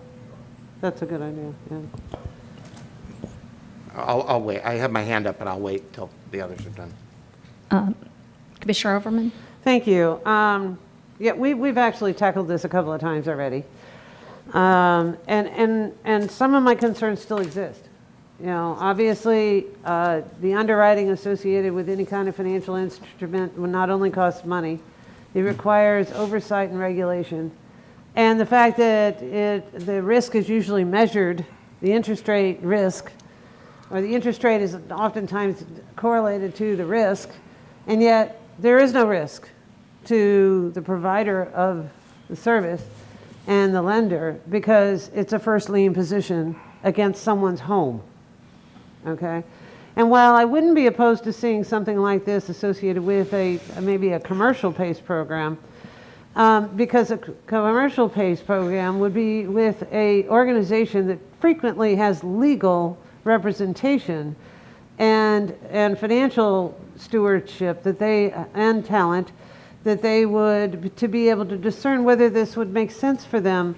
And if it is in fact low, and they're willing to risk their ownership in the house in the event, or I mean the building, commercial building, assuming our property rights laws doesn't interfere with whatever the program, however it operates when it comes to commercial property. And I don't know if there's some provisions there that need some attention. But more importantly, if in fact PACE is designed to provide an alternative way for low-income individuals to be able to access improvements, you know, we actually do have a SHIP program that assists in improving homes that are in need of improvement. But there is no coordination, from what I could tell previously, that in the event a contractor came up to a home and said, hi, you need your roof replaced, or you need your AC replaced, or, oh, and by the way, and this, and this, and this, and this, and this, there is no provision for making sure that that low-income individual is able to find out and take advantage where we have capital available through our SHIP funding, assuming we get it when we're supposed to, to be able to provide the improvements and stabilize the home ownership of this property. That's the goal, right? I mean, part of the reason PACE was adopted was to be able to create stabilization of the homeowner in their home. That was, I think, the original intent. Now, but if, in fact, the way this program has operated in the past results in a situation where stabilization of the home is eliminated because there's no income to debt ratio a calculation, or at least there hadn't been previous. Loan to value doesn't do it because loan to value doesn't pay the property taxes. Loan to value doesn't actually, address the issue associated with not being able to have an outstanding tax bill from the property appraiser, and no policy that allows for a partial payment in the event that the full payment isn't escrowed within a mortgage. So if you have a senior, low-income senior, that does not have a mortgage and has no debt really to speak of, but has a limited income, so they, when they calculate out what this debt would go against their cash flow, that's important. When it goes against their debt and they have zero debt because they don't have a mortgage, they're going to get approved. But that doesn't mean they can make the tax payment. And that's the problem. We don't have a pass-through through eligibility of a program for low-income individuals that would be otherwise eligible for SHIP or other housing stabilization programs. But we do have a first lien position by financial services firms to facilitate contractors repairing homes. So I think there is an opportunity. I'm really torn with this because I recognize that the thought is to stabilize households, and I get it. But if it's targeted to low-income individuals who can't afford an attorney to protect themselves, that don't have the resources to assure that they're making the right financial decision, and we don't have a funding mechanism for assisting a nonprofit to actually assist with educating,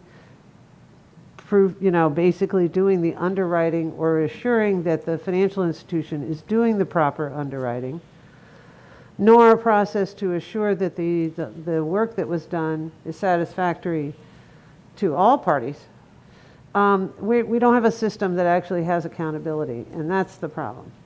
So I know we're getting closer, and a lot of the things that have been discussed from Mr. Strom and the industry are trying to find a solution place.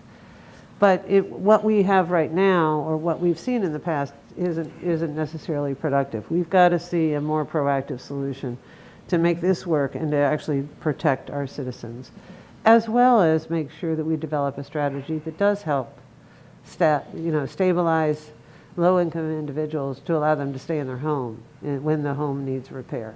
I just don't think this is the solution. So I'll stop there. Thank you.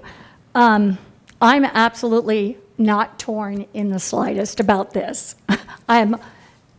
Couldn't be more opposed to bringing this back, and I want to talk a little bit about that. But before I go into it, I also want to note that our county has the Solar and Energy Loan Fund that I brought forward here.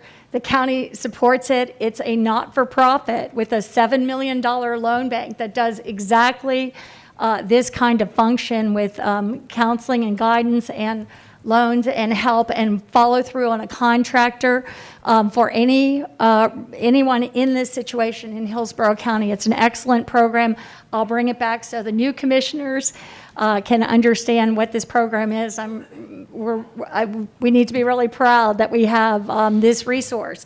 But I think the perfect word to describe the PACE program is predatory.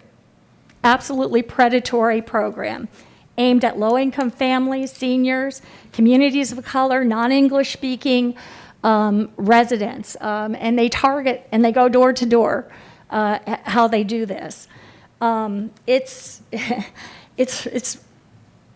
it's really appalling. There's only 3 states in the nation, by the way, that allow PACE programs. Only California, Missouri, and Florida. In Florida, there's been counties that have taken it up and already gotten rid of it. Los Angeles County, the #1 county in the nation, was one of the first, largest county in the nation, was one of the first counties to take up the PACE program in 2015, maybe it was 2013. And they, last year in 2020, when I went to get the most updated information on this, they had discontinued the program. They had many, hundreds of millions of dollars in Los Angeles County alone. They said that there was no way to provide the consumer protection that was needed so that these targeted people would not be losing their homes under the sanctions of Los Angeles County, in this case, Hillsborough County. And I first heard about PACE or understood it when I came here just a few months as a commissioner in 2017. It was presented by Commissioner Merman. And as you all know, I'm a huge promoter of renewable and solar energy, and so I understood it as a helpful program that assists residents in obtaining residential solar. I did not understand, and I feel, I regret that I didn't, the risk to residents' homes based on them participating in the program. I didn't know that residents were agreeing to a tax lien being put on their property. A first priority tax lien takes over their mortgage. I mean, it is a higher, that we are sanctioning here at the Board of County Commissioners would be sanctioning this, a higher priority than their mortgage for them to lose their home. I didn't know they were agreeing to a tax lien to be put on their property. It was not clear to me that the county's power to collect taxes is being used to enforce these loans. These are not like any other bad apples that are any other companies out there that operate in Hillsborough County where we say they shouldn't be operating or, they're not paying attention to the law. We're giving them the right to do this, to take people's homes by putting it on the tax bill. I did not understand these loans are then bundled and bonded, backed by tax liens and sold on the private market. I wasn't aware that consumer complaints related to the program in other jurisdictions of elderly and low-income people agreeing to loans that they couldn't afford. I sought out information for the tax collector's office about how this program is operated. Here, it was first approved when I first became a commissioner with my vote in 2017 and ended in 2020 when Commissioner Miller became aware of the problems and moved that the program end based on consumer issues affecting people on fixed incomes. By the way, sometime in the middle of that, we did try to make some remedies for complaints that we were receiving, and that didn't work. Los Angeles County tried a lot of times. But when Commissioner Miller did that, that was the right thing to do. We shouldn't undo what Commissioner Miller did. And he told a particularly heart-wrenching story at that time. It's important to also understand that there are other programs that meet the needs without creating a tax lien, and just regular home repair programs, or a risk of loss to residents' homes. This program was in effect about 3 years. And unfortunately, we already have the first home. We're talking about providing affordable housing and protecting people and from evictions and everything else. We now have the first home being lost on a tax deed sale because of the PACE program. This month, August 26th, somebody's going to lose their home because of this. 43 additional counts are currently in default because of the PACE program addition on their homes. And 11 are becoming eligible for a tax deed sale next year if non-payment continues. I can, in good conscience, support starting this program up again. It doesn't matter if we add additional safeguards or not. The risk of loss of residents' homes remains. We're allowing that to happen. If they were just having contractors come to their house to do work, even if it was bad or shoddy work, even if it was overcost work, it wouldn't involve us sanctioning and collecting that and then taking the home from residents in Hillsborough County. And we're setting up the county to be required to use its power to do that. These contractors, these PACE loan companies, they can go out and do this, the financing. They don't need our sanction to put on the tax liens. I'm really hoping that we can finally put the idea to rest. I really very much am hoping. I have a video. Just last month, John Oliver did a whole half-hour program on this, and I would ask you to watch that, but I did a small excerpt from that for you all to see today. This is from John Oliver. We don't have volume.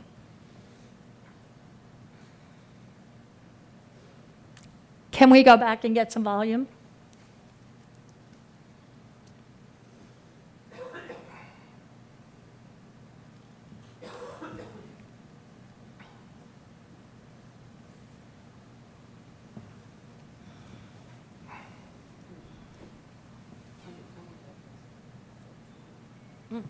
And companies are always going to insist that this is just a problem of a few bad Apple contractors and that they are always improving their processes. But I would argue the flaws of this program are baked into how it operates. And no one knows this better than tax collectors, because they are the ones who end up having to collect on the debts homeowners rack up. And they can be the ones having to do the foreclosures. Just listen to this Missouri tax collector begging his county to get rid of its PACE program just last month. I can tell you what the facts are going to be. The more of these that you have, some percentage of the people will lose their houses. And you can make the consumer protections better and you can make them a little more rigorous. But at the end of the day, some people will have their homes taken from them. I think the bottom line is that there is no circumstance, in my opinion, in which it makes sense to offer the county's power to take your house in return for getting you money to buy a new air conditioner or a solar panel or whatever it may be. Exactly. Nobody in this country should be losing their home because of an air conditioner. They should be losing their home because of unexpected medical bills, you know, like an American.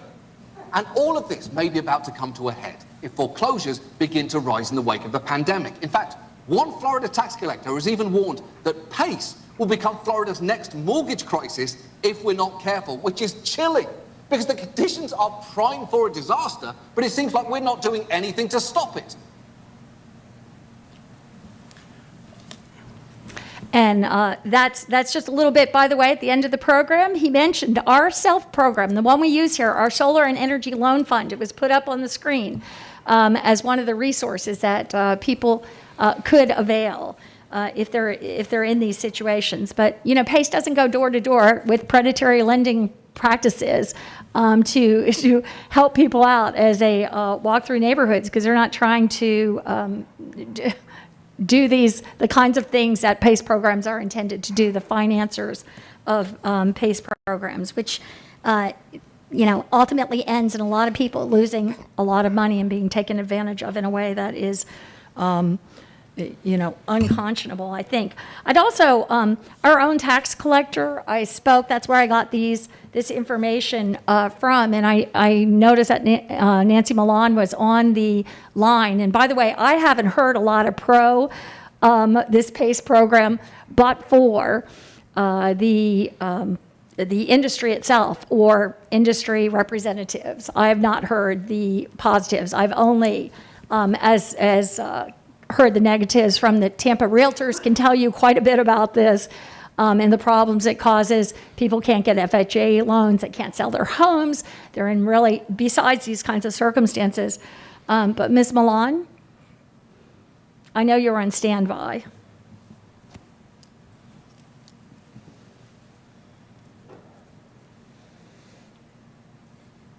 Maybe she's not there at this time, but our own tax collector, I spoke with her last night, and she had, you know, she is opposed to the program, as well as the tax collector, Mike Fasano in Pasco County, who has spoken vigorously against the program that they have in Pasco County because of the issues that that is having. There's also, for your resources, a long expose series in the Tampa Bay Times from last year, and I won't go through all that, but I wanted to make you aware because no one made me aware of all this before we started down this path, and I think it's a path that we shouldn't be going down.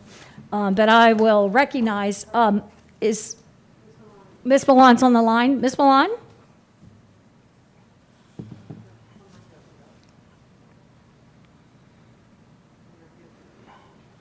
Ms. Milan?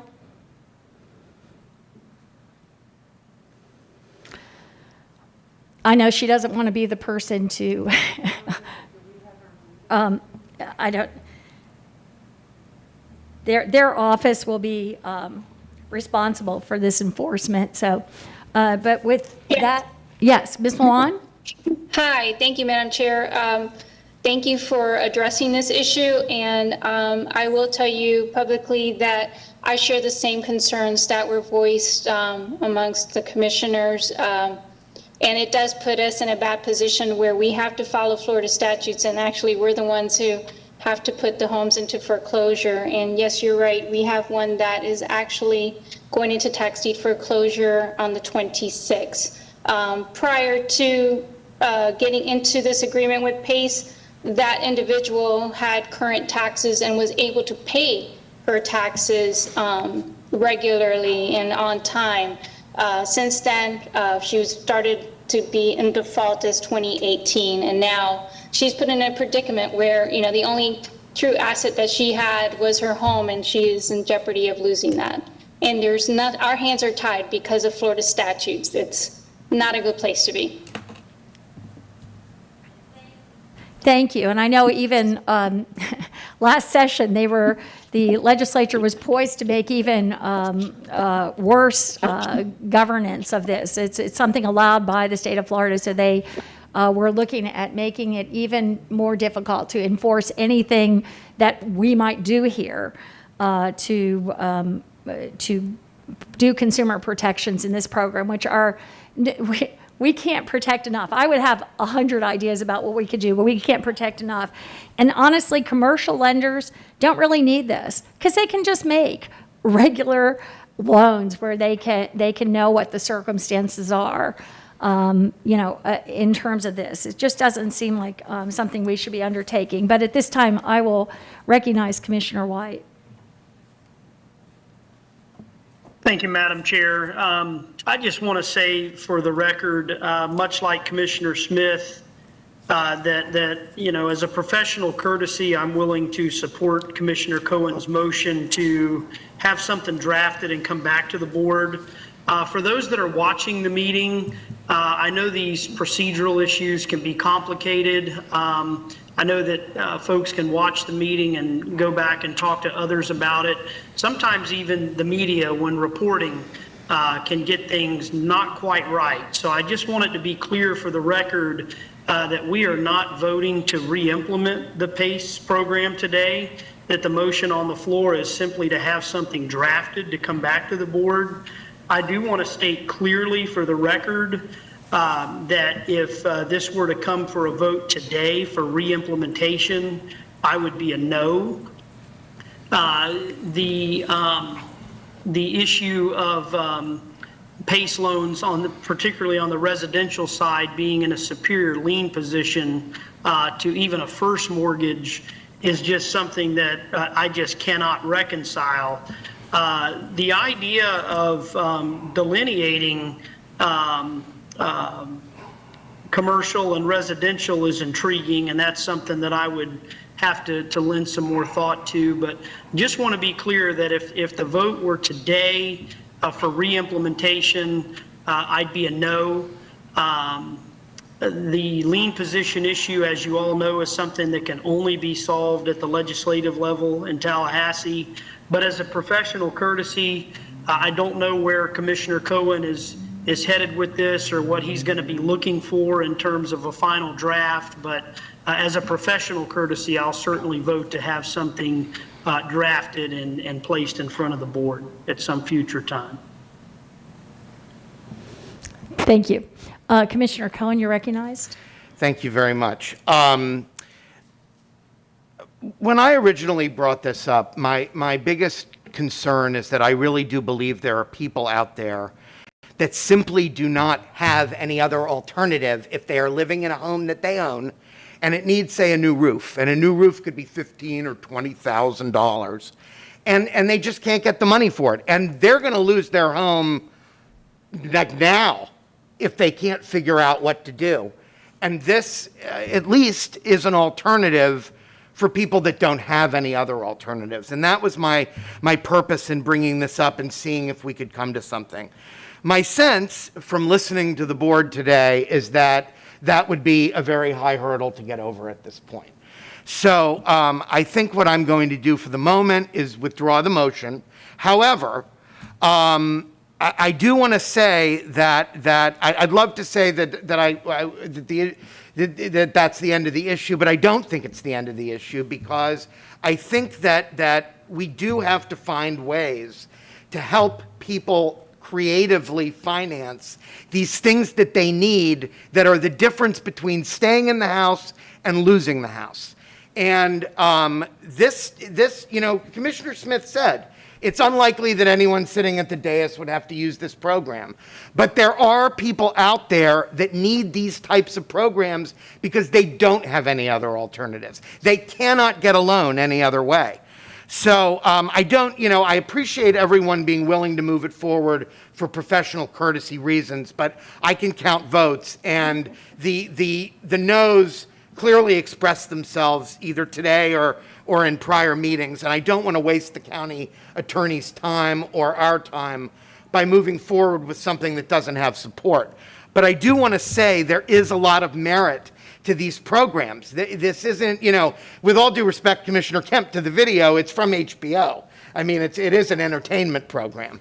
And I do think that that there are times when people need these creative financing solutions because they just don't have any other way of staying in their home. And I do hope we can come back to this in the sense of trying to see how we can fill the gaps for those people.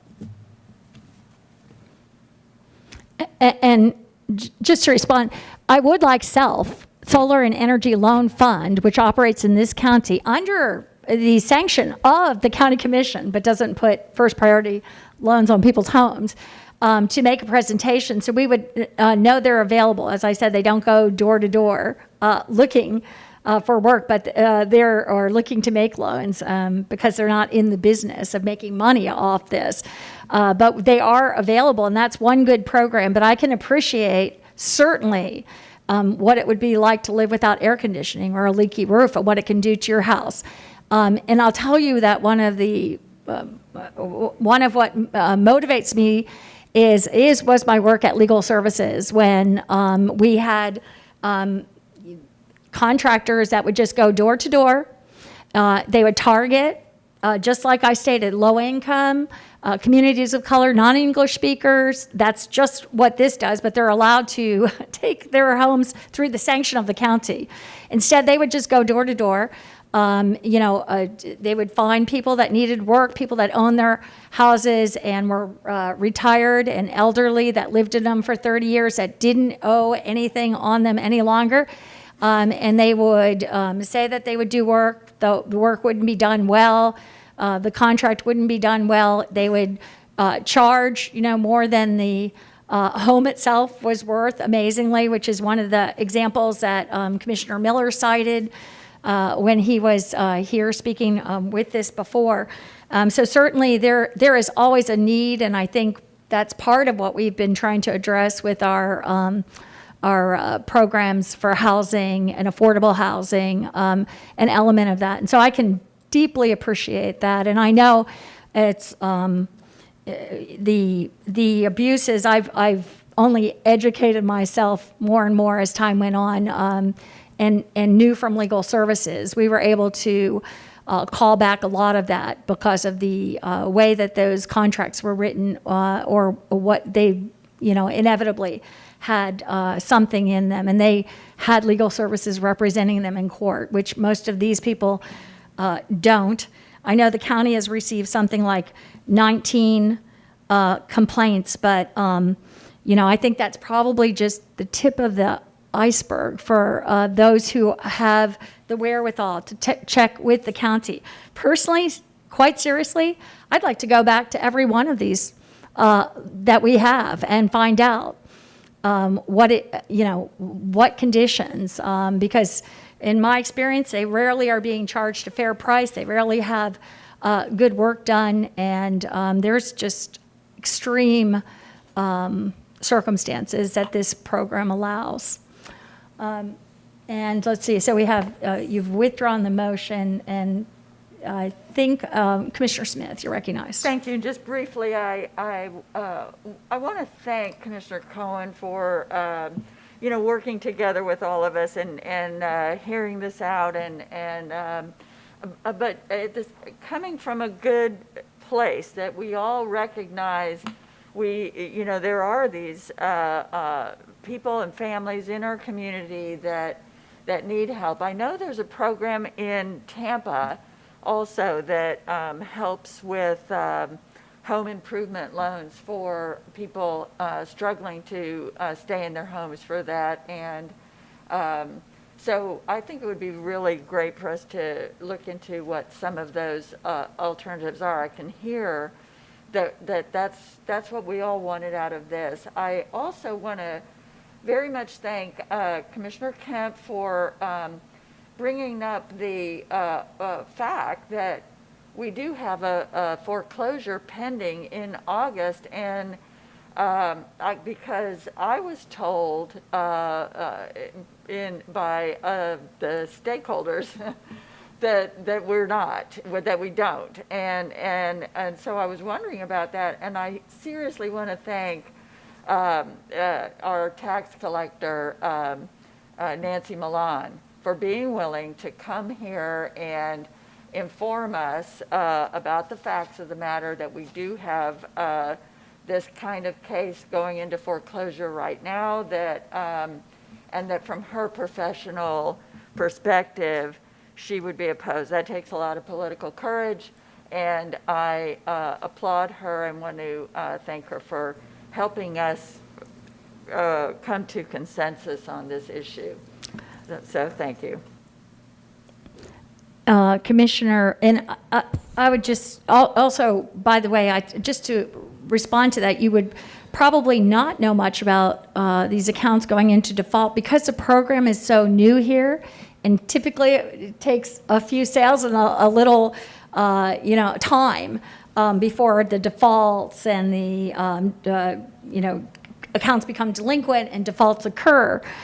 So this would probably be one of the earliest times, considering the time length of our program and it gearing up for this to happen. But I expect if we had continued it, we'd be getting more and more and more, like I had mentioned through her information, that 43 additional accounts are currently in default and 11 becoming eligible next year for a tax deed sale if the non-payment continues. And especially when you have times like this and circumstances that happen because of, for part of the economy at this time, I think there's particular suffering going on, and it could be with these targeted groups. I meant to thank the realtors for helping to inform us from their professional side as well, the state and local, and showing up at these meetings. I know takes time, and just good citizenship for them to participate in our decision-making process. So thank you. I have one more question. Commissioner Overman, you're recognized. Thank you. Thank you very much. And in light of the conversation, I'm going to ask staff to assist us in evaluating those properties that are in line for foreclosure. We've recently had lots of conversation, and I actually, in my flag list, recommended developing a, eviction and housing stabilization strategy. It sounds like we're going to have 43 homes or families, possibly, without understanding why, that are at risk of losing their home. And if, in fact, the reason is largely as a consequence of us having the PACE program in place for a period of time, I'd like to understand how that can occur. So if it's possible for our staff to put together a report of those pending foreclosures, of those cases, and to work with our other housing stabilization teams to look at ways that they can stabilize this household that does not result in a foreclosure, because nobody wins in that. other than whoever buys the tax lien or whoever buys the house in that place. And typically that's, with our current market values, that's not going to be a low-income family. So, but it may be a low-income family that actually, could not in fact afford the increased tax payments. So if we could work on bringing that back. When was that foreclosure date? The 26th, one day August after our next 26th. meeting. August 26th. I know it's short order on that one, but maybe just not on all of them. But let's take a look at that one situation and see if we can't work with the tax collector's office to come up with it. And again, I might have made something of the same motion. We don't know about the status of this. I mean, we don't know that it happened because of this, but this is, I asked them to search for or ask for information on any of the outstanding liens at this time, and that's what I found out. My request would be to take a look at that one before it goes to foreclosure. So is that your? And then, it's a staff to report back to us on properties that do appear to be in the foreclosure list, and to see if in fact the previous PACE program has exacerbated this situation, if there's a way to stabilize these families in the event that there is no other option for them to be able to pay it. So I don't think we need a motion to do that, correct? We'll look into that. It'll be a future update. Okay, that will great. be Thank reflected. you. Thank you. Okay, and I don't think we have any further comments here. Commissioner Myers? Thank you, Madam Chair. I do agree with all of the comments that we have shared, but keep in mind most of the programs that we are talking about, they serve those who are 80% and below the median income. And just as, I don't know if you all received the communication yesterday from Congresswoman Kathy Castor asking the treasurer to help with relaxing the guidelines, make some flexibilities so we can help those individuals who are over 81% of the median guidelines. That's even with our rental. And so a lot of people that we're talking about helping and we want to help, they don't meet the criteria. So they need these programs when they want to get their house repaired. Okay, we have federal programs, but it's always 80% and below the median income. So if we want to think for future how we can put something in place, I'll work with our federal government to say, hey, all the years, and this is even my year, 25 years I work with county government, you have to increase the minimum income in order to help people. You have so many that are above that, need the help, but cannot get the help. And I'm going to leave it there because I think everyone at this table understands exactly what I'm talking about.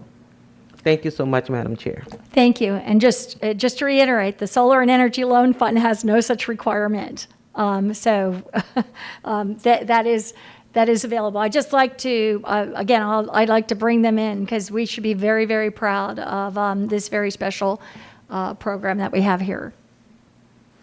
And with that, Ms. Wise, we'll move to the next item. Yes, the next item is item G2.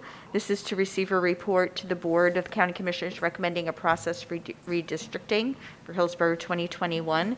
We have Brandon Wagner, Mary Helen Ferris, and Leanna Lopez who are available for this item.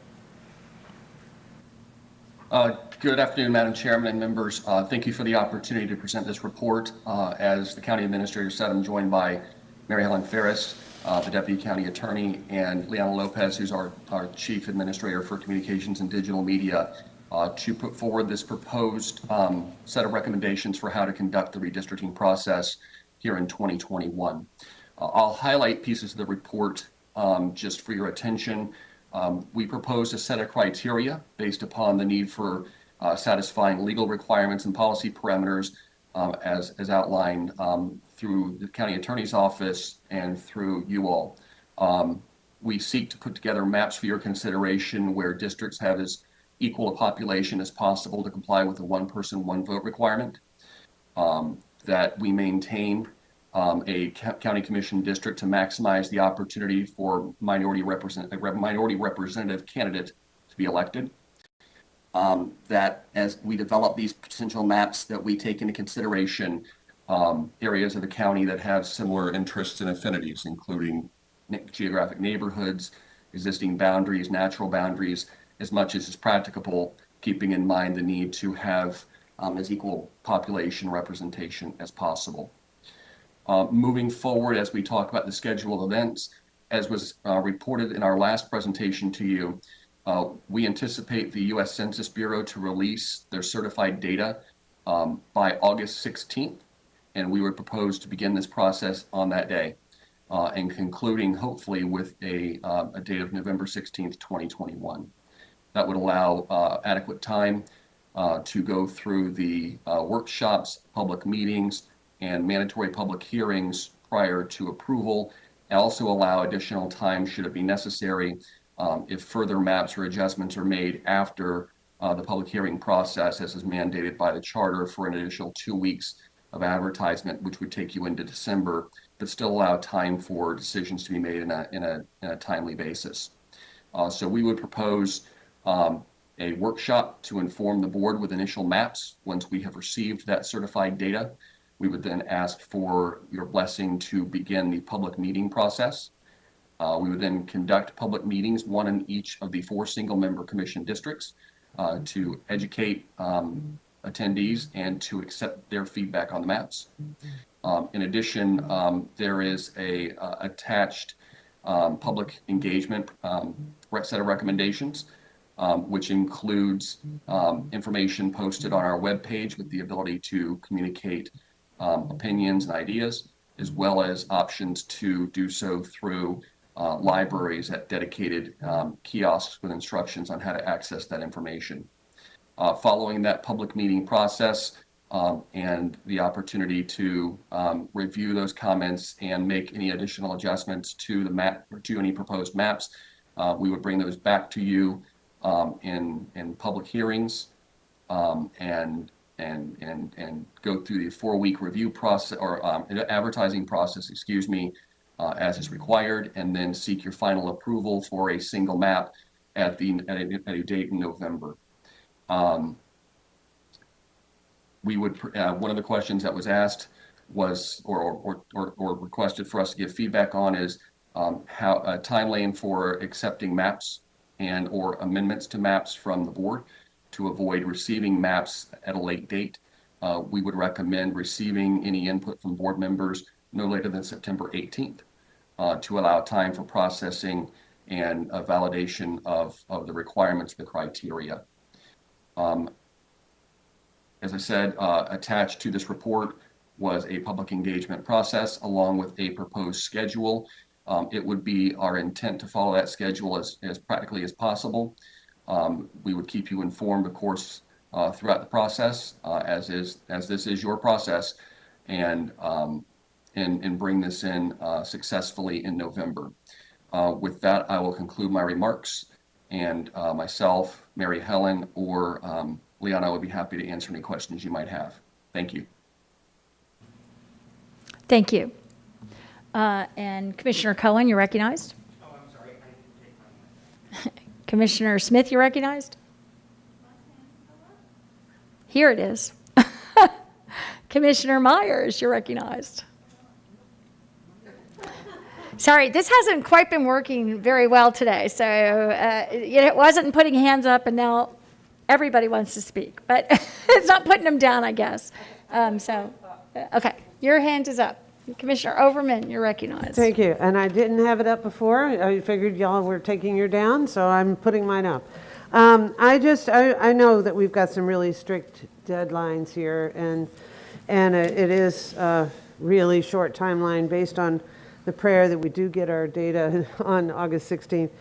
But I see, if I'm not correct, I think I heard you indicate that we won't be receiving maps from the public But that still provides us, as commissioners, to receive maps for consideration, correct? And so that would be the process.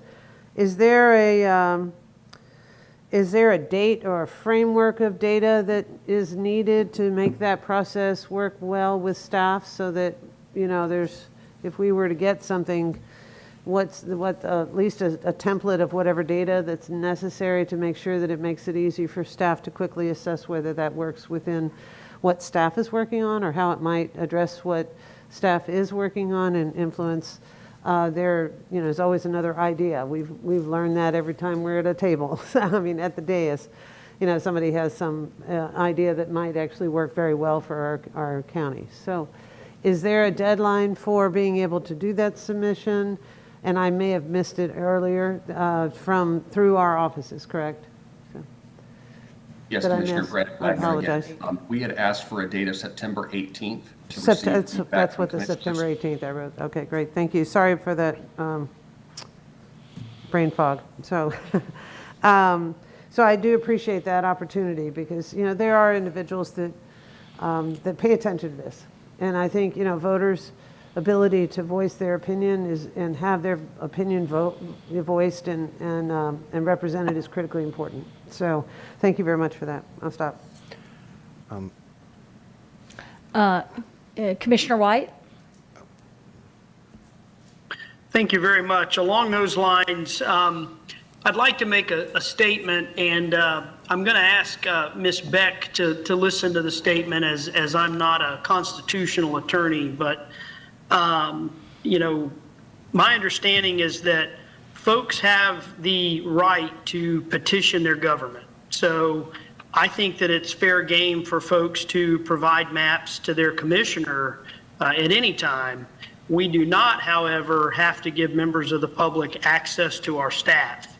And I think if that happens, it could overwhelm staff and frankly put staff in an awkward position. So with respect to any maps being submitted, I think it's fair game for folks to contact their commissioner or commissioners if they have, strong thoughts or feelings about how a map should look or, lines within a particular neighborhood or something like that. I believe all of that's fair game, but I really do like the process of having the deadline that Mr. Wagner referred to with respect to anything that's submitted from the board, but that any maps from the public come through the commissioners.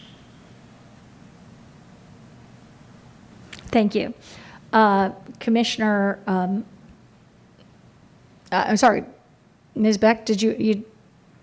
Oh, no, I didn't know if the commissioner wanted me to respond. If he doesn't, I'm fine. Well, Ms. Beck, I just want to be sure that I didn't say anything that's legally inaccurate. I think it's important to state for the record that people absolutely have the right to petition their government, but that would be through the elected officials. Commissioner, you are absolutely correct. And of course, there's also going to be plenty of opportunity for public comment on the maps themselves through the district meetings and at other times of public comment. But yes, your statements are 100% correct. Okay, Thank you for that clarification. Thank you. Commissioner Cohen, you're recognized. So I had raised my hand to continue on the same line as this. I just want to be very clear because I'm not sure it's entirely clear to people that didn't read the report that are just listening to the conversation now. If you are in the public and you wish to have a map considered, the way to do it is to submit it to a commissioner, and a commissioner is the one that is going to be giving that map to the county staff for consideration. If it doesn't meet with the approval of one commissioner that wants to put it forward, it isn't going to make it into the pile. Is that accurate? That is how I understand the process, yes. And those have got to be submitted by the 18th of September, which means if you want your commissioner to have the chance to even look at it, you should get it to the commissioner sometime well in advance of September 18th.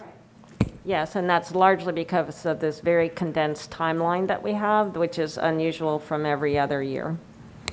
Thank you. And Commissioners, this is Brandon Wagner again. I apologize if I was not clear in that respect. The comments that you've all made are absolutely correct. The intention is not to stifle public input, but rather to channel it through you as commissioners, who are the ultimate arbiters of what maps you'll select. But it also allows for staff to be in a position where they have the capacity to do the critical evaluations that have to be done with any proposed map, including population, retrogression, neighborhoods, and et cetera. That could be a laborious process if too many maps are received. So we appreciate your understanding. Thank you. And it looks like Commissioner Cohen, you no longer want to speak, but Commissioner Smith? Okay, just to be clear on the timeline too, because we have to have, our charter says we have to have 28 days from advertising maps for the first time to our the hearing date in any case. So our deadline for submitting maps to staff is September 18th, but then we start advertising October 6th for the first hearing. Now, at the first hearing, just so I really understand all the how this would work. At the first hearing, we could then make some decisions to change the maps and go back out for re-advertising, Ms. Beck? Yes.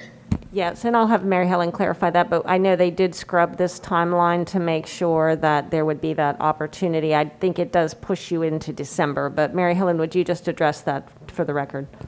Yes, that's correct. And the 28 days is a result of the 2001 redistricting, a final public hearing at the 11th hour. The board could not agree on which map they wanted, and Commissioner Frank introduced a new map. We had put in the notices that these might change. They're going to, they could change and all that. But so that was adopted. A subsequent charter review board that Jan Plack was on put in the 28 days. So if we're at the end of the process and the board can't either decide, consider a map, or decide on a map, or wants to make a lot of changes, it gives us a 28 days beyond the 120 days to re-advertise if that occurs. So that's the only thing that triggers the 28 days. Thank you. I understand that completely since I was involved in that. But the November 6th, we have two public hearings for the first the first round of maps, and hopefully the last. Hopefully that does it for us and we're good. My question is, and I see that from November 16th, we could, quick as a money, notice a new map and then have a meeting, an emergency meeting in our, December, before we're meeting free maybe sometime around the 15th, 14th of December. But could we also, in that first public hearing, decide, wait, there is a last minute change we want to make, and then from there go? Do we have to have two hearings? If we had to have two hearings in December, just help me understand, why do we're having two hearings in November? Could we in the first hearing go to a second round, if not, if we end up at the second hearing and we've got 28 days, is that going to give us time for two hearings, or by that time, wait, all we need is one more hearing? So I'm going to let Mary Helen answer that part, but remember, we also have to be done in 2021, no doubt about it, by Florida law. Right. So, we're going to have to provide this kind of legal advice as stuff comes up, and there may be a situation where there just isn't time at some point to comply with the charter and state law. But Mary Helen, could you clarify the number of hearings, please?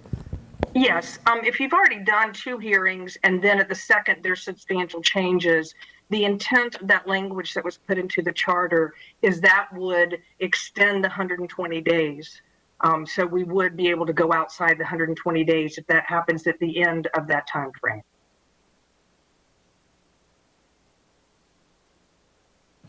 But not go beyond the end of December. And it sounds like then that would just be one additional hearing. Correct. Correct. I just have one question about when you referred to a lot of changes. I know that's kind of the term we've been using. And so what determines if it's a de minimis change or a lot of change? Will our legal staff be determining that, or what will be? Well, I know it's what's the standard? Is there one? I don't think there's a magical answer to that, but certainly legal staff would provide you input, but then I think this board would be in a place to make that interpretation for themselves. And if the board as a Yes. whole agreed that it was de minimis and acceptable, and you had that comfort level, but, we will have to take those things kind of one at a time. Something could be so big that even, legal may have an issue with it being considered de minimis. Yes. I call it the Mariella Smith rule because she was so involved in making 28 days happen. So here it is. On this schedule, I know she talked about the first public hearing, but following this schedule, it would be the December 14th date, which would be that would be 28 days after November 16th. Just asking. That's almost, yeah. I need Brandon or Mary Helen. I didn't work on that timeline. Commissioner, that's correct, and we understand it's a tight time frame.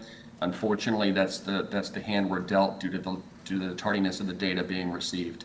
I think we've packed this as tight as we possibly can. Again, we would ask for some flexibility in case there is a delay in either data or some other extenuating circumstance. But we are going to do our level best to stick to this schedule, and if anything does change, we will certainly keep you and the public informed. Well, now that Commissioner Smith is a commissioner, we should be able to have the stuff handled at the beginning or within this time frame. And Commissioner Smith, you're recognized. Okay, Commissioner Overman, you're recognized. Oh, thank you. And when you were asking about the prioritization and ranking of importance, it caught my eye. I noticed in the report it says develop commission districts to allow representation of general areas of the county having similar or common interest or affinities. So that's one sort of qualifier, right? And then the next one is geographic neighborhoods, existing boundaries and natural boundaries should be considered in the establishment of district lines and used as divisions. That seems like another priority. Well, if you look at our maps now, I don't even know if that rule even applied before, because that really is fascinating with what we have. So that might be something that would be a significant difference, correct? I mean, if I'm understanding right. So I think prioritizing this is going to be important for all of us to pay attention to, but also helping staff understand that all of these criteria apply equally at that point until we decide as a board to reprioritize their ranking, I guess, of prioritization, right? Is that how that works?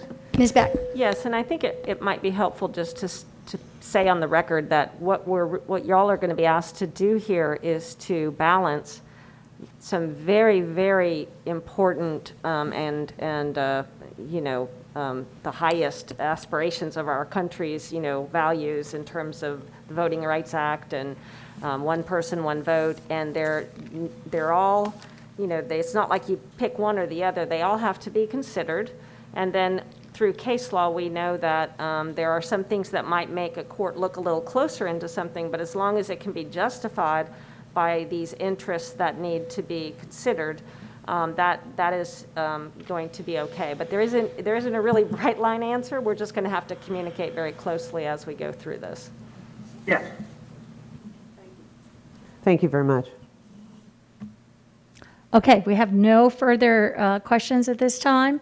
And so seeing no further questions, do we have a motion to receive the report? So moved. Second. We have a motion by Commissioner Overman, seconded by Commissioner Smith to receive the report.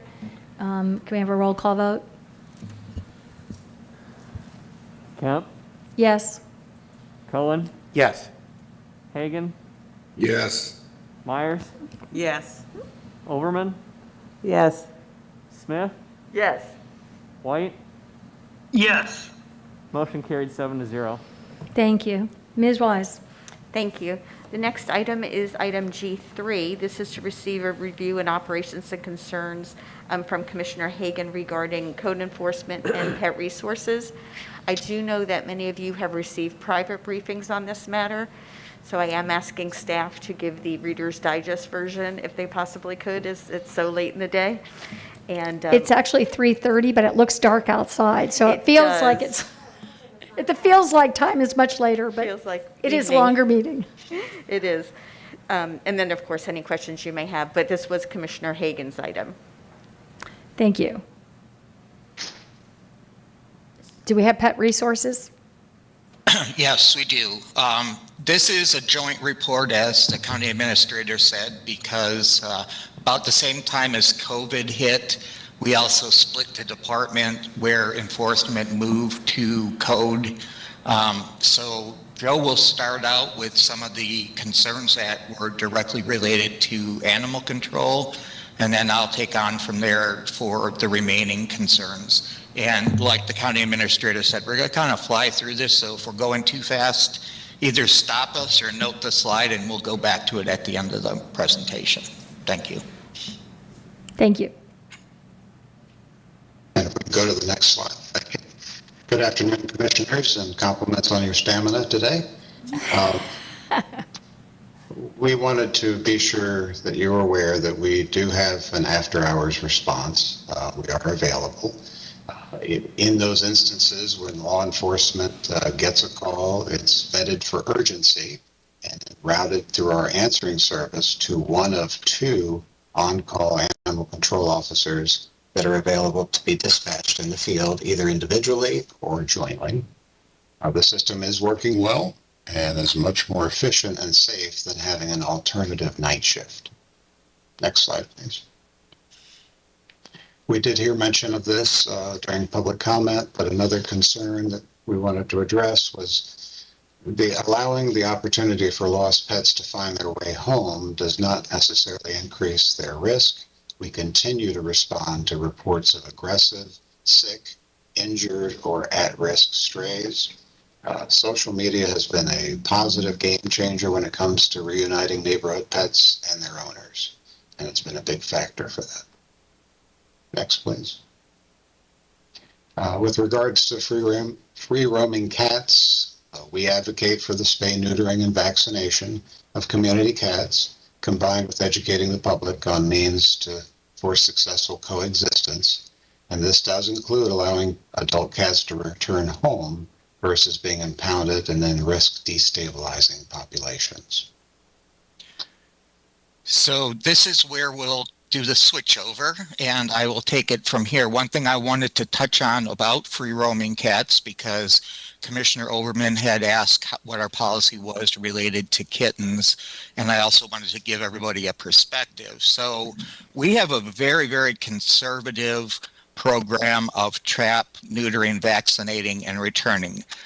We hit about 1,000 cats a year that fall into that category. Duval County was doing about 6,000 when I was up there. Miami-Dade currently is doing between 10 and 11,000. So we do try to place as many animals in homes as we possibly can, but there is also the concern about destabilization. So during the time that we're in right now, quote unquote kitten season, kittens are likely to be returned to their original location if the alternative is euthanasia. If the alternative isn't euthanasia, we will try to place every friendly animal that we can. Next slide. So one of the things I want to do, and I won't read through this because everybody can read it on their own, but I want to give even a little bit broader perspective than this, something I forgot to do. So this shelter that we currently operate was open in 1990. In 1990, well over 90% of the animals that came through our shelter were euthanized. We had 30,000 animals coming in. They never spent more than 3 to 5 days here. Less than 50% of the population were pet owners, and of pet owners, only 1.2 pets on average were owned by people, and our population in this county hovered around 800,000. So you can see that we're living in a completely different world with respect to how this shelter was built and operated compared to what we're doing. But because of your support and the staff, we've actually been able to make positive change. Next slide. So our goal is to not keep doing the same thing over and over and have to build 2, 3, 4 shelters down the road. We want to solve the problems. Next slide. We have, as some people mentioned, we have gotten some recognition. Some of this is stuff that we've applied for. About half of this is stuff that was unsolicited and it just comes to us. The only thing I want to highlight on here is that during COVID, we really focused on keeping pets with their owners by all means available to us. And we were recognized in the 2021 Award for Human Services by the National Association of Counties for keeping pets with their people. Next slide. One thing I want everybody to know, and I'm sure everybody thinks this, but sometimes people lose perspective. How we operated from day one of COVID is different than how we're operating now. It's been a progression. When we first started, we had to be worried about what was going to happen if people are hospitalized, what's going to happen with the animals. We didn't know if the animals could transmit the disease. So you will see in a future graph that we dipped really low in population, but that has totally reversed itself, and we'll talk about it more later. Next slide. So one concern was that PRC was not taking owner surrenders, and clearly the number of owner surrenders went down, but a lot of that was due to the fact that we were trying to help people keep their pets, not simply say, oh, you're in a bad situation, let's take your pet and we'll find it a new home. Because of that, we were able to increase our retention, letting the owners keep their pets by 700% in 2020. That's up another 3-fold in 2021. This is a really successful program. And to show that it is not really impacting the Humane Society in a gigantic adverse way, you can see in 2019, they had around 500 more owner surrenders than they did in 2020. Next slide, please.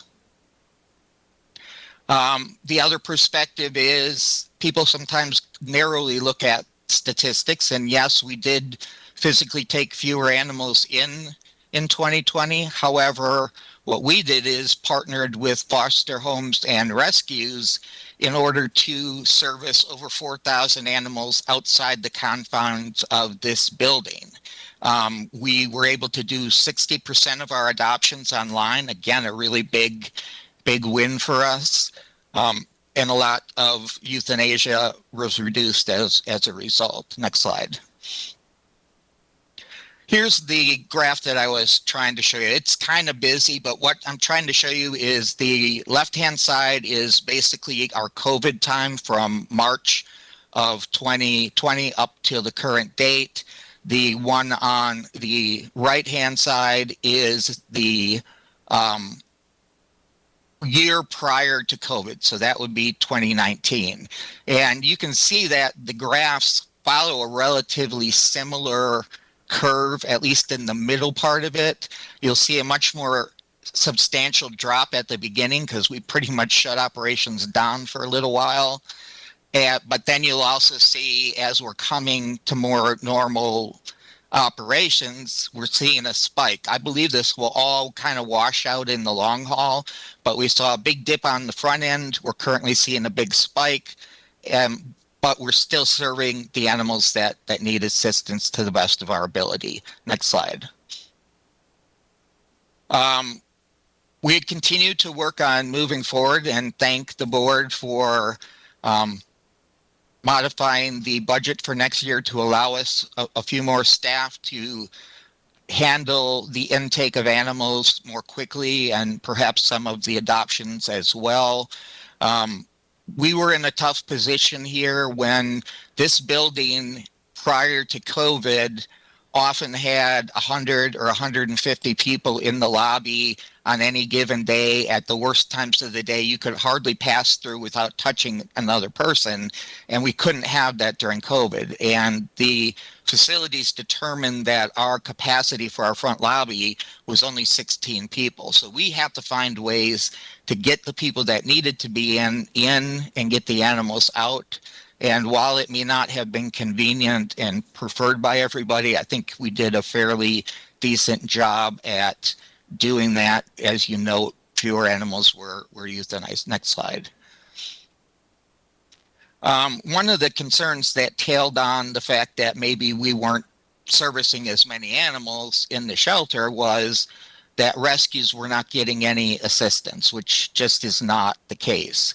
So we have been working with the rescues on programs so that they could use veterinary services from private entities, and we would pick up the majority of the bill.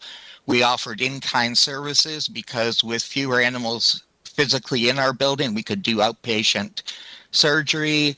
And so I just want to reiterate, we have really tried hard, and the majority of this money was not budgeted for what it was used for, but thanks to our creative fiscal staff, procurement, and everybody else, savings were reinvested into our partners. Next slide, please.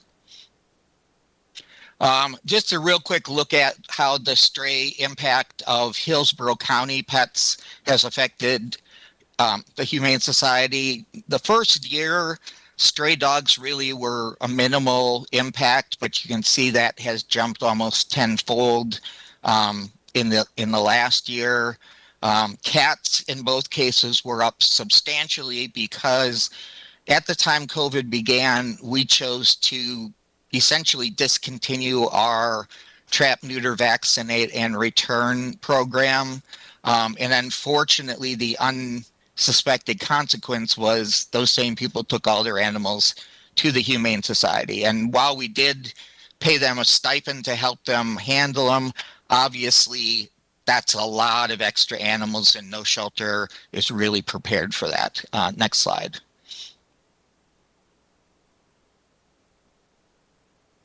Next slide. Real quick on this one, we're going to just run through some things we learned. These pictures are of a new natural area that our employees stepped up, designed, and built themselves, where a parking lot used to be in our backyard. So this helps animals get a real sense of sound, smell, touch, because an animal that's been tethered up to a tree in dirt forever doesn't know what grass is, doesn't know what a flower is, doesn't know what it's like getting into water. And this has been a huge emotional support for the pets, especially the ones that spend a long time here. And it's actually been a great emotional support for our staff, because if you take a dog back there for 10 or 15 minutes, it makes your day feel a whole lot better moving forward. Next slide, please. So COVID showed us the potential if we were able to work within our capacity. And honestly, that's not a luxury that very many, if any, public shelters have the ability to do. But we got to see, you know, if our population in the shelter was kept at the same rate as our employees to serve those animals, we can actually make bigger things. So we know we can't continue all this, but this gives us the perfect target moving forward that one day we'll hit this optimum time. Next slide. Again, to reiterate, this county often is very forward thinking, and we started developing a virtual kennel 2 years prior to the advent of COVID. And thank God we did, because everybody in this country was calling us wondering how we pulled this off due to COVID, and it really was just perfect timing. It really had nothing to do with COVID, but more people are looking at it. It's really transparent. You can see every record that is not a highly sensitive record all the time, and it's updated immediately. Next slide.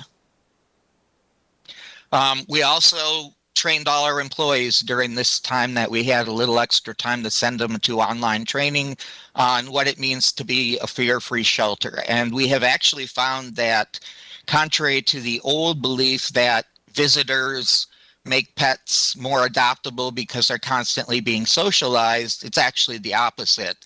Having the right number of people come in helps socialize animals, but too many creates undue stress and makes some animals appear unadoptable. So we have taken steps to try to mitigate that moving forward. Next slide. True behavioral change is not really possible unless we have a set number of animals, which isn't likely to happen except during the winter months in our shelter.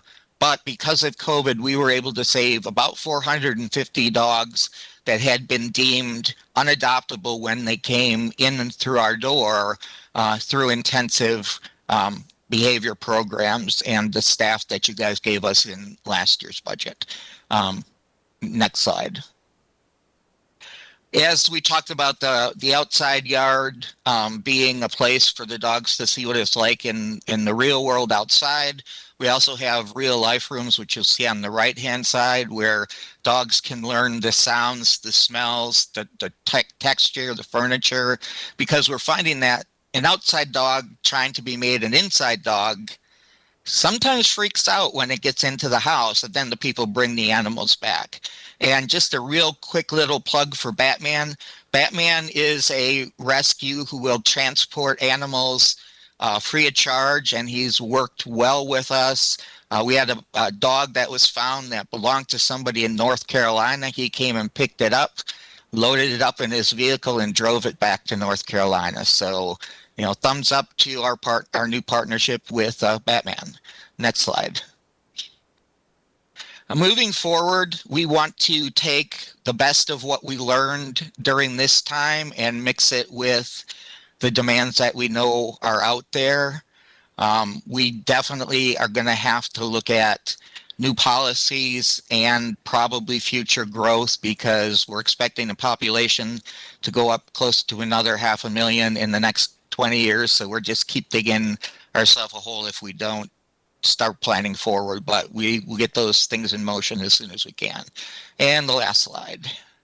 I would like, as initiatives, because that was one of the things that was requested, is that we bring back some initiatives.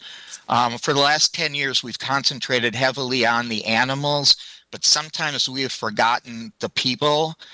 So we want to concentrate on the people. I would like to bring a new fee schedule back to the board to reward good owners. So let's say you lost your pet today and tomorrow you came in and picked it up.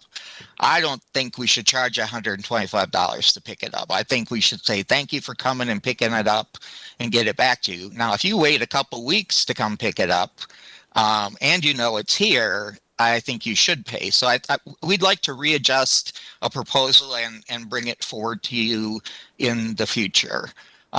Also, we have been working with the county administrator for more than a year now, eventually having a free microchipping program here, which ultimately will lead to online renewals and probably elimination of the metal tag that we are currently giving with the, I think it's a win-win. The state, effective July 1st, allows us now to microchip animals, where the last 10 years they had considered that a medical procedure, even though it's essentially like giving a vaccination.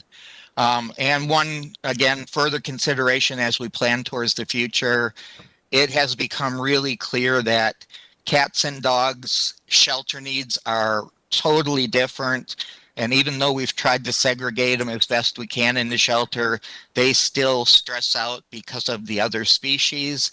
And we should consider at some point having a separate building on this site that would deal with cats, and it would be obviously right here so everybody could do it. And the very, very last slide's just a reminder of everybody that was here. You remember our puppy mill out on Diana Street and how horrible those dogs were when we put them up for adoption.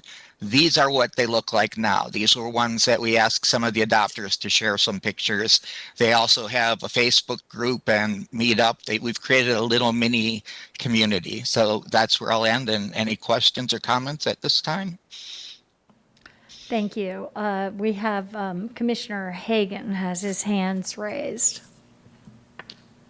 Thank you, Madam Chair, and I'll keep my remarks brief. I want to thank Scott for the presentation. I know Scott and Greg and Dexter worked hard on this. It was 11 years ago when I led the charge to reform animal services, including changing not only our practices, but also the culture.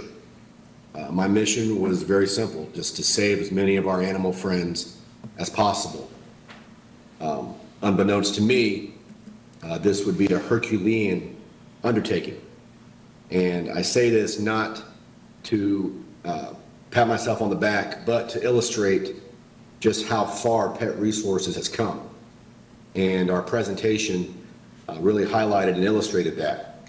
PRC now, while not perfect, is a model department.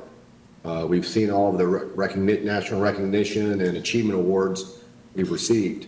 We have successful partnerships with Humane Society and other rescue groups that didn't exist before. And most importantly, what I'm most proud of is we used to kill 80% of the animals that came into our shelter. Well, we're saving about 90% of those animals right now. And that's what I'm most proud of. So PRC has really turned things around, doing an extremely great job. That being said, we can always do better. And we must, I think, be flexible and be willing to adapt and make changes. We heard from the public on some concerns that they had. And from my perspective, they really centered around three areas or issues. One, were either staff related. Two, a lack of communication. And third, perhaps some of it was the result of implementing best practices and industry trends that I'm fully supportive of. However, I do think they need to be flexible and work well with the public. I'm comfortable after being briefed by staff and talking with them. I'm comfortable that with the flagged items, the positions that the board approved, we will address the public's concerns and improve the operations at PRC and allow for more flexibility. I do think we can continue to do a better job with communication and outreach and telling our story. We do have capacity challenges that Scott mentioned that we're going to have to address. And I feel that reviewing and adopting the proposals that Scott mentioned in his last slide are the next steps that we can continue to improve PRC. And so I'm proud of the changes. I want to thank the board for approving the flagged items last week. I think that's going to go a long way toward addressing any of the public's concerns and really improving an already model department at PRC. So with that, if you have to accept the report, I'll move to accept the report and just thank Scott for all his hard work. Second. We have a motion by Commissioner Hagan to accept the report, seconded by Commissioner Myers. Commissioner Overman, you're recognized. Thank you, and thank you for the report. Obviously, our economic situation has actually also exacerbated the amount of resources associated with taking care of the many of the animals that are either surrendered or end up being deemed strays that are wandering through our communities. My question is, it looks like one of the programs that you've recommended or changes or initiatives that you're considering is developing a microchip program. Will this be possibly a program that could be covered under the flag item that was mentioned earlier? But more importantly, will this also be for all animals that pass through the PRC? Because if it's catch and release, as far as the kittens and so, or animals that have a history of being returned, but maybe not identified as being the same animal, if we use the microchip program, we may be able to discern if an animal is coming through 2 or 3 times as a consequence of being replaced in a community that or a family that can't support it, or an animal that oftentimes has the ability to move through the neighborhood and is continually picked up and then readopted because they are actually friendly or able to be adopted because they've been historically with a family but they lost their family. Could you give me some idea of what that online or that free microchipping program budget might look like, and is it covered under your flag item, Commissioner Hagan? I wasn't sure if that was the goal. If I could interject here, we currently do microchip all of the animals that are returned to owner or are adopted, and that has actually led to us having the ability for Joe and his team to get the animals returned directly home without ever coming to the shelter. It was that led us to think, it costs us about $500 to $600 to care for and process an animal, costs us $250 for a microchip. Maybe we should start learning efficiency and getting more animals, not just the ones that pass through the shelter, but also ones that people might want to get microchipped that don't think they can afford to get them microchipped, and get it to be part of our licensing program. And we think between the money that we currently have in our budget and the licensing program and the savings by returning animals, this is a zero-cost program. The savings will pay for the program. So it's kind of in addition to what was flagged, but we believe we'll save more money than it costs us to do that. Oh, that's really good news. I like those kinds of programs. That's excellent. And it makes mention in here of cats needing, very different services than dogs. And on our catch and release program, where they are brought in for neuter and then released, if they're picked up by code enforcement and then brought to PRC, if I understand that correctly, they are taken back to their area? Because I know cats are very tribal. They do have families, so they are released back to where they came from, or are they released around the PRC? No, they are returned to their original location, and if for some reason they can't be returned to their original location, we are working with the Rescues and the Humane Society to do programs that are called a working cat program. The most traditional working cat program is barn cats.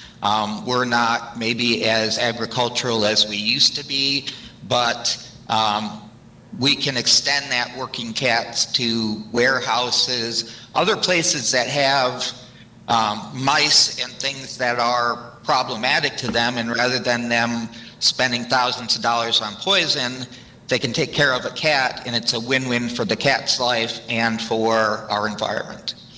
Excellent. Thank you very much. Thank you. I don't see any other comments by commissioners. I just like to say that the Pet Resources has been a joy, actually, to watch how it's grown and evolved in the years that I've been a commissioner, seeing it. And it was a great presentation this afternoon, and I did not know that we had a Batman here in Gotham County. So thank you for letting us know that. It was a good way to end the presentation today. With that, we have a motion by Commissioner Hagan, seconded by Commissioner Myers, to receive the report. Seeing no further comments from commissioners, can we have a roll call, please? Kemp, Yes? Cullen, Hagan, Yes. Myers, Yes. Overman, Yes. Smith, Yes. White. Yes. Motion carried 6-0. Thank you. Ms. Wise, it looks like we're at future items, and Yes, we are. And then we do have public comment after that as well. so public comment will be after this. Are there any commissioners? I know Commissioner Overman, you said that you had a public, a feature item. I do. Let me find my notes, I'm sorry. Okay, thank you for having the opportunity to bring this to the board's attention. I recently received, and I copied Ms. Wise on it, a letter from Dr. Holt and his team of people that are looking at public health initiatives and the issue associated with housing and its correlation to public health communities. He had asked if we could gather together resources, especially given the fact that we are seeing another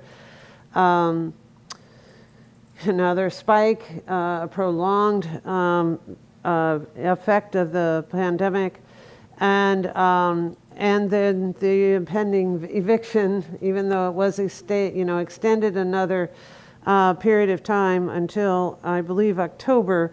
We are still seeing evictions occurring, we're still seeing homelessness occur, and we're still seeing families in a great deal of stress. So he had asked for us to work together to develop a strategy for addressing the study of stable sheltering and what the impact is, so that we can develop longstanding, not only quickly, but also longstanding strategy to address the public health effects associated with lack of stable housing and its impact. This is something that I've been sort of making the correlation for a long period of time, and I'm very pleased to have the opportunity to work with Dr. Holt's team that addresses public health and its impact. But I would like to ask staff to work together with part of our affordable housing team, part of possibly USF, because I know they're doing a great deal of work. Make sure that we're keeping in the loop the team that we've addressed or that we've worked with on the equity profile, because income and homelessness is part of their eyes on the ground to see how we're adopting those policies, as well as in our social services department to really take a look at how we can address the correlation between public health and unstable housing. Whether that be homelessness or also communities that are impacted by unstable housing and its impact on, financial services, on families and drug addiction, all the other issues associated with public health. I know it's a big umbrella, but they've offered resources in their team that are studying this and thought that it would be a good idea to partner as we look at potentially American Rescue Plan dollars to assist with that big issue, that we know there are some resources within the allowable expenditures within a rescue plan, and we can prioritize how we invest in our communities for better public health. So I'll stop there. Commissioner Hagan? Thank you, Madam Chair. Over the last few weeks, my office has received numerous calls from frustrated citizens about their horrible experience with Olympus Pools, a contractor that has already been fined $1.4 million for unfinished projects. It's my understanding numerous agencies, including Office of the State Attorney General, are currently investigating. I'm also told that other counties in the area, including Hernando, Polk, and Pasco, are taking measures to help bring some relief to those already victimized and to help prevent others from being lured in by promises that have little hope of being fulfilled. We simply can't stand by and while a deceptive contractor pulls permits for work they won't complete. So I'd like county staff to review what other counties are doing to assist their residents, and I'd like them to bring back their findings and recommendations at our first meeting in September. Thank you. Commissioner Myers, you're recognized. Thank you, Madam Chair. I'd just like to add a date when I gave my future item early this morning regarding Waste Connection to bring that report back by September 18th. Thank you. Thank you. And I guess we're on a little bit of a theme here with future items, but as we heard from the PACE program, and I've thought about this before, but it particularly made me think about it today with the concerns of all the commissioners, but especially Commissioner Myers and Commissioner Cohen. I'd like a report back on all the resources that might be available to home owners in Hillsborough County that are having issues such as the ones that were mentioned today, in need of home repairs, that they must move forward with, and any resources we have, both federal, state, and local. And at the time when we get a presentation or report back, I think I'd really like to also do a commissioner item on the SELF program so that we could really become more familiar again with that as well, since that's, I think, also a very significant local program. So I'll ask for that. And with that, I think we are finished here with our future items, and we can move now to public comment. I believe we have at least one public commenter on the line, but I have a number here, number of people who signed up and said that we would continue public comment at the end of the meeting. And so is Jason Kimball available? Yes. He's recognized. Okay. All right. So I was able to catch the tail end of item G5, actually, the discussion on the COVID-19 update. And I was able to hear some comments like from Commissioner Cohen. I want to assure all the commissioners that we're very well aware of what the administrative directive said. We're very well aware of its content. So we were outside in front of the county building protesting that letter and what it aims to do. And we had a whole lot of media there. We had a whole lot of people there. We had signs of all the commissioners, excluding Commissioner Hagan and Commissioner White. We really want to thank Commissioner White and Commissioner Hagan. I remember, I haven't been paying close attention to the county commission meeting, but I do remember those two really not advocating strongly for mask mandates and or requirements in county facilities. So just to, just briefly to touch on the G5 update, it totally discredits the Department of Health when they work with USF, and it discredits the commission too.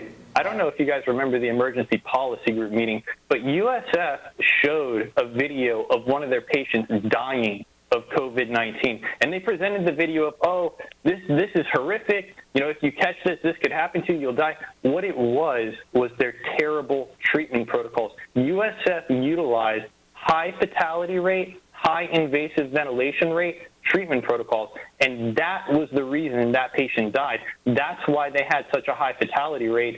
If you look at other hospital systems, if you look at the Eastern Virginia Medical School, their protocol was spread around nationwide because it was a low fatality rate, a low invasive ventilation rate, effective treatment protocol. Engaging COVID-19 off of the positive cases is just absolutely ludicrous. That report made no sense. I honestly can't believe that was displayed to the commission. But I want to assure all the commissioners that are advocating for these mask mandates, there were a lot of people with cell phones that drove by. There was the media, of course, that got pictures of all the commissioners that are pro mandates, that think that there's no personal choice, that think that randomized clinical trials are not required to mandate masks, that think that you can interpret these guidances from the CDC that's really meant for doctors to interpret.